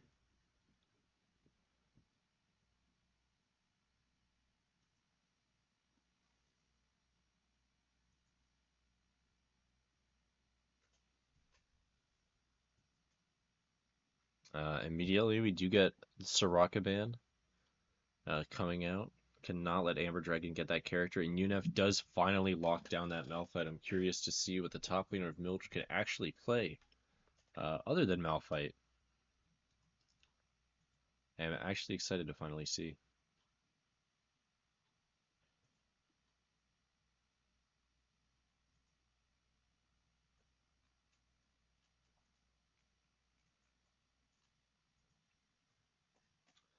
We see a Kai'Sa ban as well from the side of UNF, and an Ashe ban on the side of Milch. Kai'Sa's pretty interesting. I'm curious if UNF will let the Severe slip through. We have seen a bit of favor go towards that character past a couple of games. Nami ban as well on the side of Milch. I wonder if we'll see Seraphine for UNF just because Amber Dragon is so prevalent on that character. Xayah ban, not Severe. Why did I think Severe? Who's been playing Severe today? It has been Junard. 2 games ago. So maybe we'll see Severe come out now that this Xayah is banned away. Corki. I was not expecting it. I think we have seen Milch hover it just a little bit.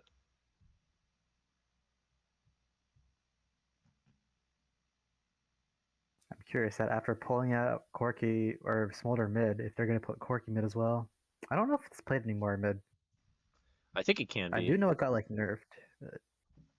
I think it's a lot less prevalent, but it's still something that's possible.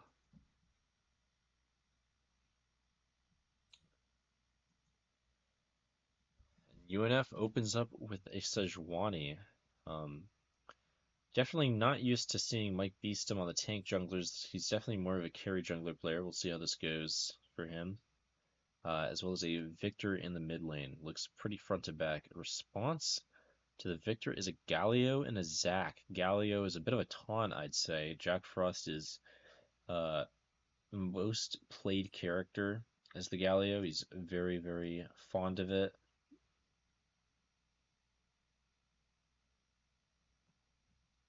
So having it stolen away from him cannot feel good. No, he wasn't going to play it either way.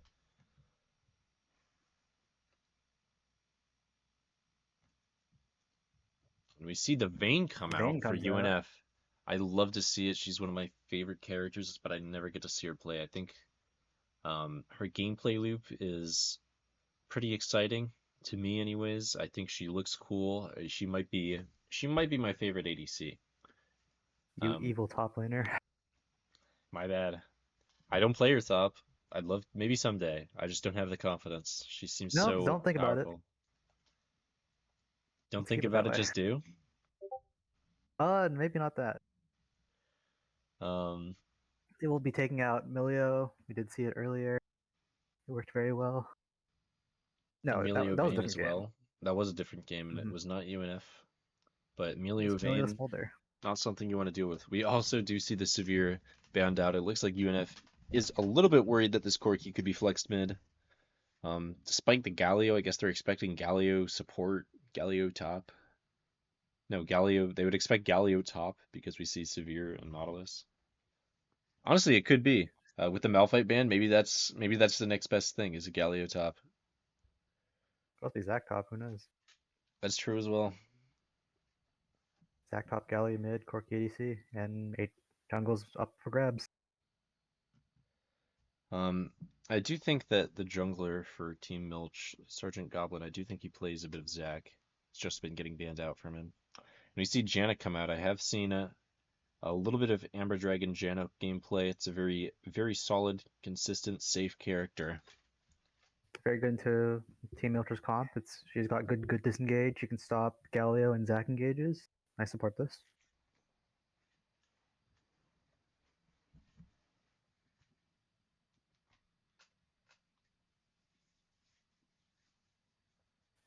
Team Milch will respond with a Blitzcrank to try to catch this Janna off guard, as well as a Misfortune. Team Milch does have a decent amount of lockdown to keep Team UNF in Misfortune's ultimate with Zac Disruption, Galio CC. And it looks like it will be Corki mid.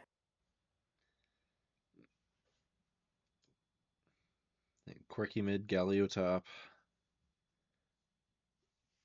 Or Corky goes topside. We'll see. Just couldn't happen. Ain't no way. And we do see the Olaf come out for the top lane, a bit of a newer, more experimental pick for UNF. I do know that Nick used to play quite a lot of Olaf, but stopped for quite some time. Looks like he's getting back onto a bit of an Olaf grind. Well, at least for into their team, Olaf, if he ever gets onto Galio or Blitzcrank, he's just going to keep getting unstoppable. And I do think he is especially good into Blitz, Galio, Zac. It is very clear that Milch's game plan is to lock down the members of Team UNF and use bullet time to clean them up. And Olaf is a character that can just reject that and put a stop to that misfortune almost immediately. I can't imagine it takes very long for an Olaf to disappear any ADC. Our stream water. And now we get into the Glorious client blind pick. draft. And it is thankfully a blind pick. We do not have to wait through the retelling of the draft.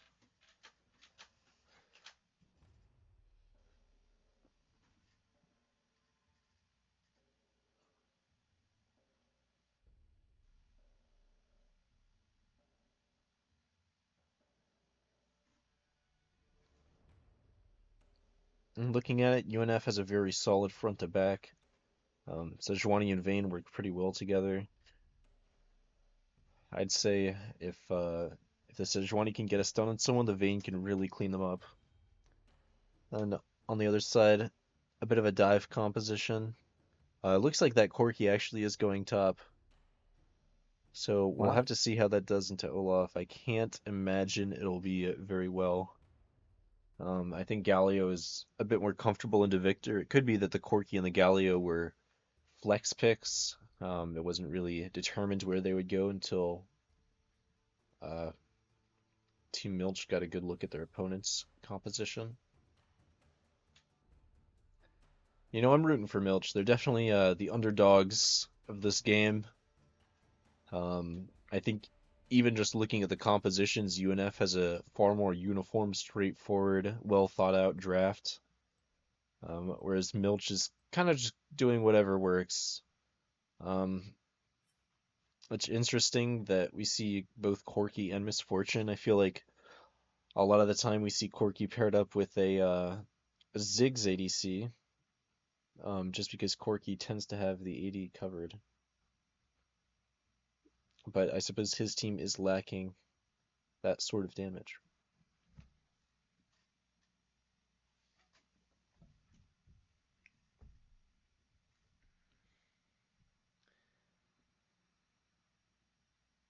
I think that it's going to be very difficult for Milch to win this game. I think a lot of what they have to rely on is either this Corki or this Misfortune getting very, very ahead and then carrying them in every single team fight. UNF doesn't really have a consistent way to get on top of and shut down an opposing carry. Their best bet is the Bola thrown out by Sejuani. Don't know the name of the ultimate ability, but you know what I'm talking about. And that's not really Glacial Prison. Glacial Prison. That's not really consistent. That's not something you can expect to work out every single team fight. And I think the one that really has to get ahead is this Corki. I don't know if he'll necessarily be able to do it. I think Misfortune's game plan of pressing R at some point is a lot harder to achieve when there's Sejuani, Olaf, Vayne running at you. Corki, who has the more consistent damage output, is definitely more able to pull it off.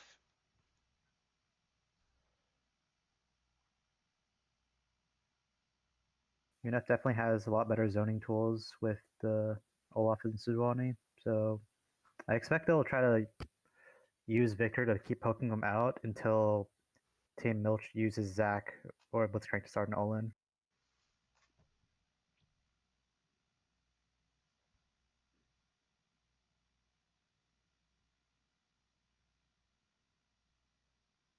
It does seem difficult for Team Milch to catch the Vayne though, so I wonder what they're going to do about that. I think they're probably going to send the Zac in about it, but I don't think that's going to be a great idea. I really am unsure what they're going to do about this Vayne. I think they're just going to, if they can do anything, it would be to put her down in the early game, and end the game before she turns into a monster.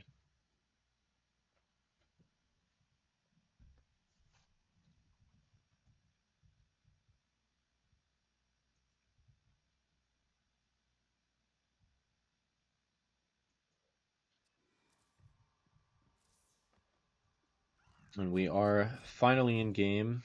This is the first game of the playoffs section of the very first UNF hosted league tournament.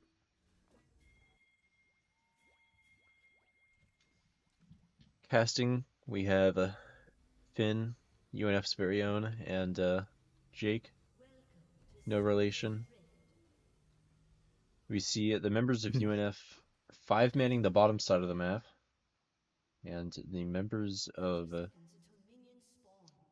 Team Milch 5-manning the top side of the map. Both teams are very intent on getting something for this, and I think the best that can be hoped for is Vision. It looks like UNF is a little bit too squeamish to push in for Vision. Milch did not feel the same way. They're very confident in their team comp. I think having a Blitzcrank definitely puts them at a bit of an advantage in this kind of early game skirmish.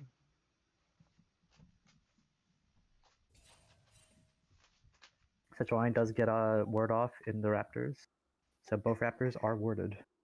And ultimately, both teams walk away with roughly the same prize.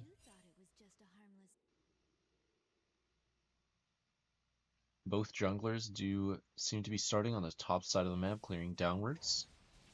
There will be a lot of play around this bot lane, as expected.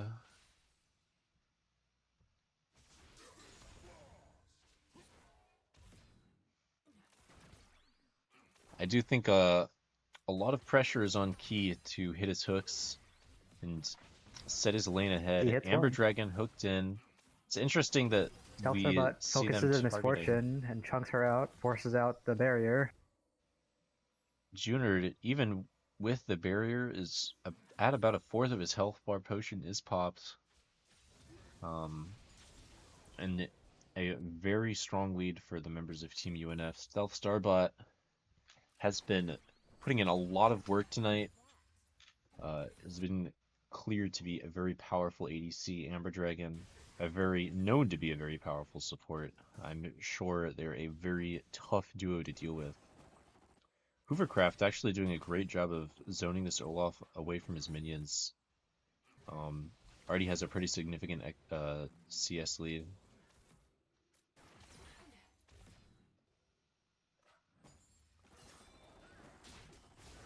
Sejuani will be ganking Hoovercraft. And Olaf will get first blood. The 3-camp gank, very non-traditional for UNF. Almost every single game we see this Sejuani go for a full clear and then a gank. But the Corki was just too far forward for Michael to not go for that. And it pays out. This does put Michael over a minute behind in his own clear. However, Stealth Starbot has gotten the reset off and has boots, just a little something to help him survive this incoming Zac. And it looks like Zac won't even be incoming. The bot laners for Team Milch do elect to recall.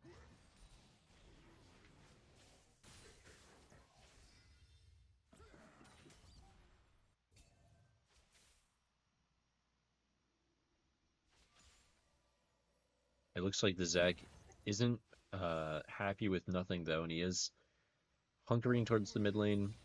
He wants to catch out this Victor, but Jack Frost is just playing so safe. I don't think it'll The happen. Zac range is very big and forces out the Victor Fly.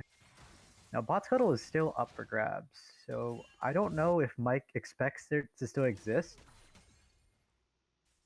And he will fight for the Scuttle. Now's the Smite battle. Sergeant Goblin wins Smite and leaves.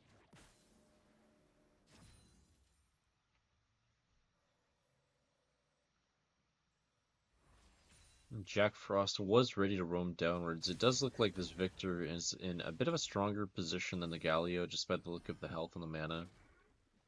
On the bot lane, Zac setting up for an engage on the bot side. Still hasn't Catches recalled. Bane. Blitzcrank with a flash hook and flash uppercut into hook gets Stealth Star bot.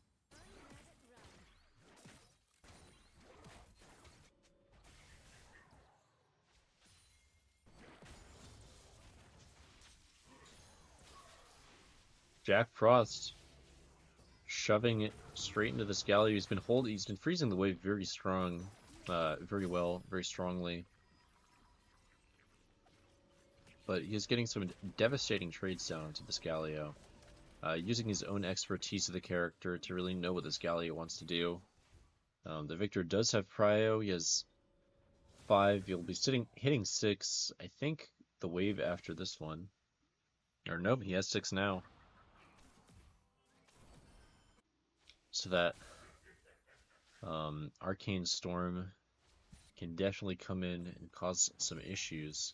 Mike Beeston once again on the top side of the map. Hoovercraft does not have vision of the Sejuani. Shirley sees him now. We see the Mike Beeston flash. Forces out Hoovercraft's flash. And now that Zac is in, looks like Mike Beeston will be going down and Nick is short to follow. He does not manage to pop Zac's passive or kill Hoovercraft. This Corki is recovered quite nicely from the early game gank. Olaf is super behind in CS. I don't know if Nick really knows what to do against such a fearsome ranged top laner. And a great hook by Key. Catches Amber Dragon from across the map. An uppercut All this time, to follow Bane it. is attacking on Junard and is focusing enough, but it's not enough yet. And we get a double kill for this misfortune. Vayne is just not able to deal enough damage to kill her through the wave and through the Blitzcrank. He only has Berserker's Raven Dagger and is not enough to go against it. And we see I sort wonder of if the it's- detriment. Oh, go on. I wonder if it's better to get more attack speed early on as Vayne to proc your Silver Bolts more. I think probably so. I think that's why we see him going for the boots. But yeah, as I was going to say, I think that the struggles we're experiencing in the bot lane are a very direct result of Mike Beeston trying to get Nick ahead. I really think you have to play your strong side, and unfortunately this Olaf is not looking like a strong side. I do believe that once he gets on top of the Corki, it's going to be very tough for the Corki to deal with him. But presently, he's 20 CS behind. They're even in kills. It's a very tough situation for this Olaf. Well, He's also a level behind. He does actually Ghost. now pop Ghost. He manages to get on top of the Corki, and he's taking a lot of damage. And he does manage to tear through Hoovercraft with the help of Mike Beast. So unfortunately, the Sejuani does walk away with the kill.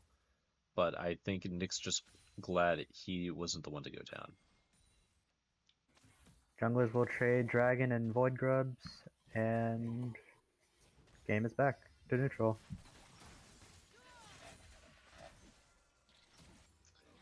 And it is, while the game is in a fairly neutral state, we do see that Team Milch has quite an advantage in gold, sitting at around 2k 9 minutes into the game. I have seen UNF in this position before. I have seen UNF come back from this. But it's not a great start.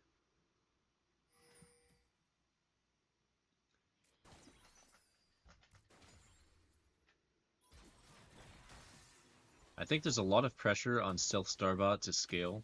I think that he's really that was an The interesting. Aura Flash or Blitz allows him to unlock Hex Flash, the better tool. But as I was saying, I think there's a lot of pressure on the Stealth Starbot. It's the most consistent damage that UNF has to really pull ahead in this lane and win fights for his team. But unfortunately, Key is just applying so much pressure with these hooks into the knockups that it's very, very tough for this Vayne to play. That was a very nice hook catch between the turret and the minions there. I also feel like Janna is a character that works really well when she's roaming around the map. Mike Beestum hits the Glacial Prison on the Junard. It looks like we will be seeing this ADC go down. Unfortunately, the Galio is able to come in with the hero's entrance, clear up UNF's ADC. Zac is also on the bottom side of the map, and in the end, Jack Frost is the only one that's able Misfortune, but gets hooked by Key. Arcane Storm comes out. He's going to try to take Key with him, but Jack Frost will die first. This is looking very, very rough for the players of UNF. As a super negative trade in the bot lane, 4 members for just Junard. And there was a shutdown in it, but it wasn't even 300. It's and this Misfortune is now sitting on the Bloodthirster. It's going to be very hard to take her out of lane.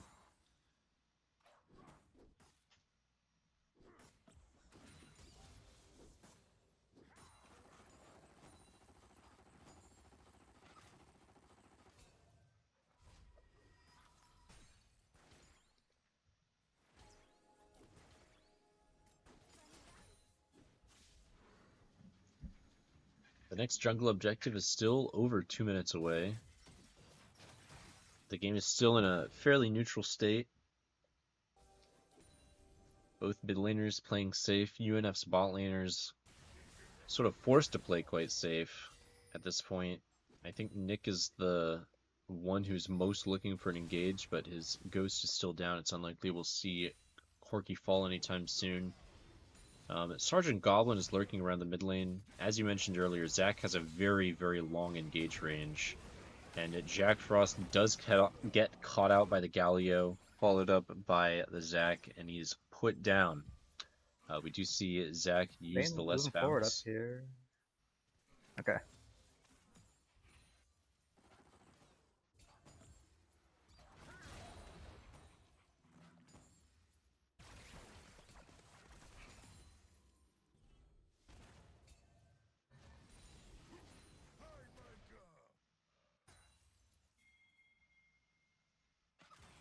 This time, Corki has a lot of vision in his top side, so he's not going to get ganked by Sejuani anymore.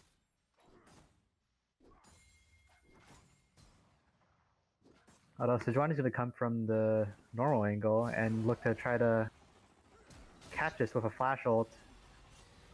Corki flashes out instead and lives. Galio as well Ghost is just popped looking to come to the top side and maybe turn this. Nick is in a very bad position right now as he has no teleport and no ghost. In the bot lane, we see a great gank from Surgical Goblin, or Sergeant Goblin. Sorry. Do you know who Surgical Goblin is? Surgical Goblin? That's the Mind Goblin? No, no. No. Surgical Goblin's like a top-rated Clash Royale Expo player. Okay. So I was just curious. That's why I keep thinking of him whenever I see Sergeant Goblin.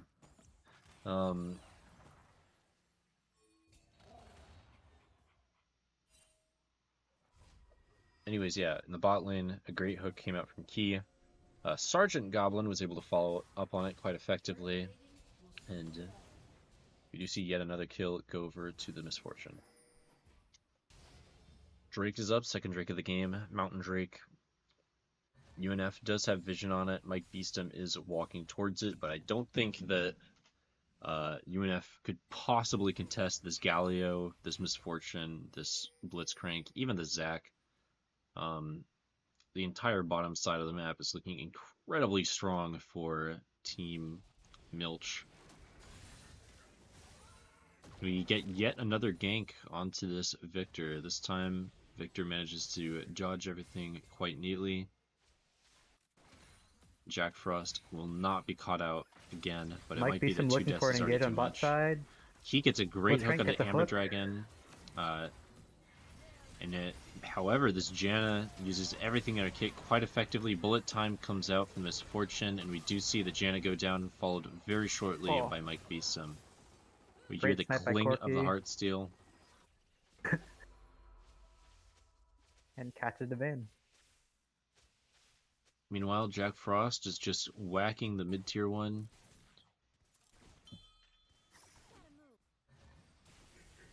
Seems like every time UNF tries to make a play, Team Milch has a great counter engage in response with both their jungler and mid laner.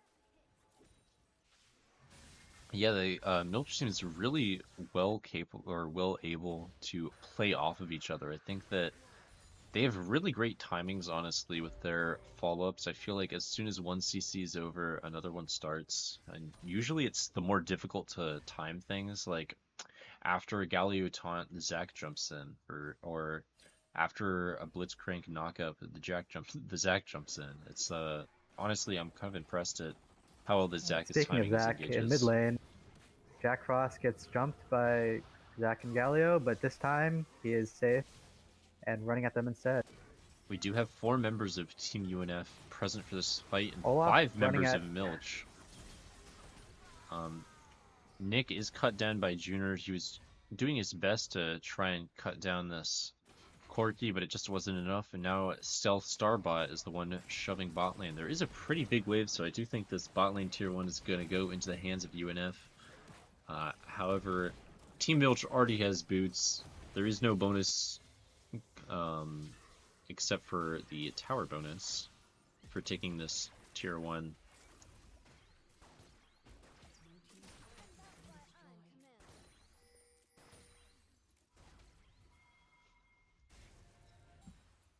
Invane is now better than she was before, but still very, very solidly behind the Misfortune. And this is exactly what I said Milch needed to do to win.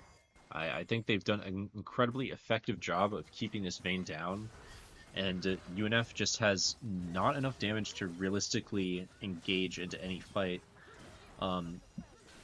Nick catches Hoovercraft without any mana, and chases him down. I don't think he even needed Mike Beast to be present. This Corky is really an objectives-based ADC, or not objectives, ability-based ADC. A lot of his March damage, Mage. yeah, uses mana rather than just autos. So without the mana, it's very tough for him to be able to kill this Olaf. Sergeant Goblin engages onto Nick. There's a lot of CC from the Zac. He might be able to stop Nick from taking tower. It is not enough. And Nick turns onto Sergeant Goblin with the Ragnarok, but ultimately he goes down. Both Otacon and Drake 2.5 minutes away, and both are on the bottom side of the map.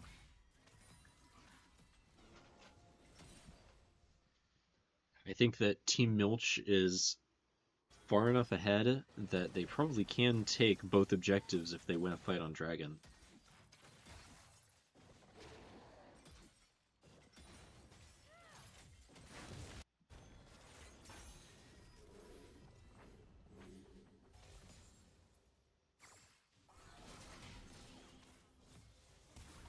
We see a Hex Flash hook come out from Key. It is a whiff.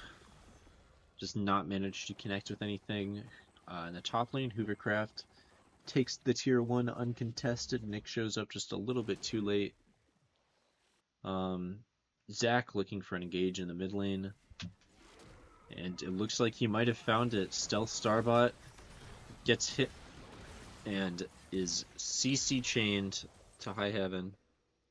The stretching strikes are just a little bit too much.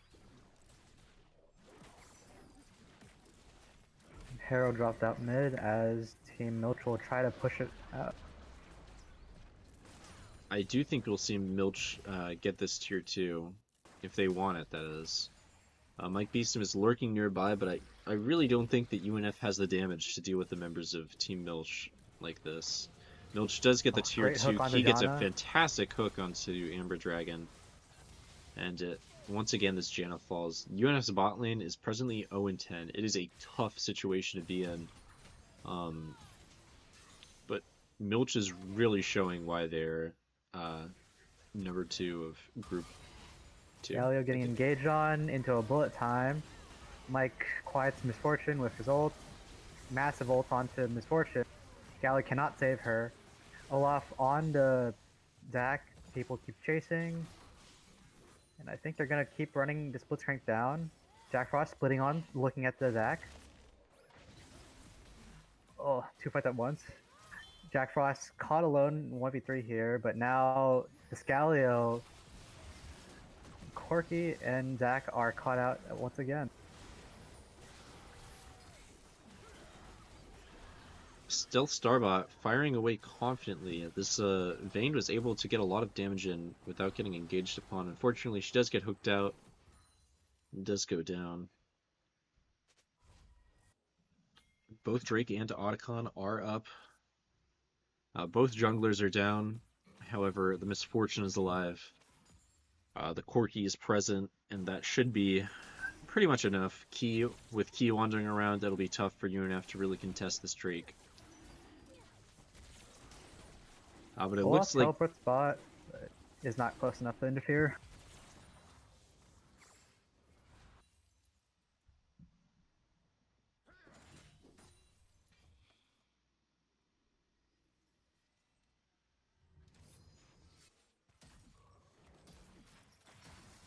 I'm a little curious how worthwhile that teleport was. He teleported, cleared half a wave, and then recalled. It could just be that UNF anticipated an Otacon fight immediately after that Drake was taken, but in the end it looked a little silly.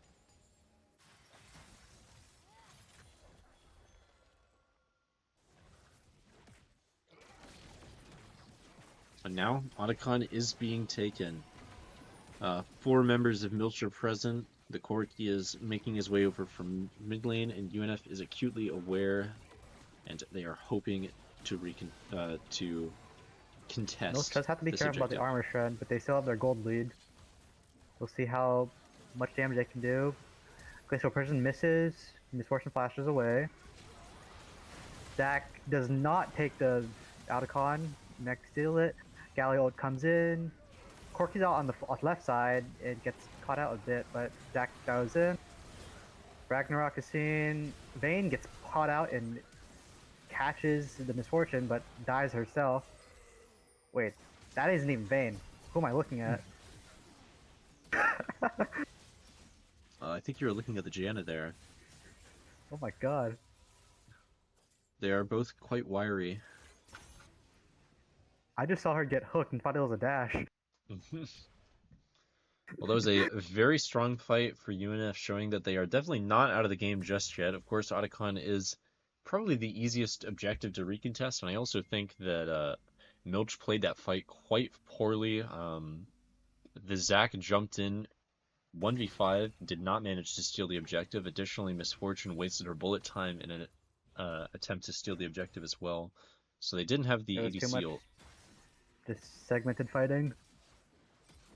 I think it was more so that Team Milch put too much of their resources into trying to take Otacon, and UNF was able to capitalize on that to win the fight.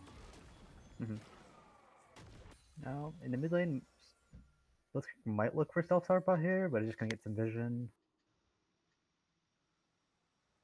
Meanwhile, bot side, Olaf is gonna meet this hovercraft and is gonna try running Corky down.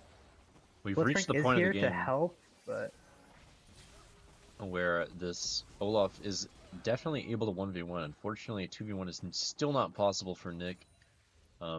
He is almost 70 CS behind this Corky. It's very rough out here. Melee versus ranged top laners. They were still even in items, which is interesting. I wonder how much gold Corky has to spend now. He's sitting on he has a roughly 1,000 gold lead over the Olaf. Those bounties be going crazy.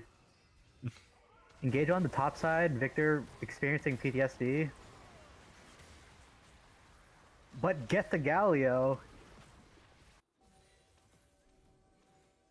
Souvenir for his gray screen.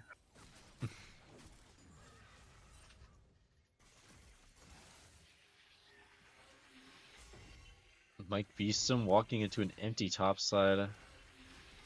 3 members of Team Milch hex gating away, and Zach just continues clearing camps.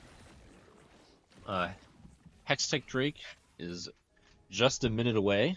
It is Soul for Team Milch. They've been doing very well on the bottom side of the map. It's been very difficult for UNF to really contest these objectives.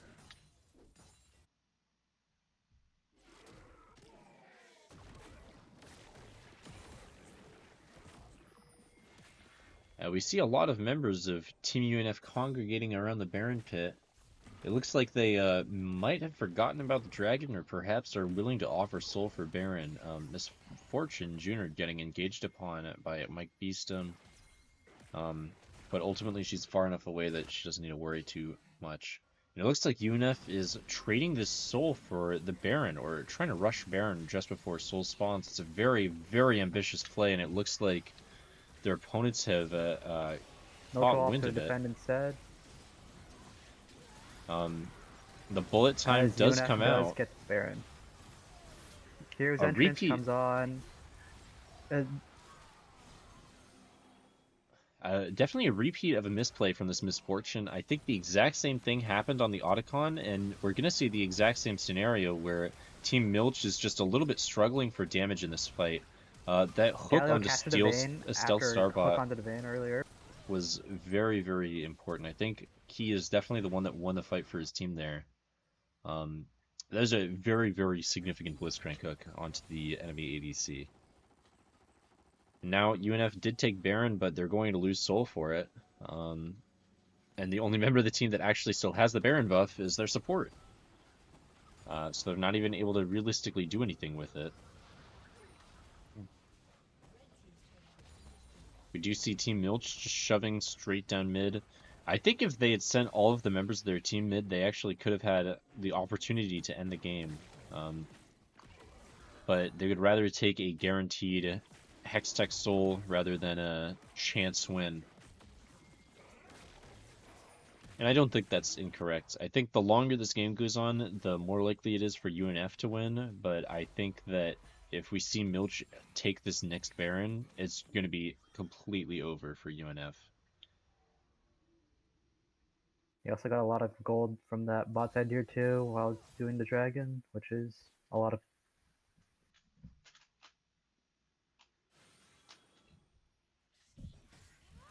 We have an 8,000 gold lead in favor of Team Milch. Mike Beeston is wandering through his jungle, finding nothing but traces of what used to be camps. Let's rank hooks just to poke the Janna. No one's here to follow up.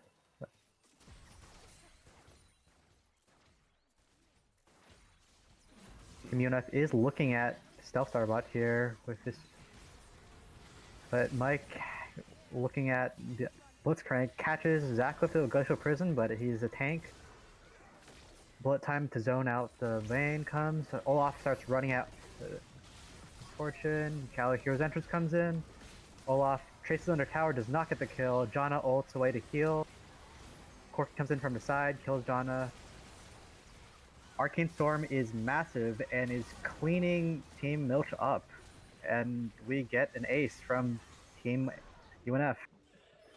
I think we are at the point of the game where this Vayne has been allowed to scale enough that she is actually dealing quite a large amount of damage. I think that Team Milch just wasn't expecting it. They haven't been in a game state where the Vayne has been able to do anything.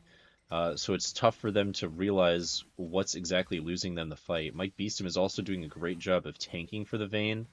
UNF's front line is just strong enough that this Vayne is very, very allowed to do what she wants. And as I said at the start of the game, they're going to be able to end here, so they'll probably just back off. I don't think that, or as you actually pointed out at the start of the game, it's going to be very, very difficult for Milch to catch this Team Vayne. Milch to catch the Vayne. I'm so sorry. I honestly think that Team UNF could have won that fight after Baron, but he was just able to hit such a pivotal hook onto the Vayne that It's it just chunked allowed her out, Milch and to then win. Galio ran up and stunned them all. Or taunted. Uh-huh. I also think the Hextech Soul is really strongly in favor of Team Milch. I think that the slow really helps them out with trying to catch out specific members of Team UNF, or even just having those team-wide stuns from the Galio, from the Zac. Agreed. I don't know if there really was any other soul that would be as effective as this. Maybe Infernal Soul would make this Misfortune very, very difficult to deal with. But as it stands, I think that Misfortune is not really getting enough value out of bullet time. It could be that if Milch hits a very strong bullet time, that they'll just win the fight. But that last fight, bullet time dealt like 5% of the Sejuani's health bar. It's just not what you want to be using that ability for. When it does so much damage. I'm curious, how much damage does it do right now? A total of 5,613 damage. So someone under lockdown really will feel the effects of that, but just pulling it out of nowhere is not a good justification to use it.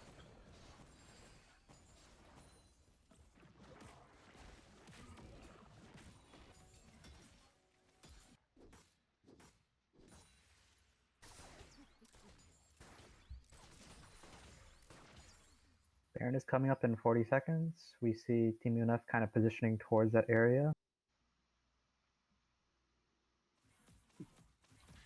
For whatever reason, the Vayne is the one that is clearing the wave. I think she is bait, and we do see Junard get caught out by Mike Beeston. A great start to the fight for UNF. Stealth Starbot is allowed to just fire arrow after arrow into the Zac. And I don't know if UNF will be able to end without that Baron buff, so we will see them beeline towards it. I think Corky's wave clear is just a little bit too effective.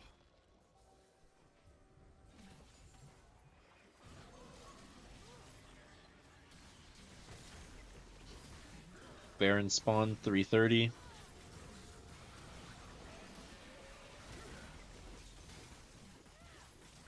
And Baron death 340. Very quick, clear, very efficient, very effective. And Vayne is now almost done, almost full build. It looks like she will be opting for 2 tank items. Normally I see full damage into a, what's that called? Something with an R? Jack Show.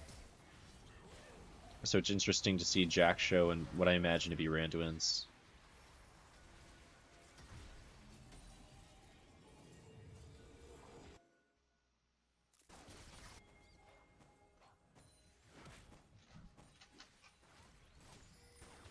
Honestly, I wouldn't be opposed against Hextech experimental hexplate, something. Experimental hexplate. Does that build out of the is it No. called Warden's Mail? Okay.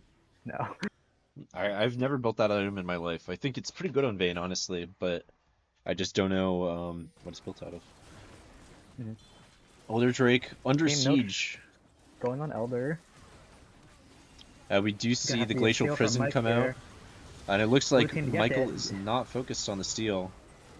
Junior catches out UNF's top laner with the bullet time. Mike Beeston quite low, forced to disengage from the fight. Amber Dragon caught up by Sergeant Goblin, and Stealth Starbot pumping Vayne? bullets away. Vayne? Almost kills the Junard, but it's just not enough. Mike Beeston isn't present enough. Vayne? Vayne Oh my manages to get a quadra kill, or a triple kill God. They rather. just can't And- catch Vayne. This burn is Oh not my enough. goodness. Burn is barely enough. Sergeant Goblin just enough to kill the Vayne, and it looks like she does With the opt Elder for buff. Randuin's Omen. That was a very, very impressive fight by Stealth Starbot. I really thought that was over for UNF. I thought I was watching the Titan fall, but Stealth Starbot grabs his entire team and carries them through that fight. Exactly what UNF's game plan was. played out perfectly. I do think we could have seen Mike Beeston return to the fight a little bit earlier, but honestly, it worked out. I understand that he was quite low, very difficult to engage in that sort of thing. I honestly think they're gonna have to either commit some sort of like flash Blitzcrank uppercut or Galio just for the Vayne for every fight to ensure she stays dead, because they can't catch her with simple abilities. It's gonna be over that like that again and again. I also think with the amount of armor she's built that they're gonna need Elder Buff to take her out. I don't know if they're gonna actually be able to kill her, regardless of what they do this upcoming Baron fight. And Baron will be up far enough away that this Zac won't be able to make use of his Elder Buff.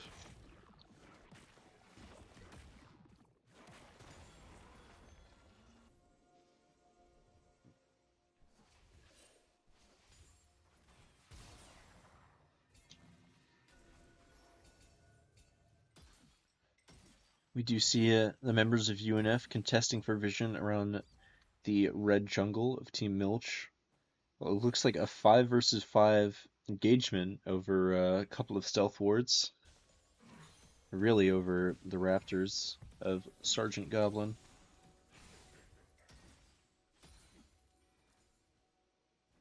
Surprisingly, Vayne is the only one that's full build. I really would expect someone else to be there. Misfortune looks like she should have way more gold to her name, but I suppose Swift March is just pricey enough.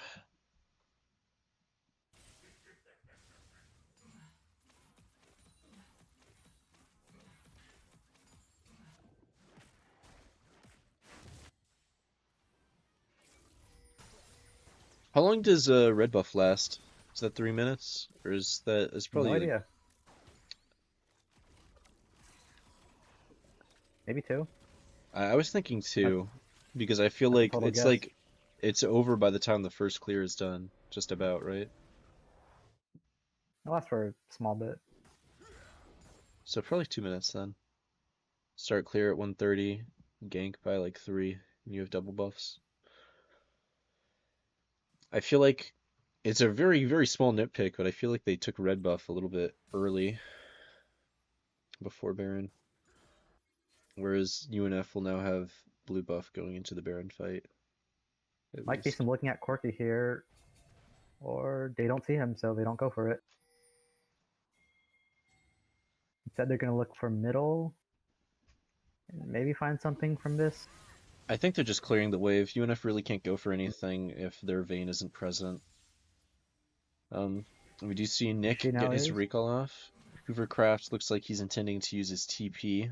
We see Nick TP forward, a bit of a short TP, just saving the top lane tier 2. UNF gets the Void Scuttler, or Void Scuttle, which is very, very helpful to have at the start of this Baron fight.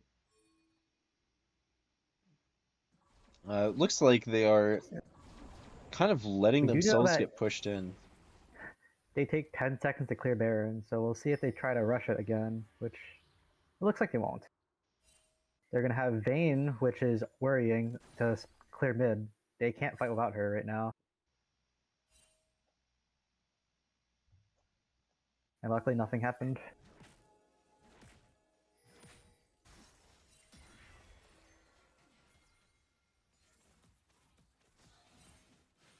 I think Team Milch is going to try to force their way up to top side that they see Vayne is in the middle. At the very least, get a lot of space.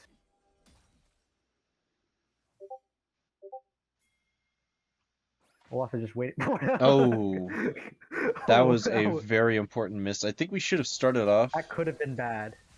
I honestly think we should have seen a flash or something there, because UNF did not know that Team Milch had vision of them in that position. That was the best opportunity Milch had to win the fight. There was a brief mind game there where he thought Vayne would tumble in that direction.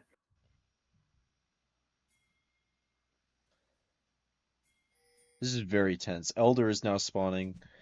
I do think whichever team gets the Elder will win the game. Milk does a have really mid prio, and also kind of like is surrounding Team UNF right now. doing their best to poke out Vayne barely Stealth dodges the Starbot. hook. Mike Beestum taking quite a lot of poke. Zach goes in, Jack going in.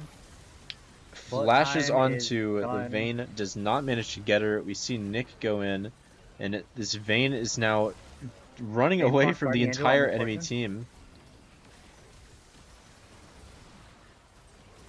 Cuts out the Galio. She's now the only one left, and Team Milch will win this game. Looks like Stealth Star Bot was just not enough this fight around. UNF did the best they could, but you The said early lead that Team Milch got was just barely enough for them to keep running away with it. I think the Guardian Angel and the Zac passive are just a little bit too much to deal with. It's like fighting 7 players almost. 2 of them just come back. I think it'd be very silly if Corky had it as well. And this round of the playoffs goes over to Team Milch. Now this is a best of 1, so UNF has been eliminated.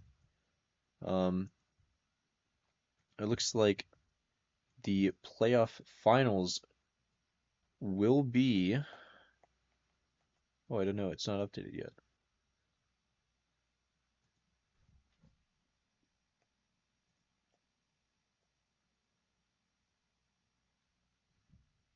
Okay, it will be 1982 Honda Civic versus Milch.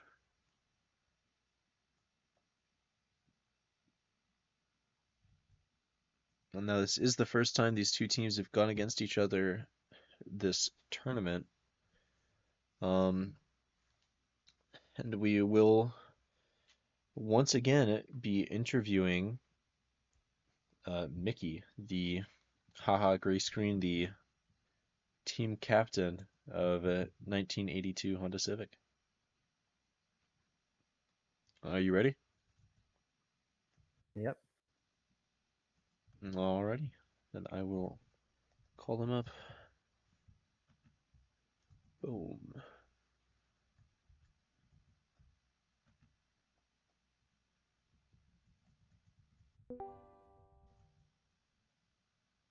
Hello.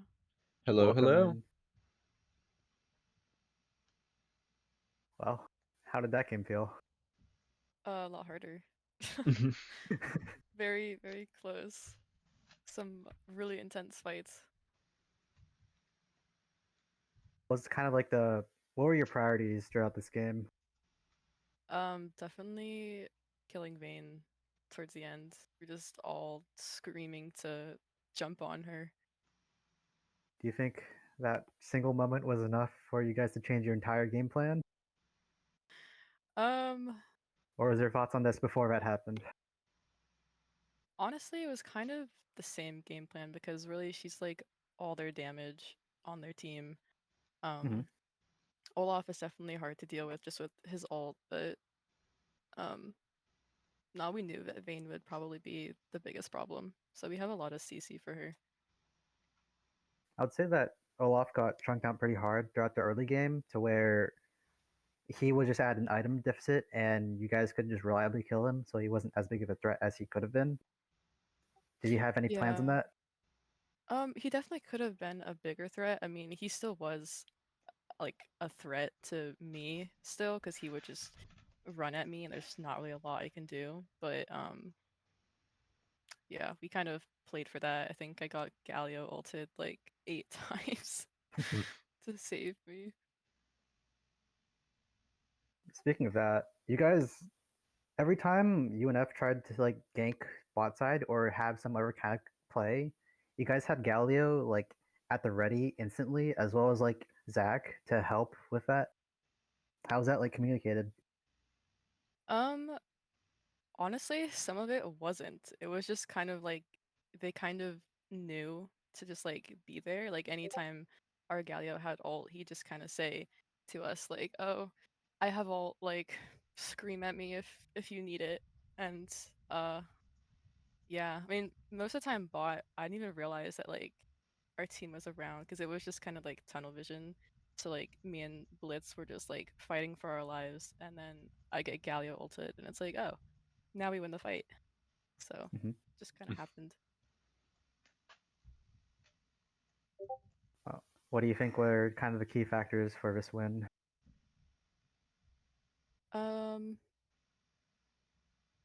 I think our draft too, because we from the very beginning we knew we were going to pick Corky top.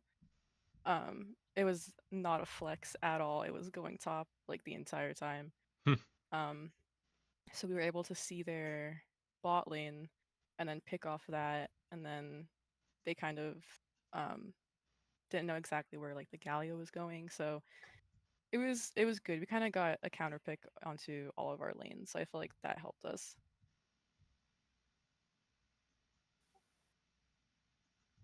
Was the comp like kind of decided with the Corky top in mind? So you had like kind of tanks and jungle in mid as well? Um, yeah, because we knew the Quirky was going top. We knew that their mid laner plays Galio, so if they didn't pick the Victor, we were like assuming they were going to pick Galio, so we wanted to take it. But then after we Okay. saw the Victor, we realized like it would still be good, so we took it. And then they didn't ban our jungler Zac, and it's been banned like every other game. So while it was up, we just decided to take it. Also, what about Malphite? Surely they saw our match history and they knew they had to ban it. It was if it was up, we were picking it. That it's so broken. Do you think you still would have picked, or what would happen to Corky if Malphite didn't get banned? Um, I don't know. If it was up, we were probably still picking it, but it probably would have gone mid instead. Um, but it would have gone somewhere. At what point did you feel Vayne had enough items to take over fights? Um, honestly, it's like 3 items. I think that's around when it started getting bad, when it was the Bork and Sue's Terminus. Um, pretty strong, and then they just started building defensive items, so it just made it even harder to kill her. Um, but yeah, I mean, late game Vayne is always going to be scary.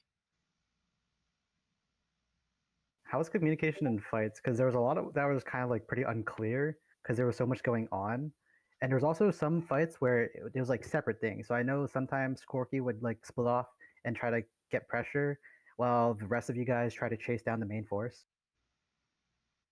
Yeah, it was kind of trial and error with some of it, because at first it was just like trying to peel for me a lot, but then like that's why like the last fight I went GA also, because Mm-hmm. once they ran me down, just killed me, then like the rest of the team could just focus on getting the vein, and then I would just come back alive and be able to do more damage. But I don't know, it was tough because I was like our main damage at the beginning, but then late game, like Corky was definitely doing a lot more than me.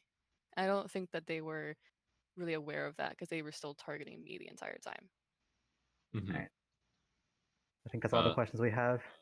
Do you have anything to say? No. And what was that, Finn? I was just gonna say exactly what you said.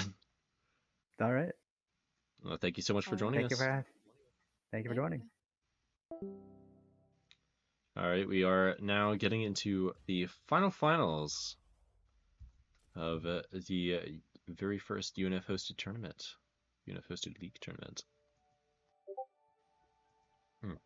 And we will be seeing Milch versus 1982 Honda Civic.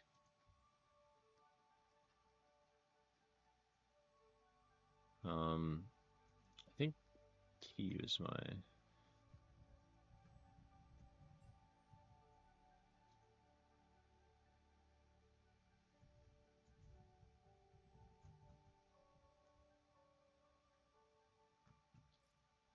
So as I wait for an invite, oh, here it is.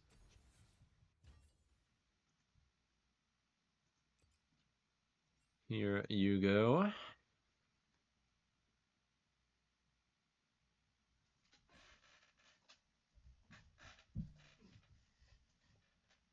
So presently the teams are just filling up.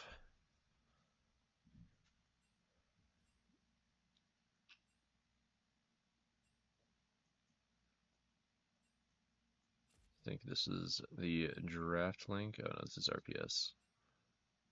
My bad.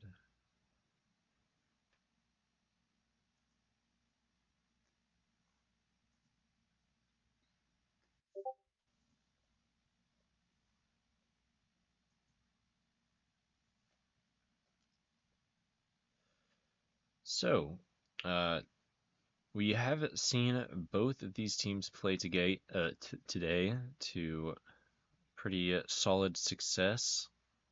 I'm kind of surprised that 1982 was able to beat Mingo. I think that Mingo put on a really strong performance when we got to see them perform versus Milch. They were actually undefeated in their bracket for the group stage. So it's interesting that UNF lost to Milch despite being able to beat 1982. It could be that they just weren't ready for the power that Milch held. I think I choosing think the UNF put up a really good fight later on, and I think they should have focused more on the bot side instead of the top side early on to get Vayne into that power spike earlier, so they could have maybe like contested more dragons from that. Mhm.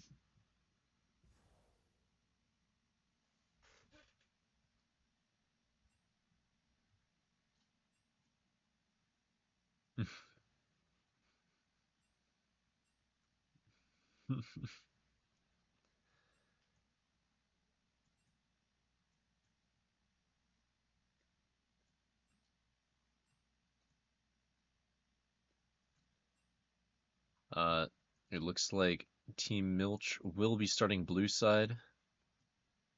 Side select has been determined. And presently everyone's in lobby. We're just waiting for draft to be up and ready.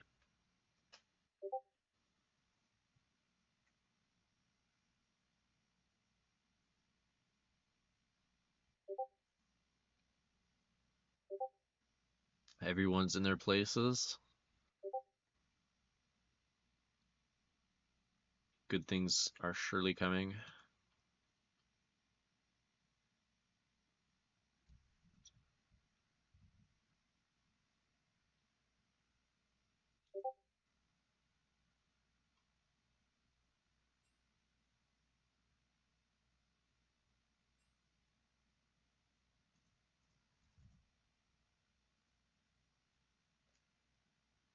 And presently we are just waiting for 0. And we will start draft.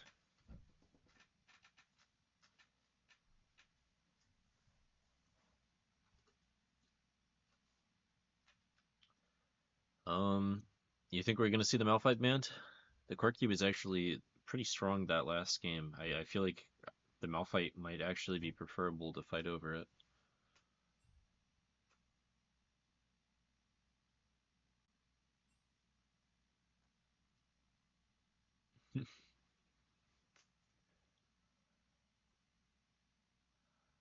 I didn't realize he left. Well, I think that despite how prevalent the Malphite has been throughout the tournament, I feel like it could be that because team a 1982 finished up their game first, they might have had an eye on that previous game. They might have seen the prevalence of the Corki, and they might elect to do something about that.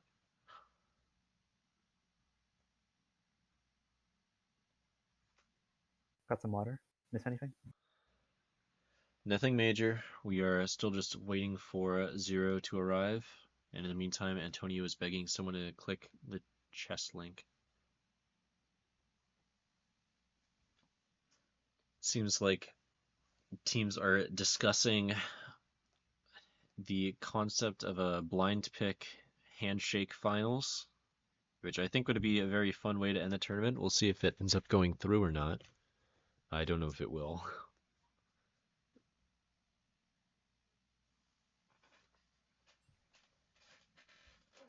And sides, or I guess draft, has been posted.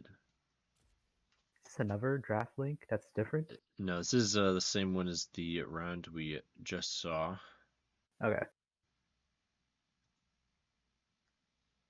Milch versus 1982. Neither team is ready, but I'm sure they'll be ready shortly.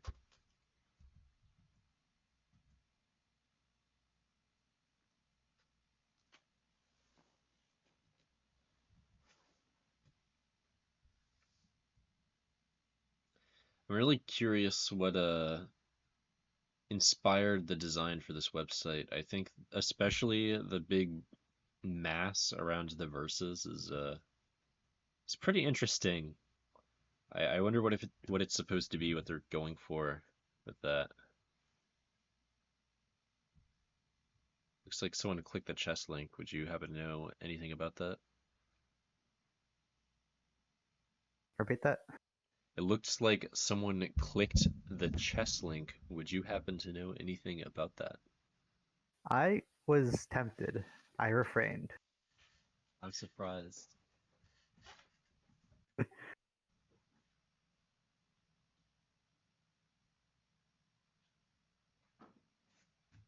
You know Antonio? Have you ever played against him before? I do not, Mm-hmm. and I have not.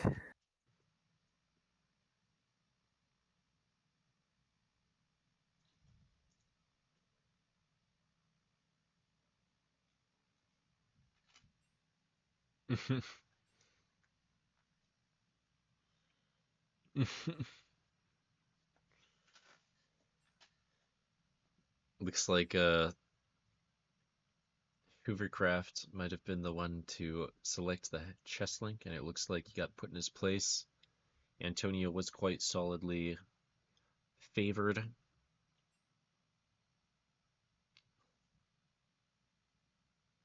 And so far, only one team has actually been calling for our draft. We still have no confirmation that Zero's back.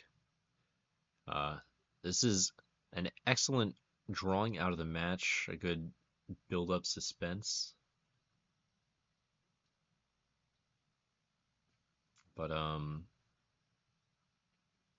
ultimately we're just waiting for the jungler of the team that wasn't even playing. I'm surprised. I wonder where this guy went. I feel like he had quite a solid amount of time to do whatever it was he was doing. I hope he's all right.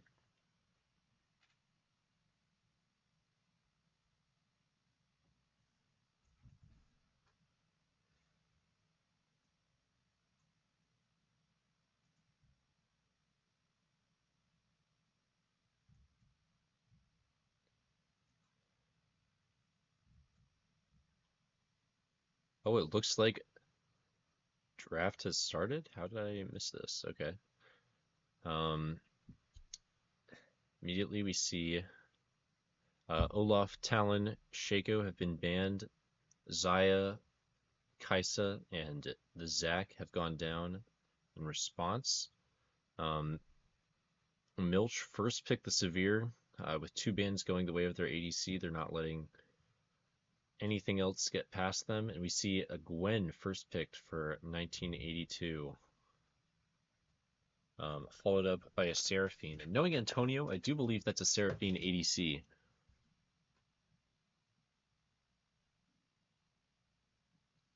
Milch is now thinking a little bit more heavily about the response.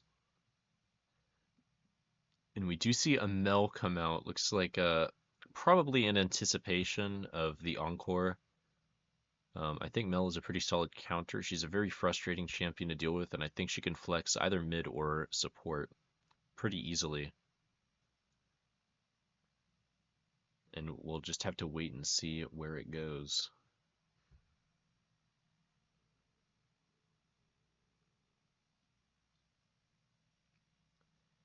And then we see a Gnar. This is the second, I believe, the second Gnar versus Gwen matchup we have here today. Well, the first time we saw it, this Gwen quite confidently put the Gnar down. There were a couple of points where she was a little overconfident, and the Gnar was able to pick off a kill here and there. But I think having already done this once before, we will see the Gwen come out on top. And we also see a Sona to pair up with the Seraphine. Now, on Thursday, when we watched 1982's own Mentally Unhinged and Antonio play for UNF, we did see them pull out the Seraphine Sona bot lane lineup. So I do think this could be the Mentally Unhinged on support and a Haha Gray Screen mid. With the Talon band, I'm not exactly sure what we'll see from Gray Screen, but Trundle ban from 1982. It looks like draft was a little bit bugged. And Zahan is the next ban, even though he doesn't exist in this tool yet. it's very silly. Is he really not here? He really isn't. I'm surprised that this tool gets such little love. Who's the one that came before Zahan? Was it Ambessa? She's here. Yeah, I think so. And we see a Wukong ban come out from 1982, responded with a Warwick ban from Milch. So, base is covered. Two top laners, well, really four top laners slash junglers. And we see a J4 come out for 1982. A very great setup with a Cataclysm into Encore. It's quite difficult to deal with. The Crescendo afterwards is just fine as well.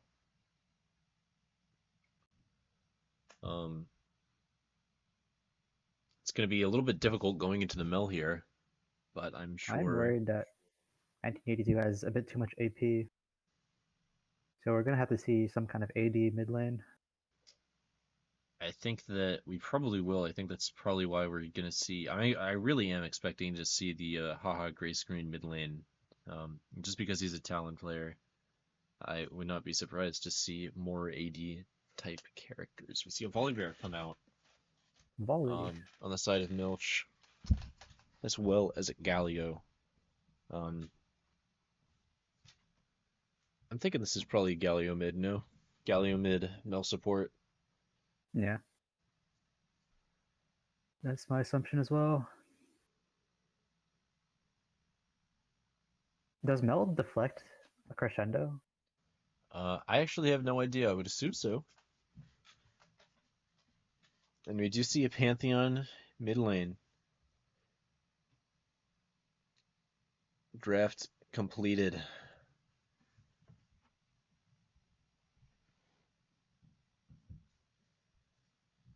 So I definitely understand your concern. There is quite a lot of AP on the side of 1982. I feel like Pantheon honestly might not be enough AD to respond to it. And I think that between the Galio and the Gnar, and even the Volibear, I know Volibear often likes to build, shoot, what's it called? The item that makes you heal more. Spirit Visage? Spirit Visage, thank you.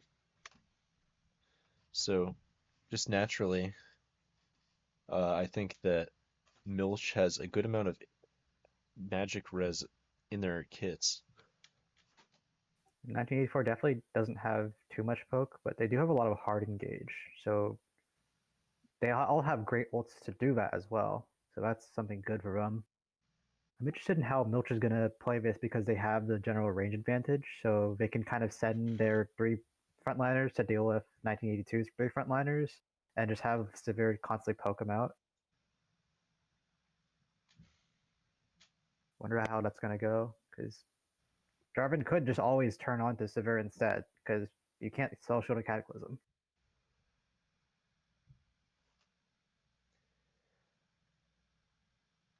Makes me wonder if they'll be playing more around her flash cooldown.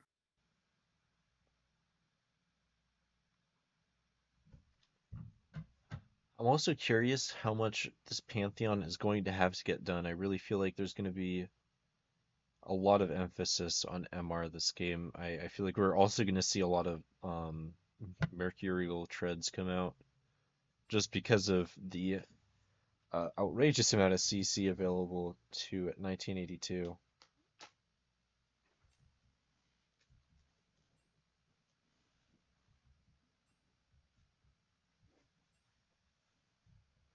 And it just pairs so nicely between the MR and the tenacity resist.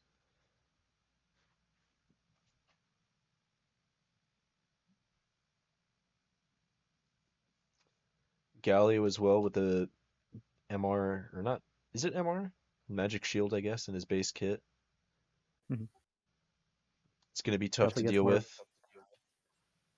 passive, like magic res from his W, I think. hmm I could be lying about that. I haven't played him in a bit, but I have before. hmm It looks like we are our game. We All will right. be getting into the client draft very shortly. Definitely excited with how much melee there is in this game.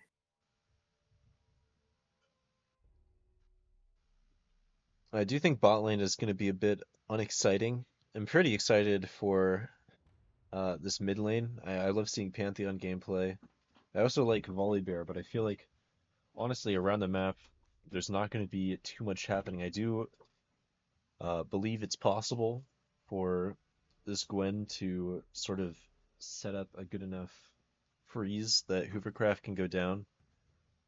I do think we often see the Gnar play a little bit aggressively, maybe, when it comes to uh, wave control. So I think that's really 1982's biggest opportunity.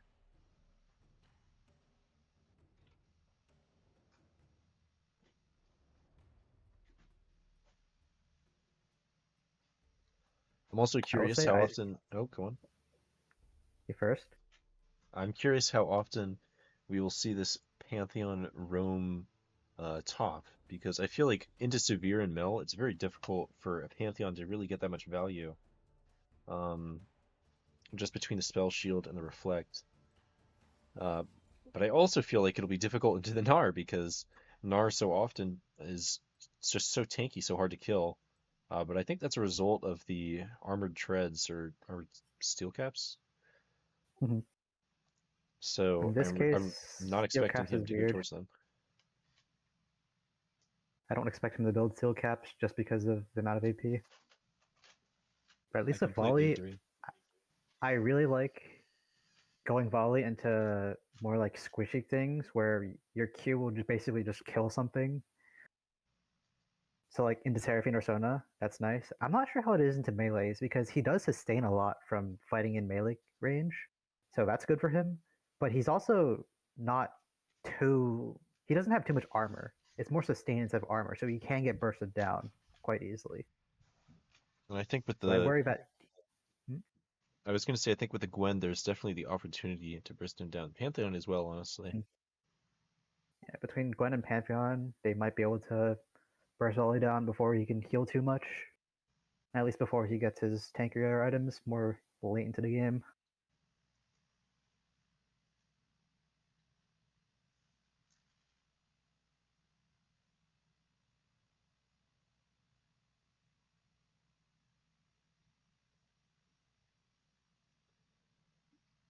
And I think between the Severe, the Volibear, and the Mill, it's going to be kind of difficult for 1982 to sort of decide who they want to go for. I think Volibear is going to be the easiest to go for, but both Severe and Mill are really big uh, targets. I think they have outrageous damage output between the two of them.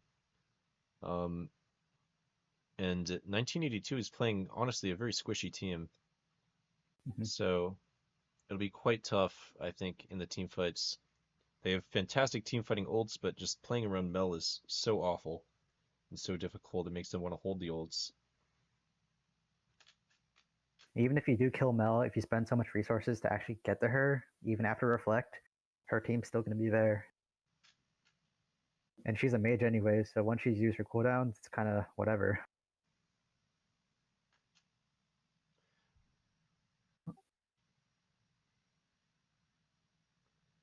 I'm curious I'm which so dragon will be the worried. best this game. I feel like Chemtech Drake would actually be quite significant for team the team with the Volibear. Blue? Milch?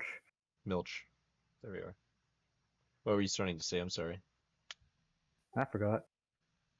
Anyways, I remembered. I think Jarvan ult is a bit mixed depending on how it's used. If it's more like on the melees, it won't do too much because they're already going to be on him.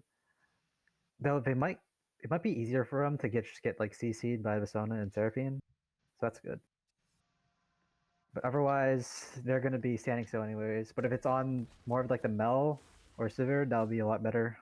But then I don't know how they'll follow up as well because they've also got 3 melees on their team. I guess Gwen can dash over the wall, so that's fine. And Pantheon jumps. Looks like we will have a brief pause to start the game off just because of outside interference. Once again, we see this Volibear starting with Potion. It's a very interesting. Seems to be a favorite of Sergeant Goblin. Could indicate a sort of preference towards early fighting.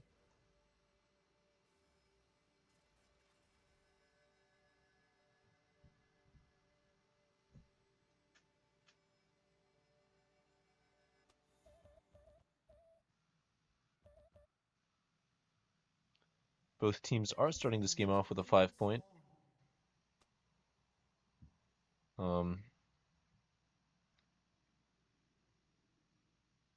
Looks like both junglers have spotted each other on the top side of the map. I don't know if we'll be seeing any Raptors warded this match. Both teams are playing very defensively for it.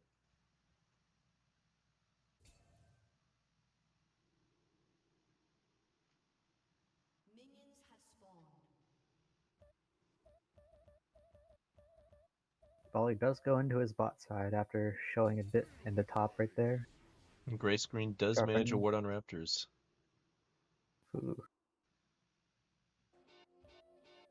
Jarvan will be clearing downwards, Volibear clearing upwards.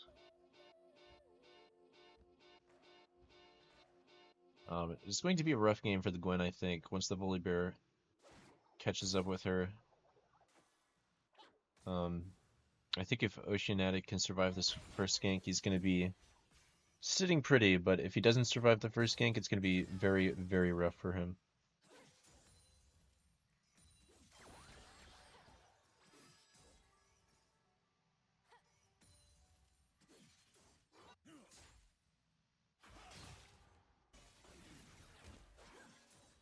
Already we do see Mel dealing some damage in the bot lane. I think a lot of her value as a support comes in with her damage output rather than her peel potential, which she does have between the Reflect and the Root. She definitely can pull someone off of her Severe, but I think that she's a lot more of an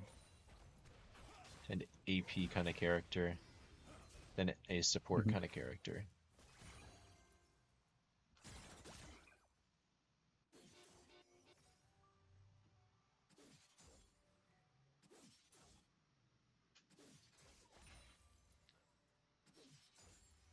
It looks like Antonio and Mentally Unhinged are trying very desperately to get the wave shoved under tower and just get the bounce back for their Jarvan to come in and gank.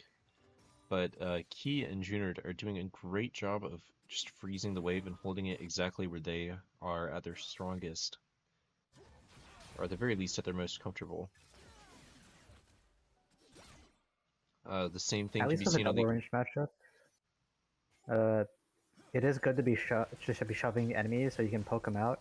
Though Milch is doing a great job of not getting poked out, so they are not getting in danger of getting dived. Meanwhile, in the mid lane, Haha Gray Screen manages to catch out the Galio and get a kill on the board for 1982. Definitely helps that he's chose a melee or AD character in the Galio, and Pantheon is very good into him, especially. Volibear is also lurking around the mid lane, but it doesn't look like they will be able to get a kill. Zero comes in onto Okay. Junard. Spell Shield comes in with great value there. Severe is able to just walk away from the engage and poke out mentally unhinged quite hard. Might have gone better if he went for the Mel instead, who was a bit lower, but the spell I shift really and scissor expected him to. really saved her there. I really expected him to go for the mill. And I very much agree with you. Folly, It- in turn, is now arrived in the bot side. He might look for anything. Probably just going back to his Krug then.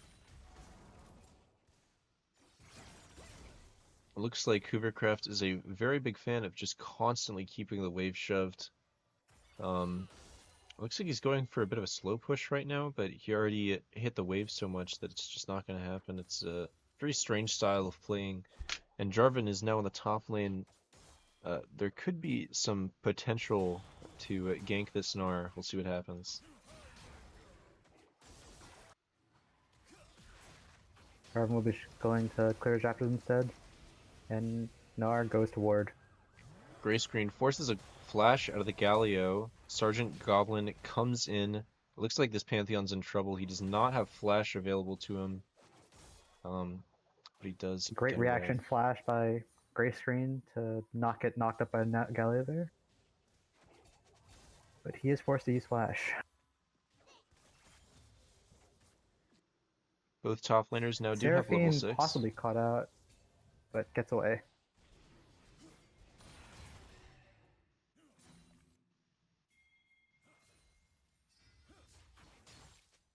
Volley going to start a dragon early, trying to sneak it. He has the vision there, so he'll see when Jarvan comes to 5.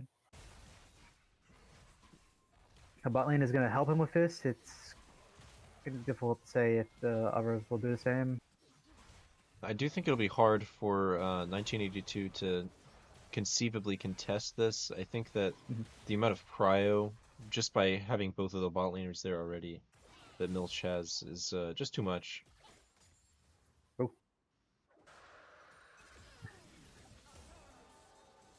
And in the end, I don't know if 1982 was even aware of that dragon being taken. Until it was far too late. Grub's a minute and a half away.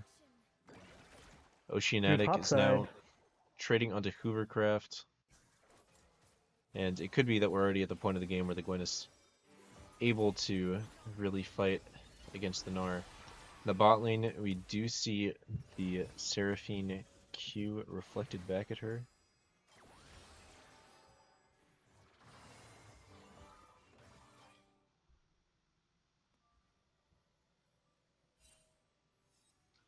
There Possible is fight over the scuttle here. And it's going to be a 2v3 as Galio comes in from below, stuns the Pantheon, and Team Milch gets a pick.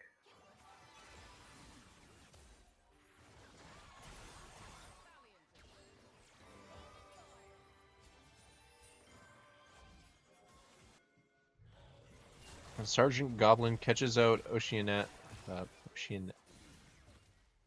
Galio's coming from behind here. Top lane. Zerov has to escape from above, or else he's going to get stunned here. Alright. Get another 3v2 here.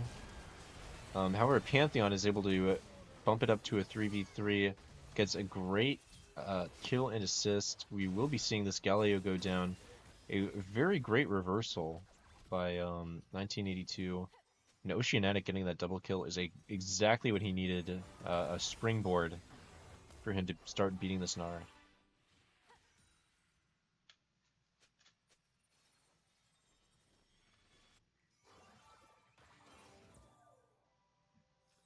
Now grubs are up. We do see the Jarvan still in top side. Looks like he will opt for grubs while he's here. He has 6, but he does not have Cataclysm. And it looks like the Volley Bear is not going to be contesting those grubs at all.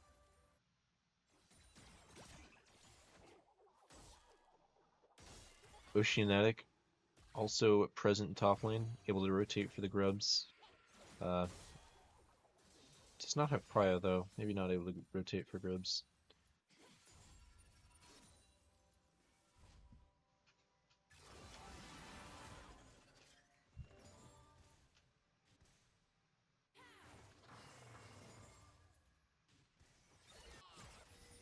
Volibear is lurking around the bot lane, looking for possibly a tower dive. He is sitting on level 6, and Antonio is quite low.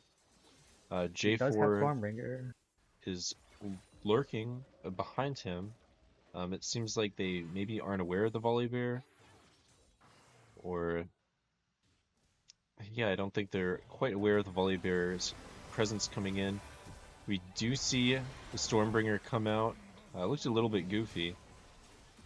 And in the end, he does go down to the tower. Junard manages to pick up another kill on Mentally Unhinged as well.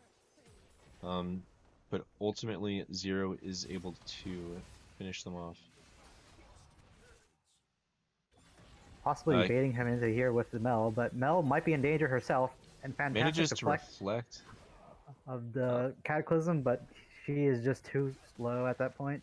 Zero should not be going Secondary down here. engage. Galio just doesn't have enough damage. And the Pantheon is able to clean the fight. Here in the top lane, we see Oceanic once again shoved under tower. Hoovercraft is doing this completely unpunished. We haven't seen it. I think we've seen Zero come top once in the past 10 minutes.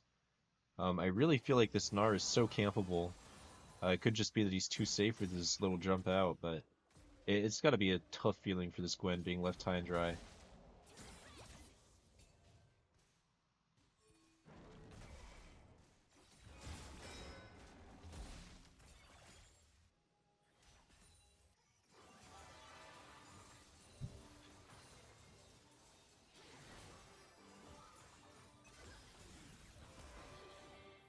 Presently, Pantheon is sneaking and lurking in the bushes, looking for an engage onto the Galio. Looks like he does not get it.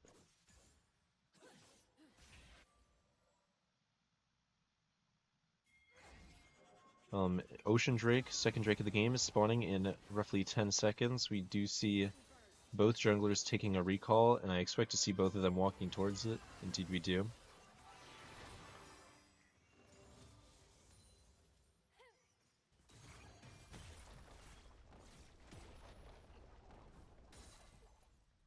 Both bot lanes sitting on a mediocre sum of gold. Team Zilch, or Milch rather, manages to get the recall off.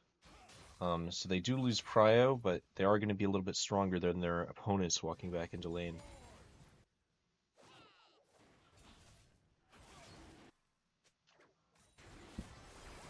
However, this Drake is pretty confidently in the hands of Team 1982.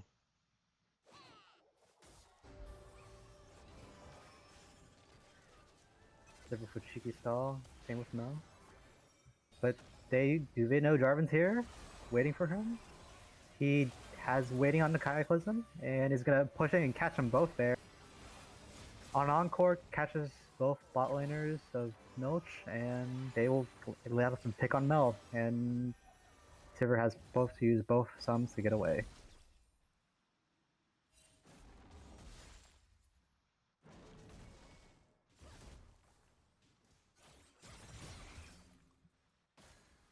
Possible engagement mid here. Gallo trying to fish for the Pantheon to come out, but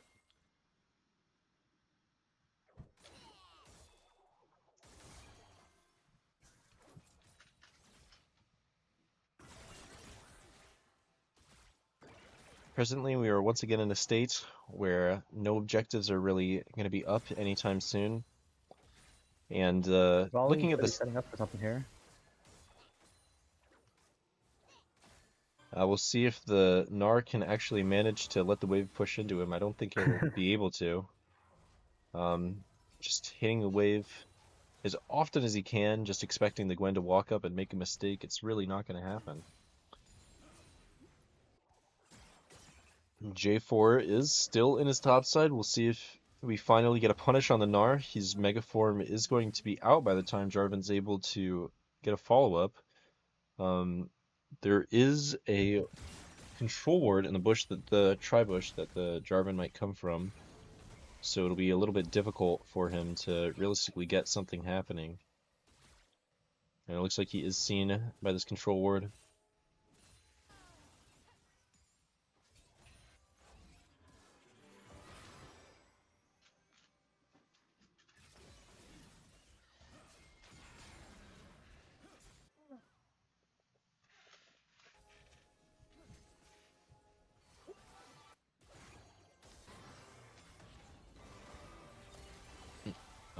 Rift Herald is now 40 seconds away. And we see the Gwen recalling in anticipation for it. She gets her recall canceled. She is on vision. And neither top laner has teleport for the fight. Gwen is the only one of the two of them sitting on an item. Thanks to those 2 kills she picked up in the early game. She's also got a pretty significant CS lead. She's been the one on sort of the back end the entire game, just in terms of wave control. She's not been really in charge, I feel. But the Gnar still letting minions slip. Brief engage by Pantheon onto the Gallia there, but Gallia gets out.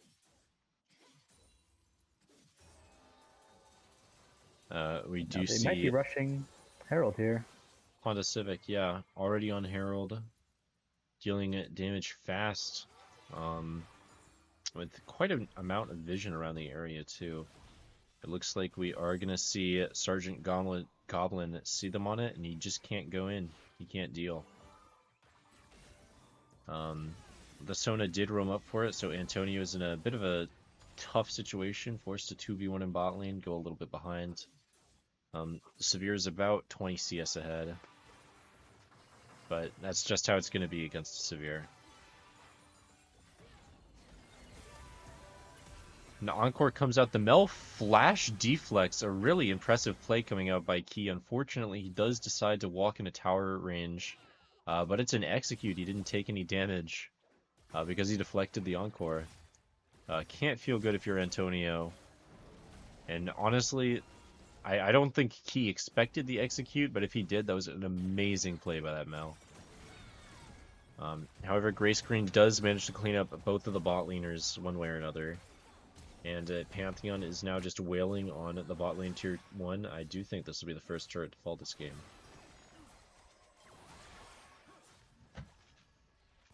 And that does secure boots for 1982 Honda Civic.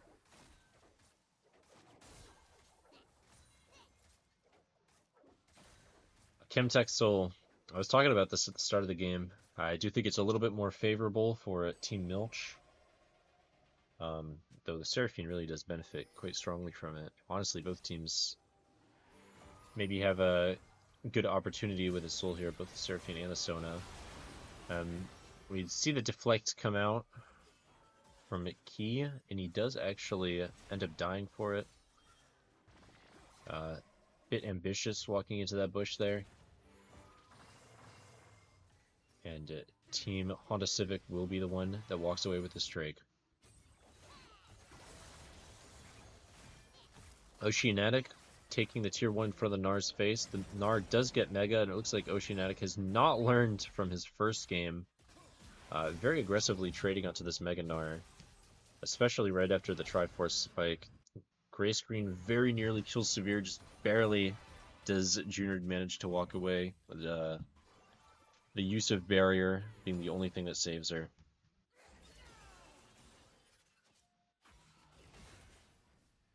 And now the Pantheon has to deal with a Mel.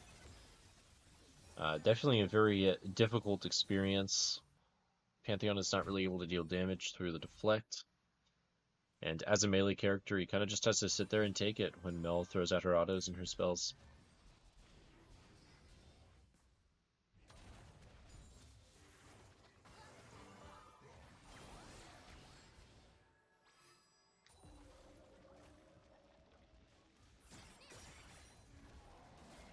Oceanic once again pushed under tower.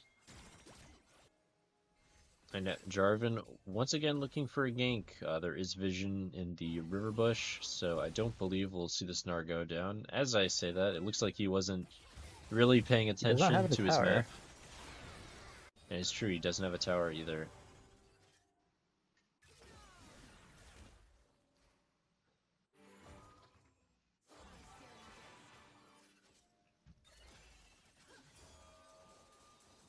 What Seraphine skin is this? I really like the effects on the, I think it's the high note that she sends out.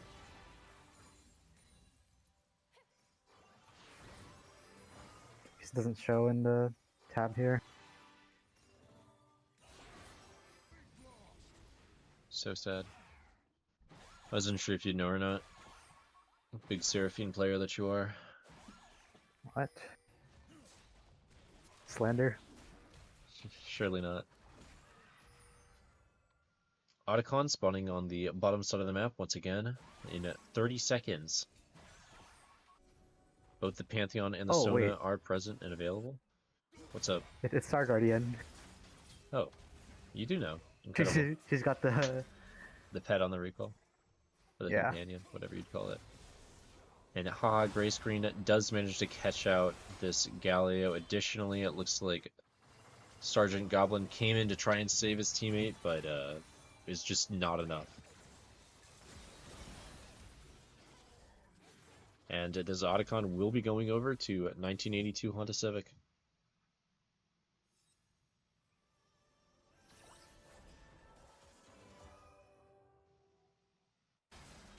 We're trying to catch up to Fairfane, but not fast enough. Honestly, there's an impressive amount of vision around the bottom side of the map for 1982. Or 1982.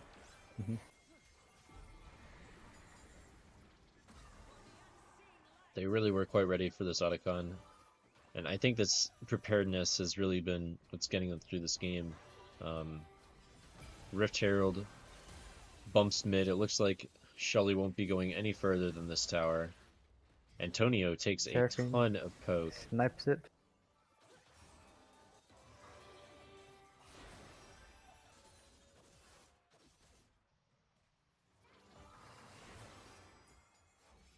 I honestly think you're pretty correct about what you said at the start of this game. The Severe is going to be a really big issue just poking down Team 1982.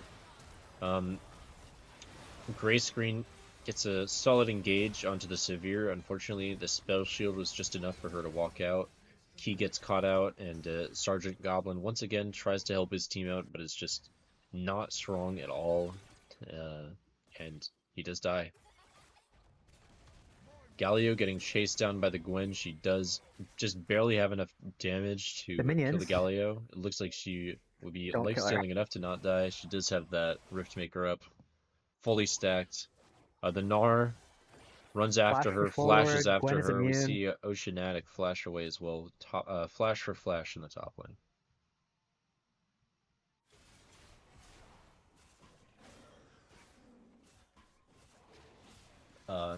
The next Chemtech Drake is 30 seconds away.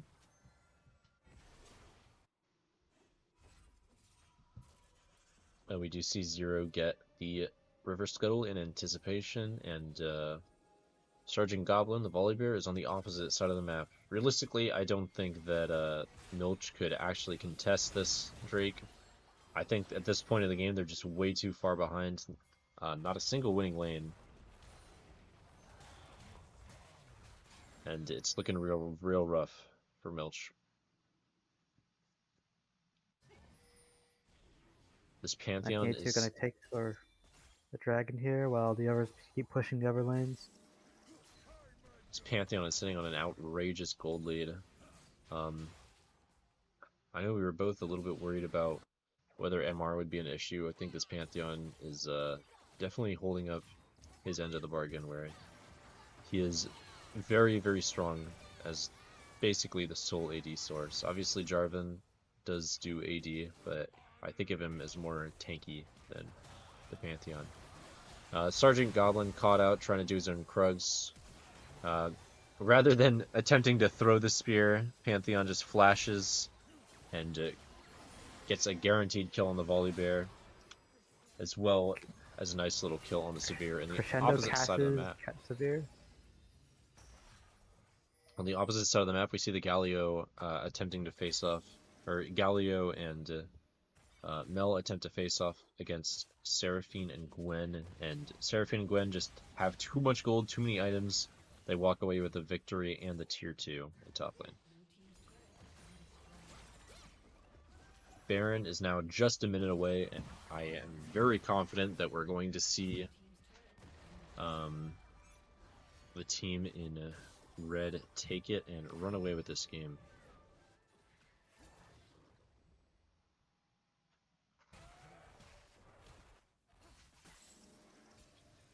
Jake, do you think we're gonna see this game over once this Baron's taken? Do you think it'll just be the Baron, or will it have to be a 30-minute kind of I game? think with Sivir, their clear is pretty good, so they should be able to hold out at least one Baron. Hmm. If they do kill her, though, I don't think they can defend.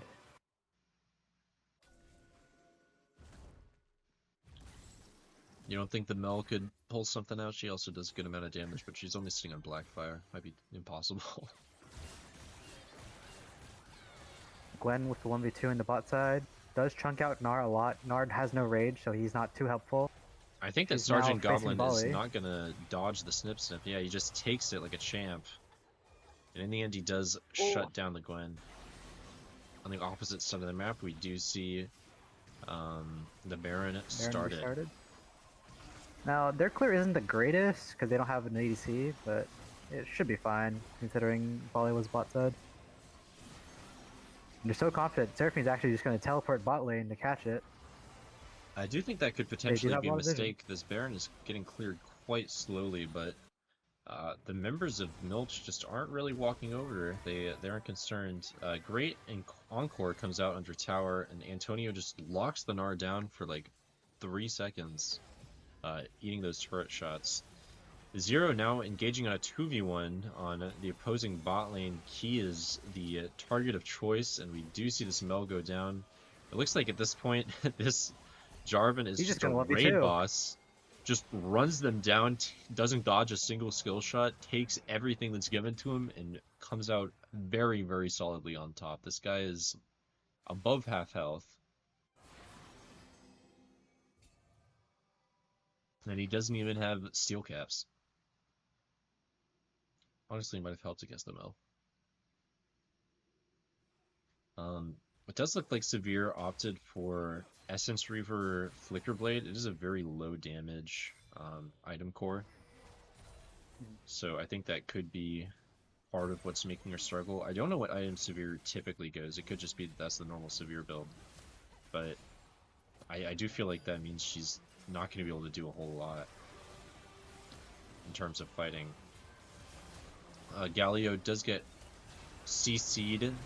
Big Mel ult comes out, doesn't do any damage. Galio shuts down the Jarvan. A lot of chaos is ult combo ensuing. with Sona. Gwen And- also got quite a bit of damage with her needlework there. And it looks like this Baron is going to be it for the final alive. match of the UNF No longer. tournament. Very well played by 1982 Honda Civic. GG's. GG.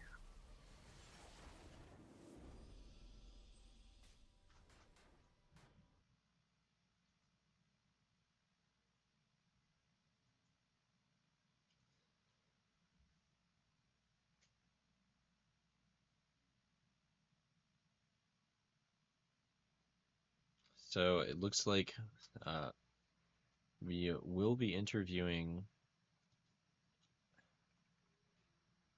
Hoovercraft, I believe. The Big Malphite himself. yeah, the Malphite throughout the tournament and the Gnar that game. I do think his Malphite had a bit of a stronger performance than his Gnar. Overall, he's done a really great job. I loved him on Korkion, gotta say. I'm kind of sad we didn't get to see it come out this time around. But very, very well played by Honda Civic there. Mm-hmm.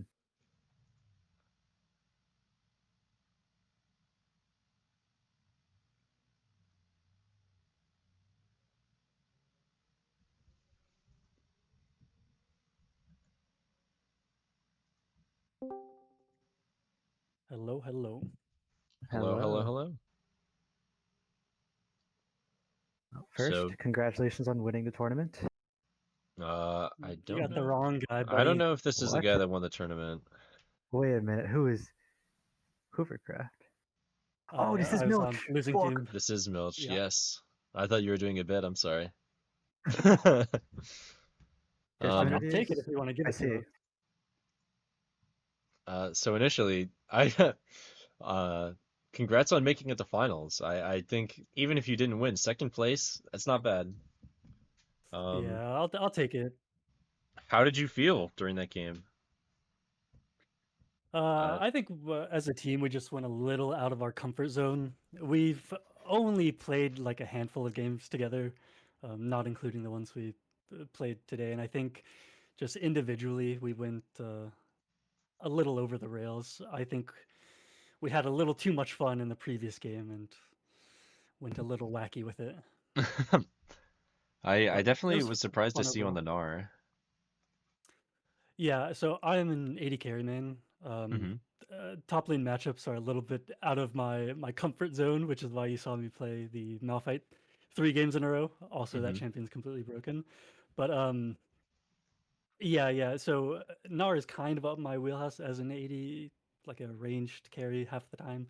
Mm-hmm. But I think I just got a little screwed early game. I wasn't as respective of the early Gwen. ganks as I was in the other games. It Mhm. wasn't even the Gwen per se, because she was playing super passive, which good on her.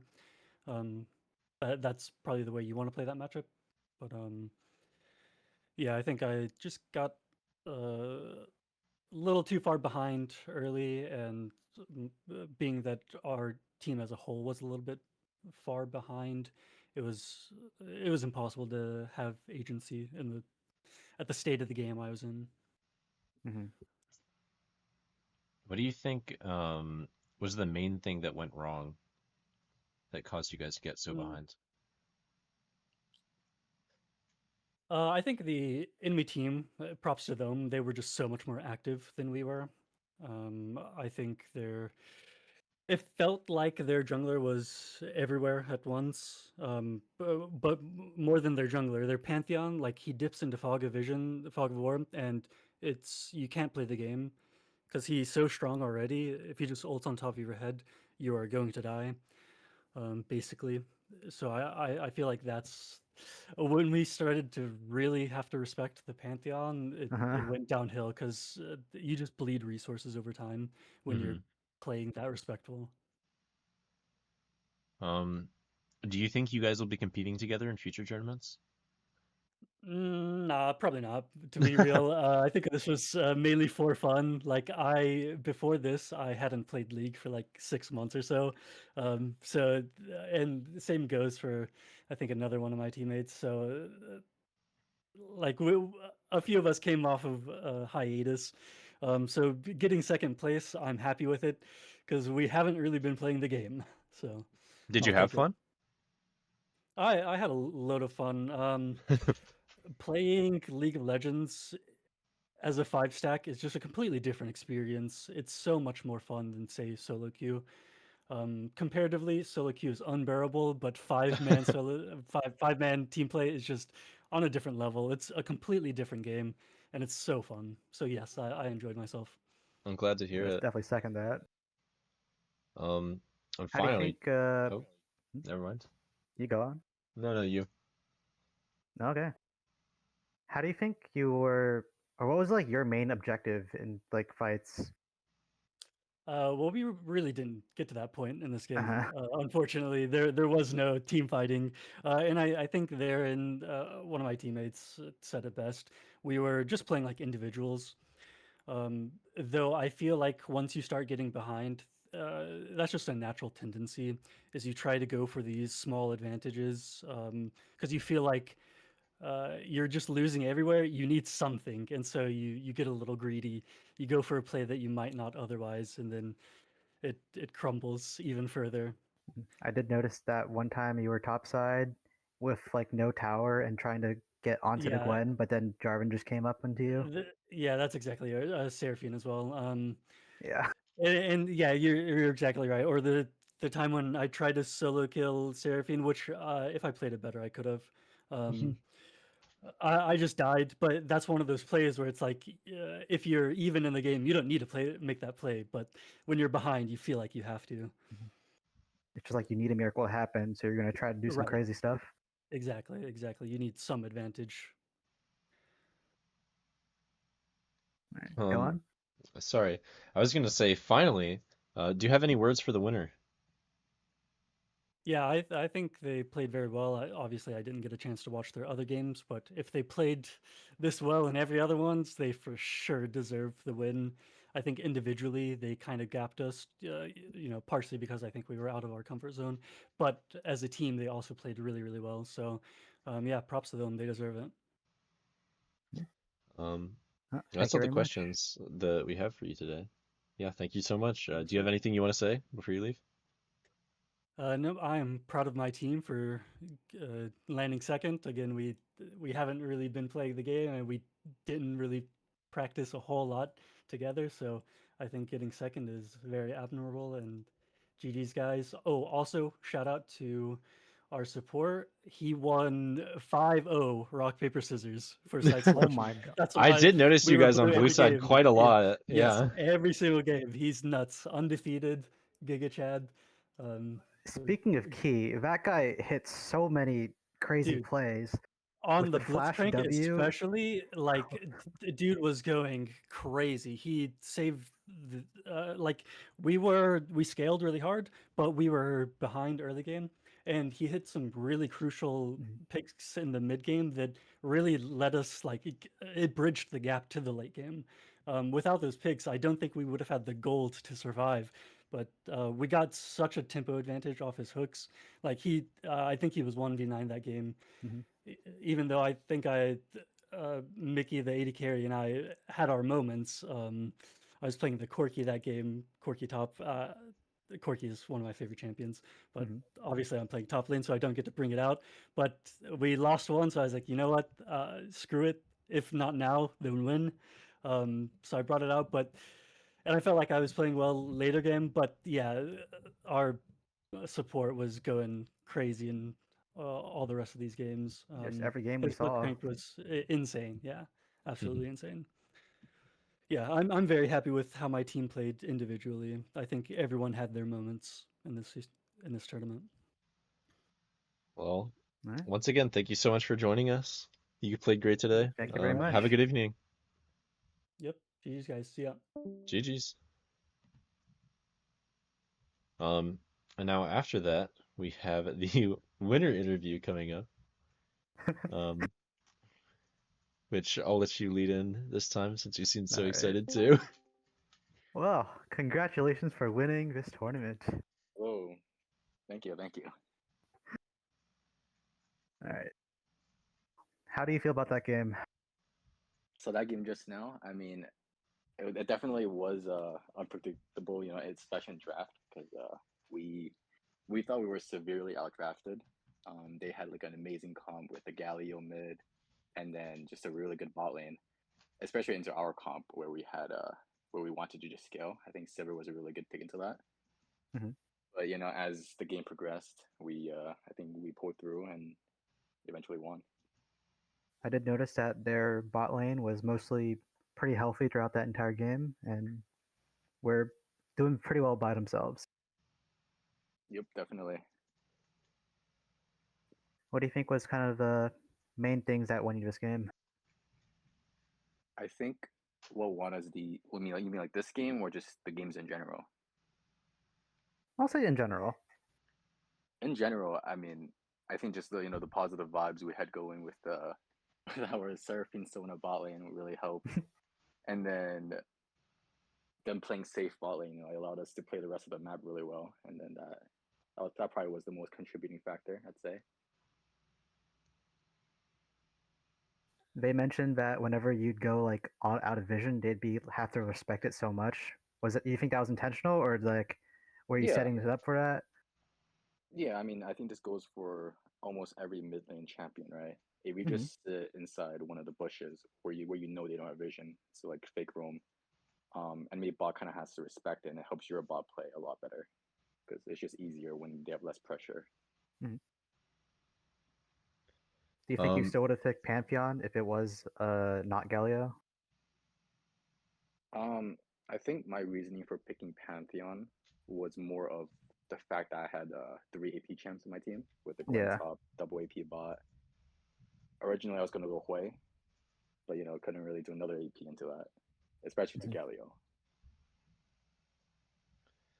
how do you feel having won the tournament? Yeah, I mean, it was great. Obviously, this is we actually were not meant to join the tournament. This is a team that was crafted up about a day or two ago. We have not played together previously before the tournament. We actually had one practice match right before the tournament at about 4:30 ish. That didn't include our entire team because, you know, our ADC couldn't make it.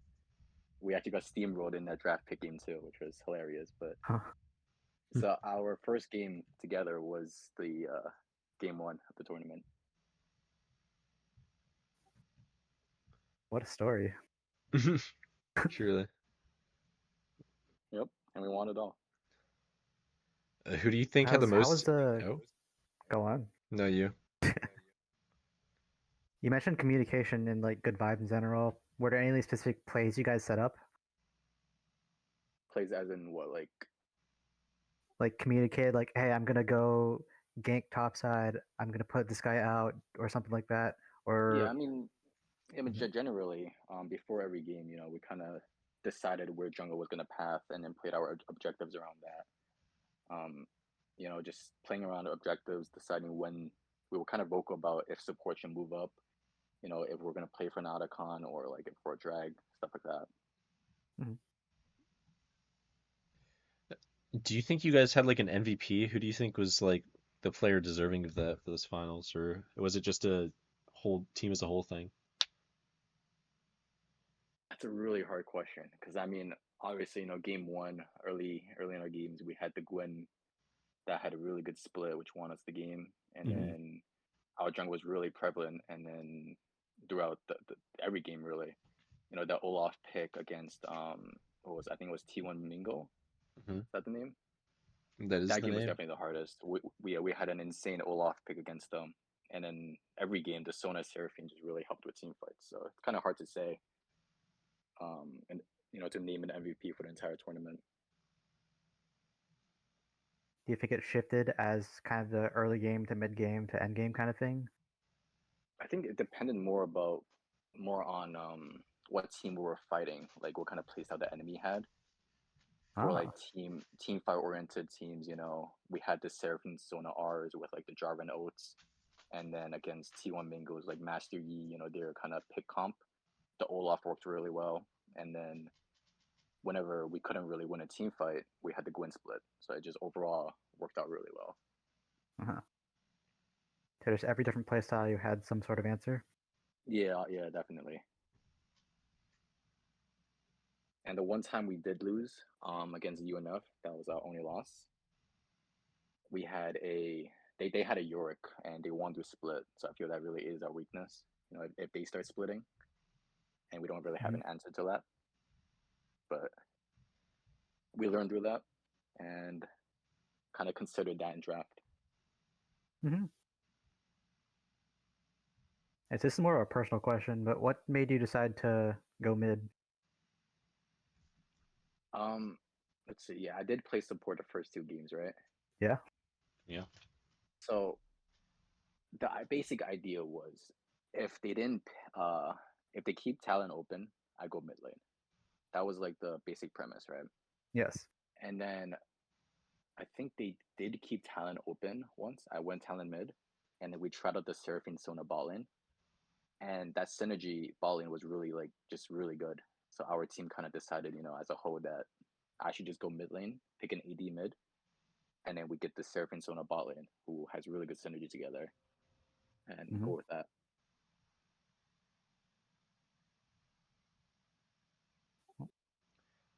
I don't think we have any more questions for you. Is there anything you'd like to say? Yeah, I mean, thank you to Mike. I think he's what he's watching. I hope he's watching for organizing the tournament and inviting me.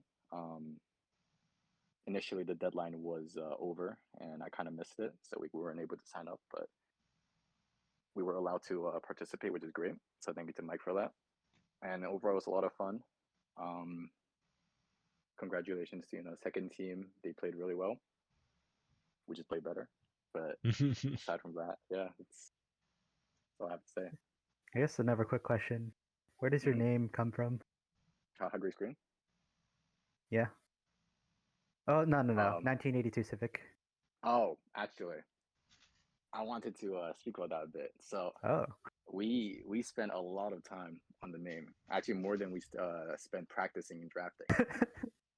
Because we Okay. actually made this team. I think I said 2 days ago.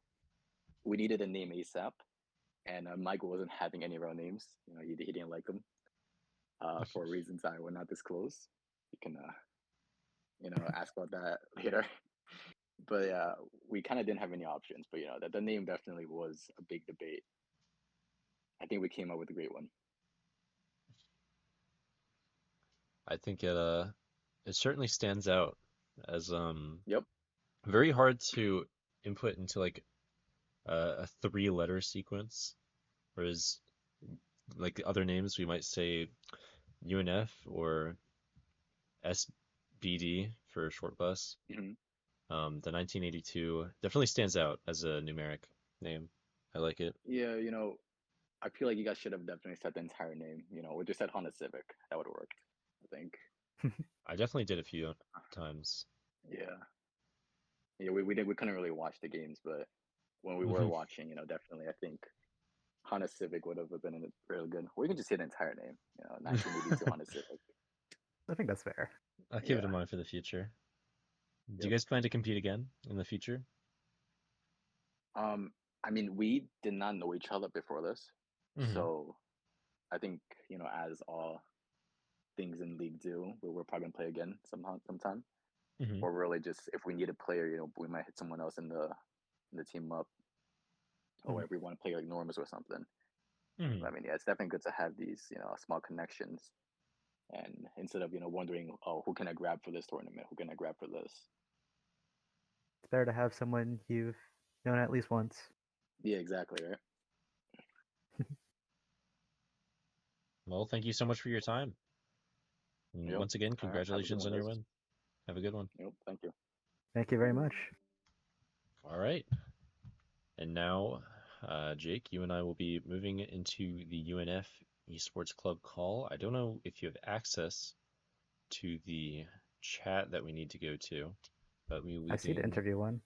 Okay, then I guess you do have access. We'll be conducting a full team UNF interview whenever they're good and ready. I'm just gonna double check. Okay.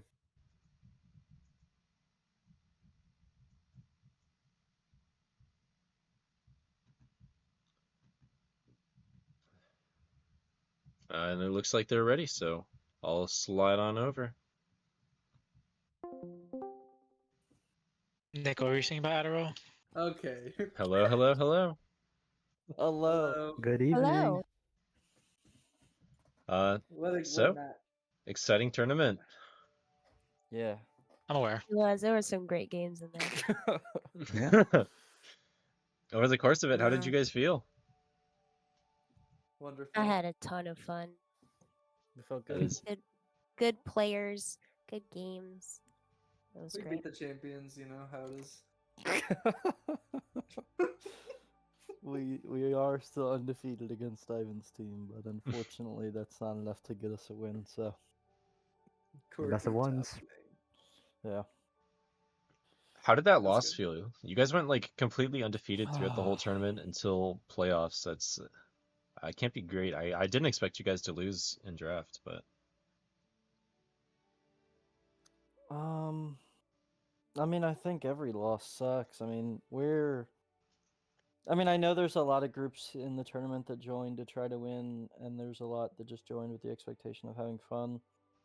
Like, this is one competitive group. Like, we only have fun when we're winning, and so we want to win every game, even if it's a scrim. Like, this team doesn't care. Like, every game is like feels like a tournament. Like, you're just putting everything on the line every time, which I love so much. But yeah, I mean, it makes the losses harder than maybe they should even normally be. This one was pretty gut wrenching. I mean, it was just so close. I mean, back and forth, and I mean, you never know how those games will end up. So, I think if you play that game 10 times, it probably goes 50-50, right? I mean, tonight it didn't go our way. So, um, I think the team will rally and build off the loss. Yeah, it was good. It was good. But it was a good try.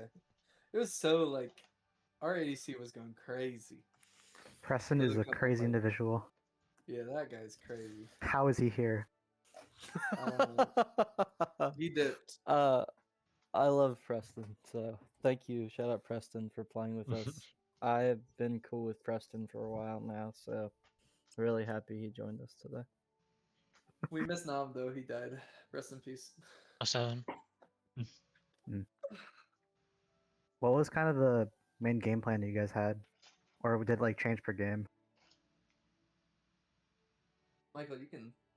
Yeah. I think the game plan changes per game, and shout out to our players. Special shout out on this one to Caitlin because last minute ADC switch is never easy for a support, and we really pride ourselves as a team on having like a really impactful bot lane. And so having a former challenger player helps in that regard, but Yeah.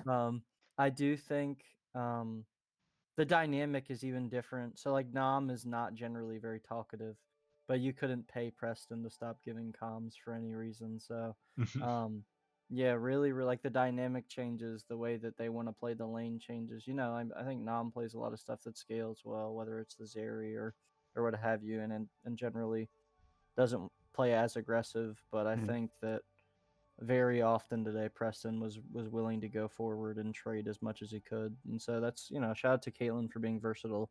And I think with that, the game plan does change a lot. Take it team by team and see what they play. That's a lot of what our bot lane's about. We try to use support counter pick to the best of our ability and put us on strong ADCs that can get us the job done. There are times when it doesn't switch as much, and we have like this pre-made idea of what we want to do, whether it's wombo or a front to back. But I think we all were very versatile today and very and the game plan switched a lot. But I think the primary game plan was to win every game. So. I guess speaking of communication, do you remember anything you set up, like you specifically wanted someone to say, hey, go bait here, or set up some kind of play over Dragon or like Baron or just in general for a pick? Yeah, we try to do that a lot before objectives get vision in the enemy jungle and sit in a bush. A lot of our team comps are around the idea that we get a pick before the comp so that we can get pressure. I would say like a specific moment was like I think like game 1 we did like a bot top swap, which was like something that was interesting that we had talked about. And that I don't remember if we even got the grubs or whatever, but that was like a communication thing that we did. It was just cool. And we were calling a lot of like flashes and stuff in one of the games because it was important. So just like timers and stuff was a lot of communication that like today at least compared to, but we have a lot more practice playing with each other than a lot of other teams, so it goes like without saying that we talk to each other a lot, I think. But yeah, I suppose there's stuff like you guys want to target V specific people because they don't have flashes, that kind of thing. all the time. I mean, Michael's like, I'm gonna send it on them. They don't have flash every single time. Yeah, we're just like, okay, let's go. So he's why they don't have flashes, huh? But I think over the course of this past year, I have given my team more anxiety than anyone else when I play Nocturne. I mean, I just send it, bro. Both teams are scared when the Nocturnal happens. Yeah, so I thanks for my team. There's been people are gonna have heart problems later in life because I just go straight in all 5. It doesn't matter. Like the ball's like not I just on you. The ball yeah, is not on you. one person didn't have flash earlier, and I just had put the ball on me, and then I just went like it didn't matter what abilities they had, ults, whatever. I was just like, yeah, this person, whatever happens, we're going 1 for 1 here. So yeah, I love doing that. It's really up my alley. So Have you ever played Briar? yeah, I have played Briar. Yeah, I've seen you play Briar. Yeah, it's not my favorite, but yeah. Bro, the CC comes in built with a dash. It's crazy. Yeah. A little broken. Did you have any specific things in mind about your early game pathing?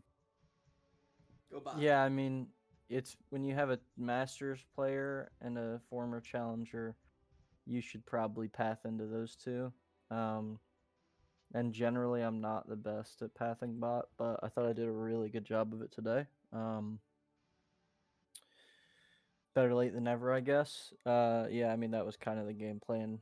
Except for the game we lost. I mean, I think it changed back and forth, and I thought we needed to assess game state more that game than maybe other games. So I think we did a good job of doing that. So yeah, that was good. Quirky top, bro. It took us a loop for sure. How do you feel you guys have done as a team? Like looking back over the past season, do you really feel like you've grown? I'll let those three take that question.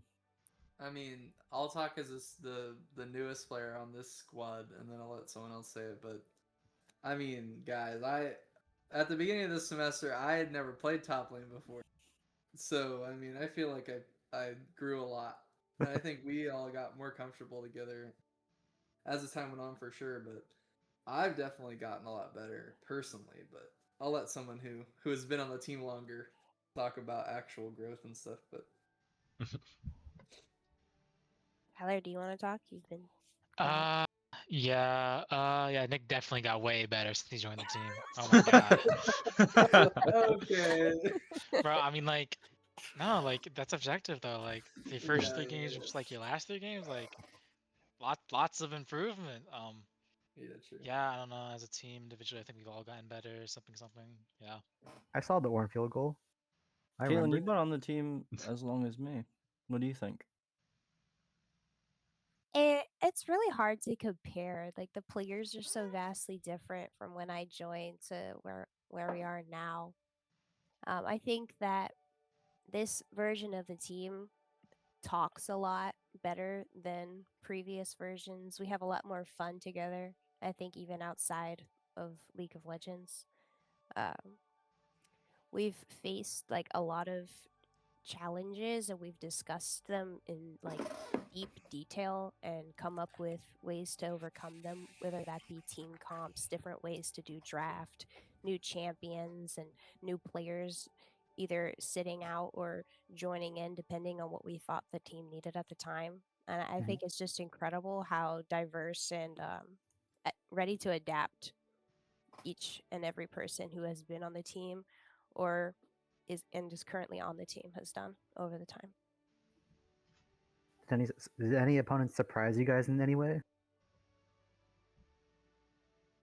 I think Ivan's team, I was surprised on how well they did because they had never, I mean, like, their jungler had literally never talked to them before until today.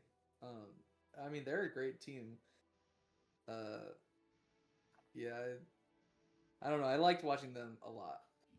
I think they like had a bunch of different versions of their team and they like switched it around, which was fun to watch. But I don't know. I only got to watch them play usually. Or we weren't. Kind of like as a team, what do you think was like the most important calls of the game? Oof. It can just be any game. Incoherent screaming when Preston was 1v3ing on Vayne when they had Elder. Oh yeah.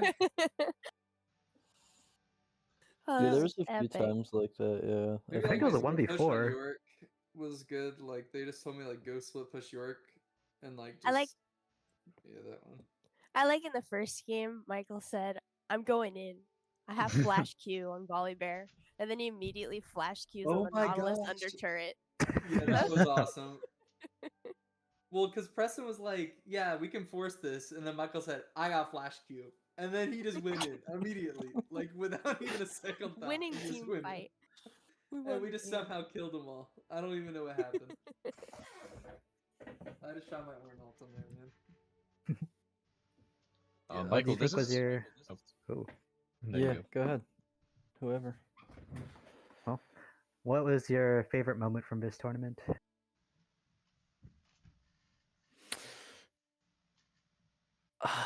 Man,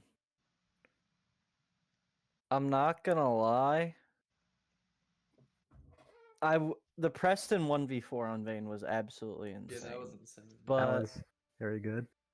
there was this time where Nick was on Ornn, and there Oh, was 3 people all I think I over know this him. moment. And Tyler said, "He's dead, leave him." And I just went, "Give me the ball." And he gave it to me. And I just sent it, and we ended up like killing their whole team. And They Nick weren't ended up killing dead me. at like the I very don't- end, but like just barely. They started whacking me, and I just Yeah. didn't die. Like I'm at like full AD resist, and the Kiana just wasn't doing nothing. Yeah, And that was funny. really fun because Yeah, Tyler that was good. Tyler made probably what was the right call in saying like no, like he got picked out. But I was just like, no, like just give me the ball and let's see what happens. You're like, no, he's whatever." living. I'm going in. Yeah, so that was pretty Yeah. fun. That was fun. I remember that. Yeah, that was trying to really make the fun. wrong call into the right one. Yeah, He trusted in my tankiness as Ornn, I guess. yeah, that was hilarious. That was a good Michael, call.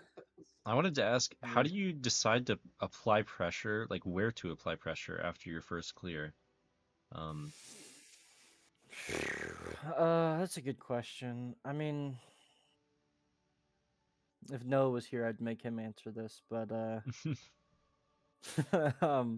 think it depends on the game state, man. I think like my laners have enough to worry about, and that's what I've always thought. When someone's in your face, it's really hard to think. And so I have to kind of my job is to look at the game state a lot, and so I'm just constantly doing that. I think if whether it be the Olaf top, like I just told Nick we're playing on your ghost timer, and like I know that with that timer we have pressure into Corki. And so it's my job to be there. But if I have ulti as well, like I need to be bot lane, like because we have to shut down the MF. And a lot of that has to do with Tyler. I'm so like proud of everyone on our team. I didn't know what Tyler joining the team would look like or mean, and he started as an ADC, which he was amazing at. But then he went to mid, and I was very insistent with him that we behave as a unit with whatever we're doing. Like if he moves, I want to hear it. What our game plan is for the two of us, we need to know, and that those things need to be clear. And we played a lot of ranked games together, so we've kind of ironed some of those things out. I taught him how Sedge passive works when he was playing Yone in one of our ranked games. Don't even so start that. No, really, no. that was really insightful for him, I'm sure. No, I'm really proud of Tyler, man. A guy that doesn't talk that much, has also stepped up as like a leader, really, and done a lot of good things. But yeah, me and a lot of how I apply pressure depends on what Tyler does, and usually he makes it pretty easy for me.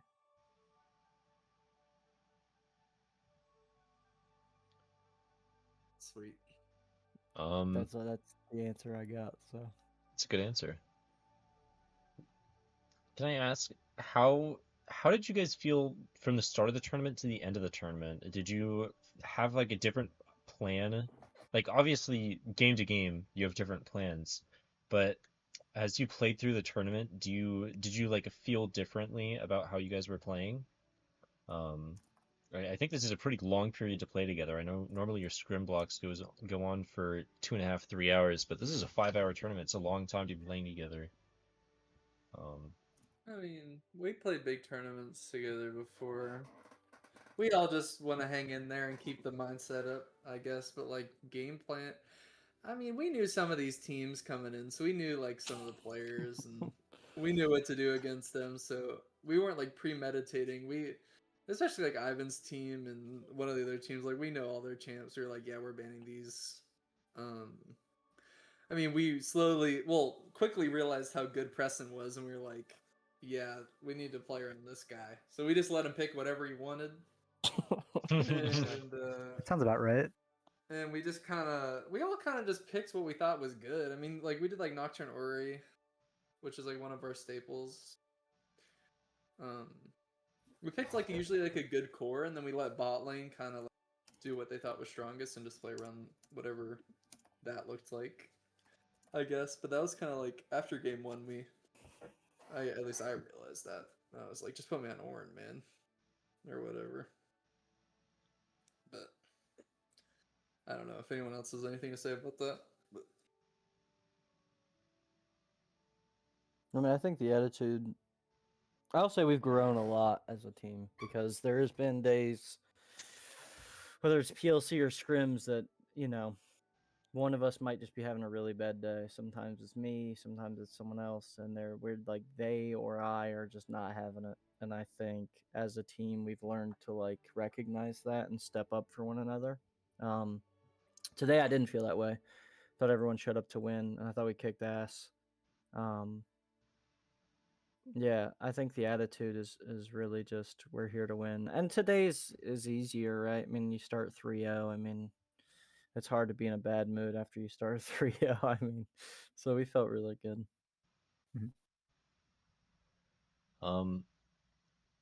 Michael, can I ask how you personally feel about this being your last tourney?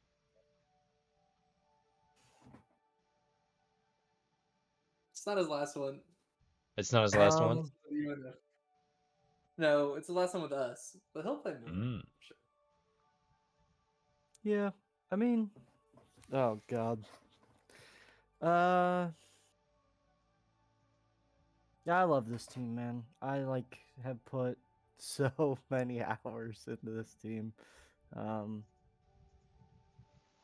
Like I'll just be sitting in class just trying to figure stuff out and do anything I can to help the team. There was times where I was just like, if we failed today, we failed today. Like if I didn't study for the quiz, it is what it is. But we gotta win scrims tomorrow or whatever it is. And so, yeah, I mean, this was my way in college to make friends, and I'm so grateful that I did it. I really would not have known what to do without it. Yeah, I mean, it sucks, maybe my last tourney, maybe just my last tourney for UNF. I don't really know yet. But yeah, it sucks, but I feel like we did a damn good job today and we went out with a bang. So I think we went out outside of winning finals. We did as good as we could have. So yeah, I feel good about that. I think that's got to be enough for me. So let me say something about Michael. So I got a phone call one day from this guy, and he's like, "Did you see what I put in Team 1?" And I was like, "No." And he's like, "So all class, I couldn't think about anything but making these team comps." And he sent like 17 comps in this like document. I was like, "Yeah, this guy's for real." It was after like the first month on the team or something. Yep, this guy, bro. He's in class making these stupid team comps, and they were so good. And I was like, "Yep, this guy really likes League of Legends." And us, and he's super committed, and we all know that. I mean, everyone, bro, set up the whole tournament and everything. Everyone knows how much he likes this. It's gonna be sad. I'll see him go. I guess for Tyler, I'm assuming I think I heard someone say your name is Tyler. My name is Jack. His name's Tyler. His name is Tyler. Why are you guys lying about me? His name's Tyler. But anyways, It's Jack. That's why my name is Jack Frost. You mentioned you didn't normally play your role to start. What do you think you've learned? What's the best thing that you've learned? Like swapping to mid lane? Yeah.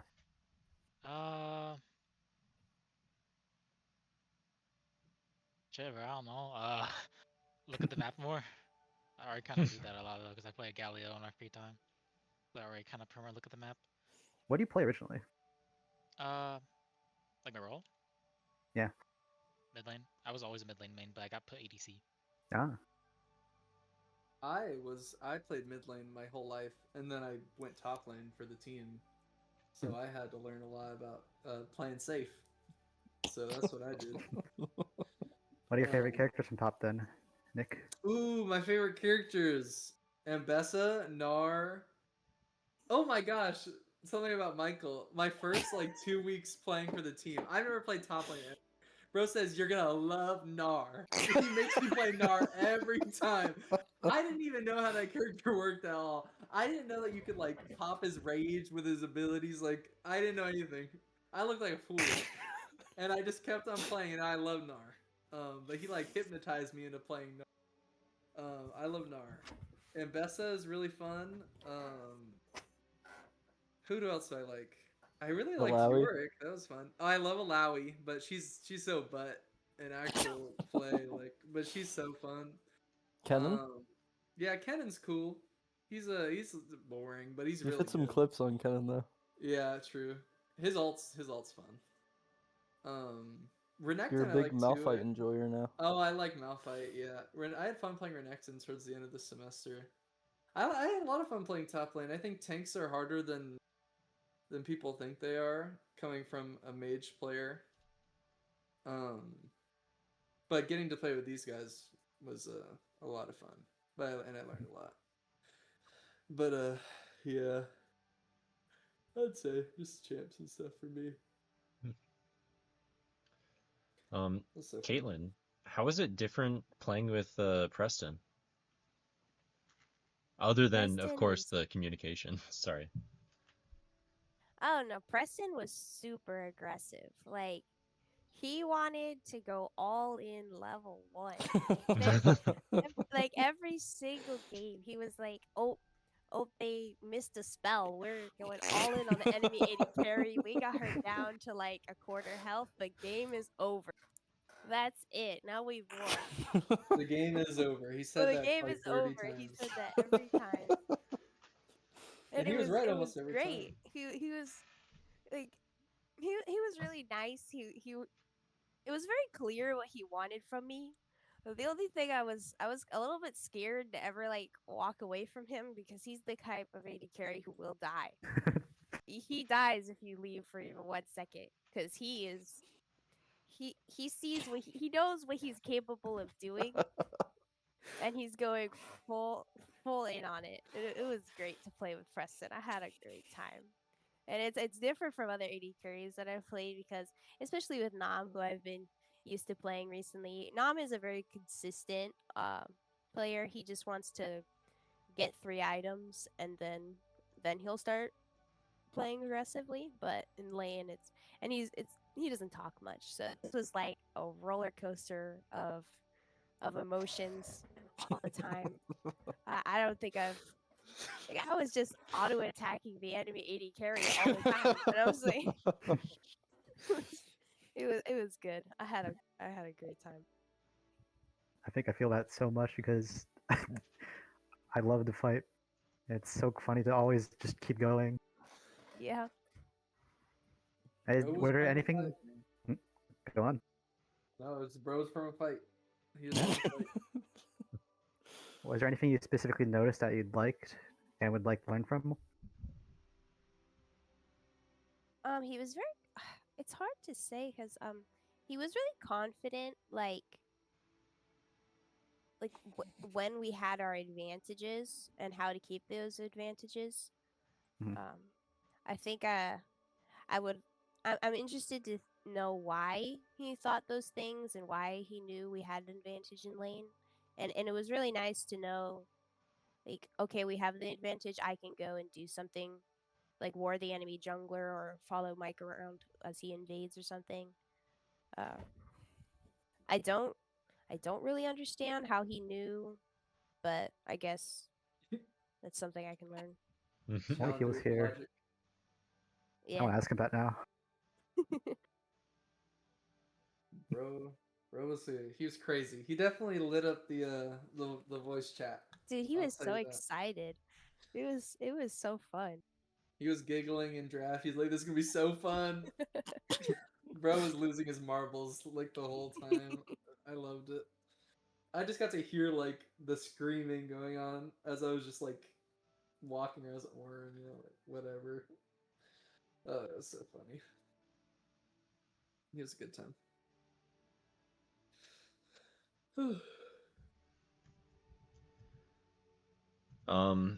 So I guess lastly, for you guys, what comes next and what do you plan to do next year?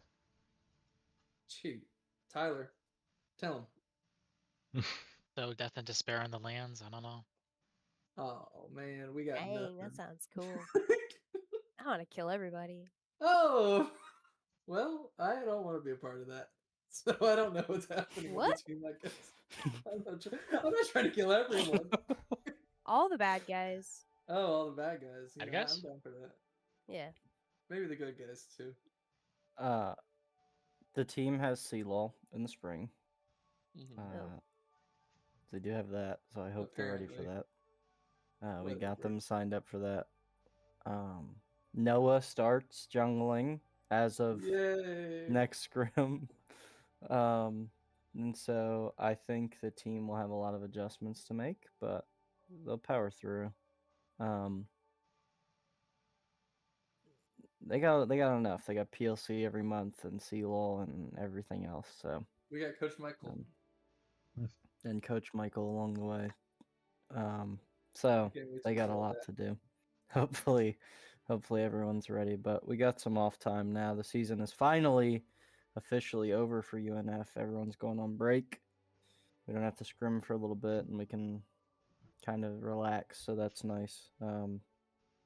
The season's really hard for us. We go full gas, no breaks the whole year. Even in summer, most teams take the summer off. We do not, and so especially for me, and I can imagine Caitlin, like it's a lot of games that you gotta play with the team, Yeah. and then Tyler too. So not having a break sometimes sucks, but we make the most of it. But yeah, they'll have a pretty packed schedule in the spring as usual. Gatorland, PLC, CLOL, whatever other tournaments that are hosted. I'm sure if Tyler doesn't come up with something, I'll come up with another something for everyone to A monthly to UNF play in. tournament. Right. Everyone knows So about that. yeah. And then I just wanted to say a few words before we all go. I want to shout out everyone on the team, just individually. Nam, I have not played with for the longest, but he is great. He's consistent. He's nice. He's kind. When he shows up, he's the guy that I want on my team. When he doesn't, he infuriates me beyond any sort of He's doing imaginable wrath. business, bro. He's doing business. But no, Nam's great. Nam's great. He's a very cool guy. So I'm excited to see him play. And then Nick, man, has grown so much. Like we talked about it earlier, but like holy shit. Like he used to just wait for Nar to transform instead of like actually doing anything. So I didn't tell you. so Tell like just to see him like progress and like he's what we needed, I think, especially for the team. Someone that talks more. And then he always gives me this shit. Like, I'm in top lane. What do I say? And I said, I don't care what you say. I better hear you speak. And then, Stupid so he top started lane, talking mid lane, more. man. So he just sometimes finds stuff to say and cheer people up, which is really nice. Especially me, because I have a habit of tilting sometimes. No. And then shout out Tyler for being able to switch roles and be flexible and just always having my back and always roaming even when it's bad. It helps to have someone who knows what they're doing to help you out along the way. And then Kaylin's a vet, like staple of the team. Just has always been there despite how bad the team looks sometimes. I mean, I remember we locked Malzahar top first time in C-Law is like a staple memory of mine now. It's like the worst thing ever, but you know what? Like, it's nice to have someone who's willing to power through and be on the team and really, be there for you along the way, and someone that I have always been able to bounce ideas off of. And, these three as a collective, I've been able to do that and grow alongside with. And, sometimes I have crazy ideas, but they're along for the ride just to see what happens. So, I couldn't be more grateful to have had the opportunity to play on the league team for UNF. And even though this is the end of that, I would not have rather played with anyone else than this group right here. And they're amazing. So, I think that the school and the community and everyone else, whether it's our opponents or our friends, these people are deserving of respect and deserving of being looked up to. So I certainly look up to them, and I always tell them one thing that I want to leave you guys with and everyone else. We might be winners at league and we might win tournaments and we might not, but we're winners at life through and through. These people are doing amazing things outside of this game in college and elsewhere, and so these people are not just gamers or what have you. These are winners at life and will continue to be. So Woo! Love you, Thank you Michael. so much for everything you've done, Michael. It's been a pleasure. most definitely. We're going a different direction, though. And we look forward to having you as a coach, though. Yeah, we're moving a different Tyler's direction. moving in a different direction, guys. I'm sorry, I can't be around. And then thank you, Jake and Finn, for doing this. Guys. This is a lot, so thank you so much for. Why didn't you say it in that order? Thank you for the opportunity. I didn't think much of the order, Jake. Thank you, Finn and Jake and Finn and everyone else who's watched and participated. That's Adventure Time, bro. That is Adventure Time. What the heck? You guys are Adventure Time. It's true. It was meant to happen. What the heck? That's crazy. Thank you for having me. Yeah, thank you so much for the opportunity to commentate over this tournament. It was great fun. Thank you for the time of coming in and interviewing with us. Thank you. Thank you guys. Thank you. Unless there's anything else to say, I guess I'll wish everyone a great night. I just appreciate everyone who came out to play. This meant a lot to Michael and us. We all had a great time, and I hope that we can do this every so often, even when Michael's dead and gone. I thought it was a lot of fun. It went smoothly as much as I could tell, which was different than other ones I've been in before. So, it was fun. I had a lot of fun. But that's all from me. Mm-hmm. Well, thank you so much. Once again, have a great night. Goodbye. Good night. Good night. Good night. SF.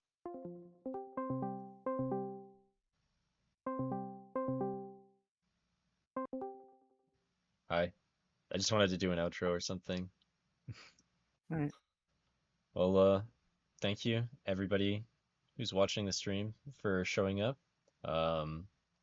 This has been Jake and Finn. Toodles. Kill yourself. My Get bad. money. You sub.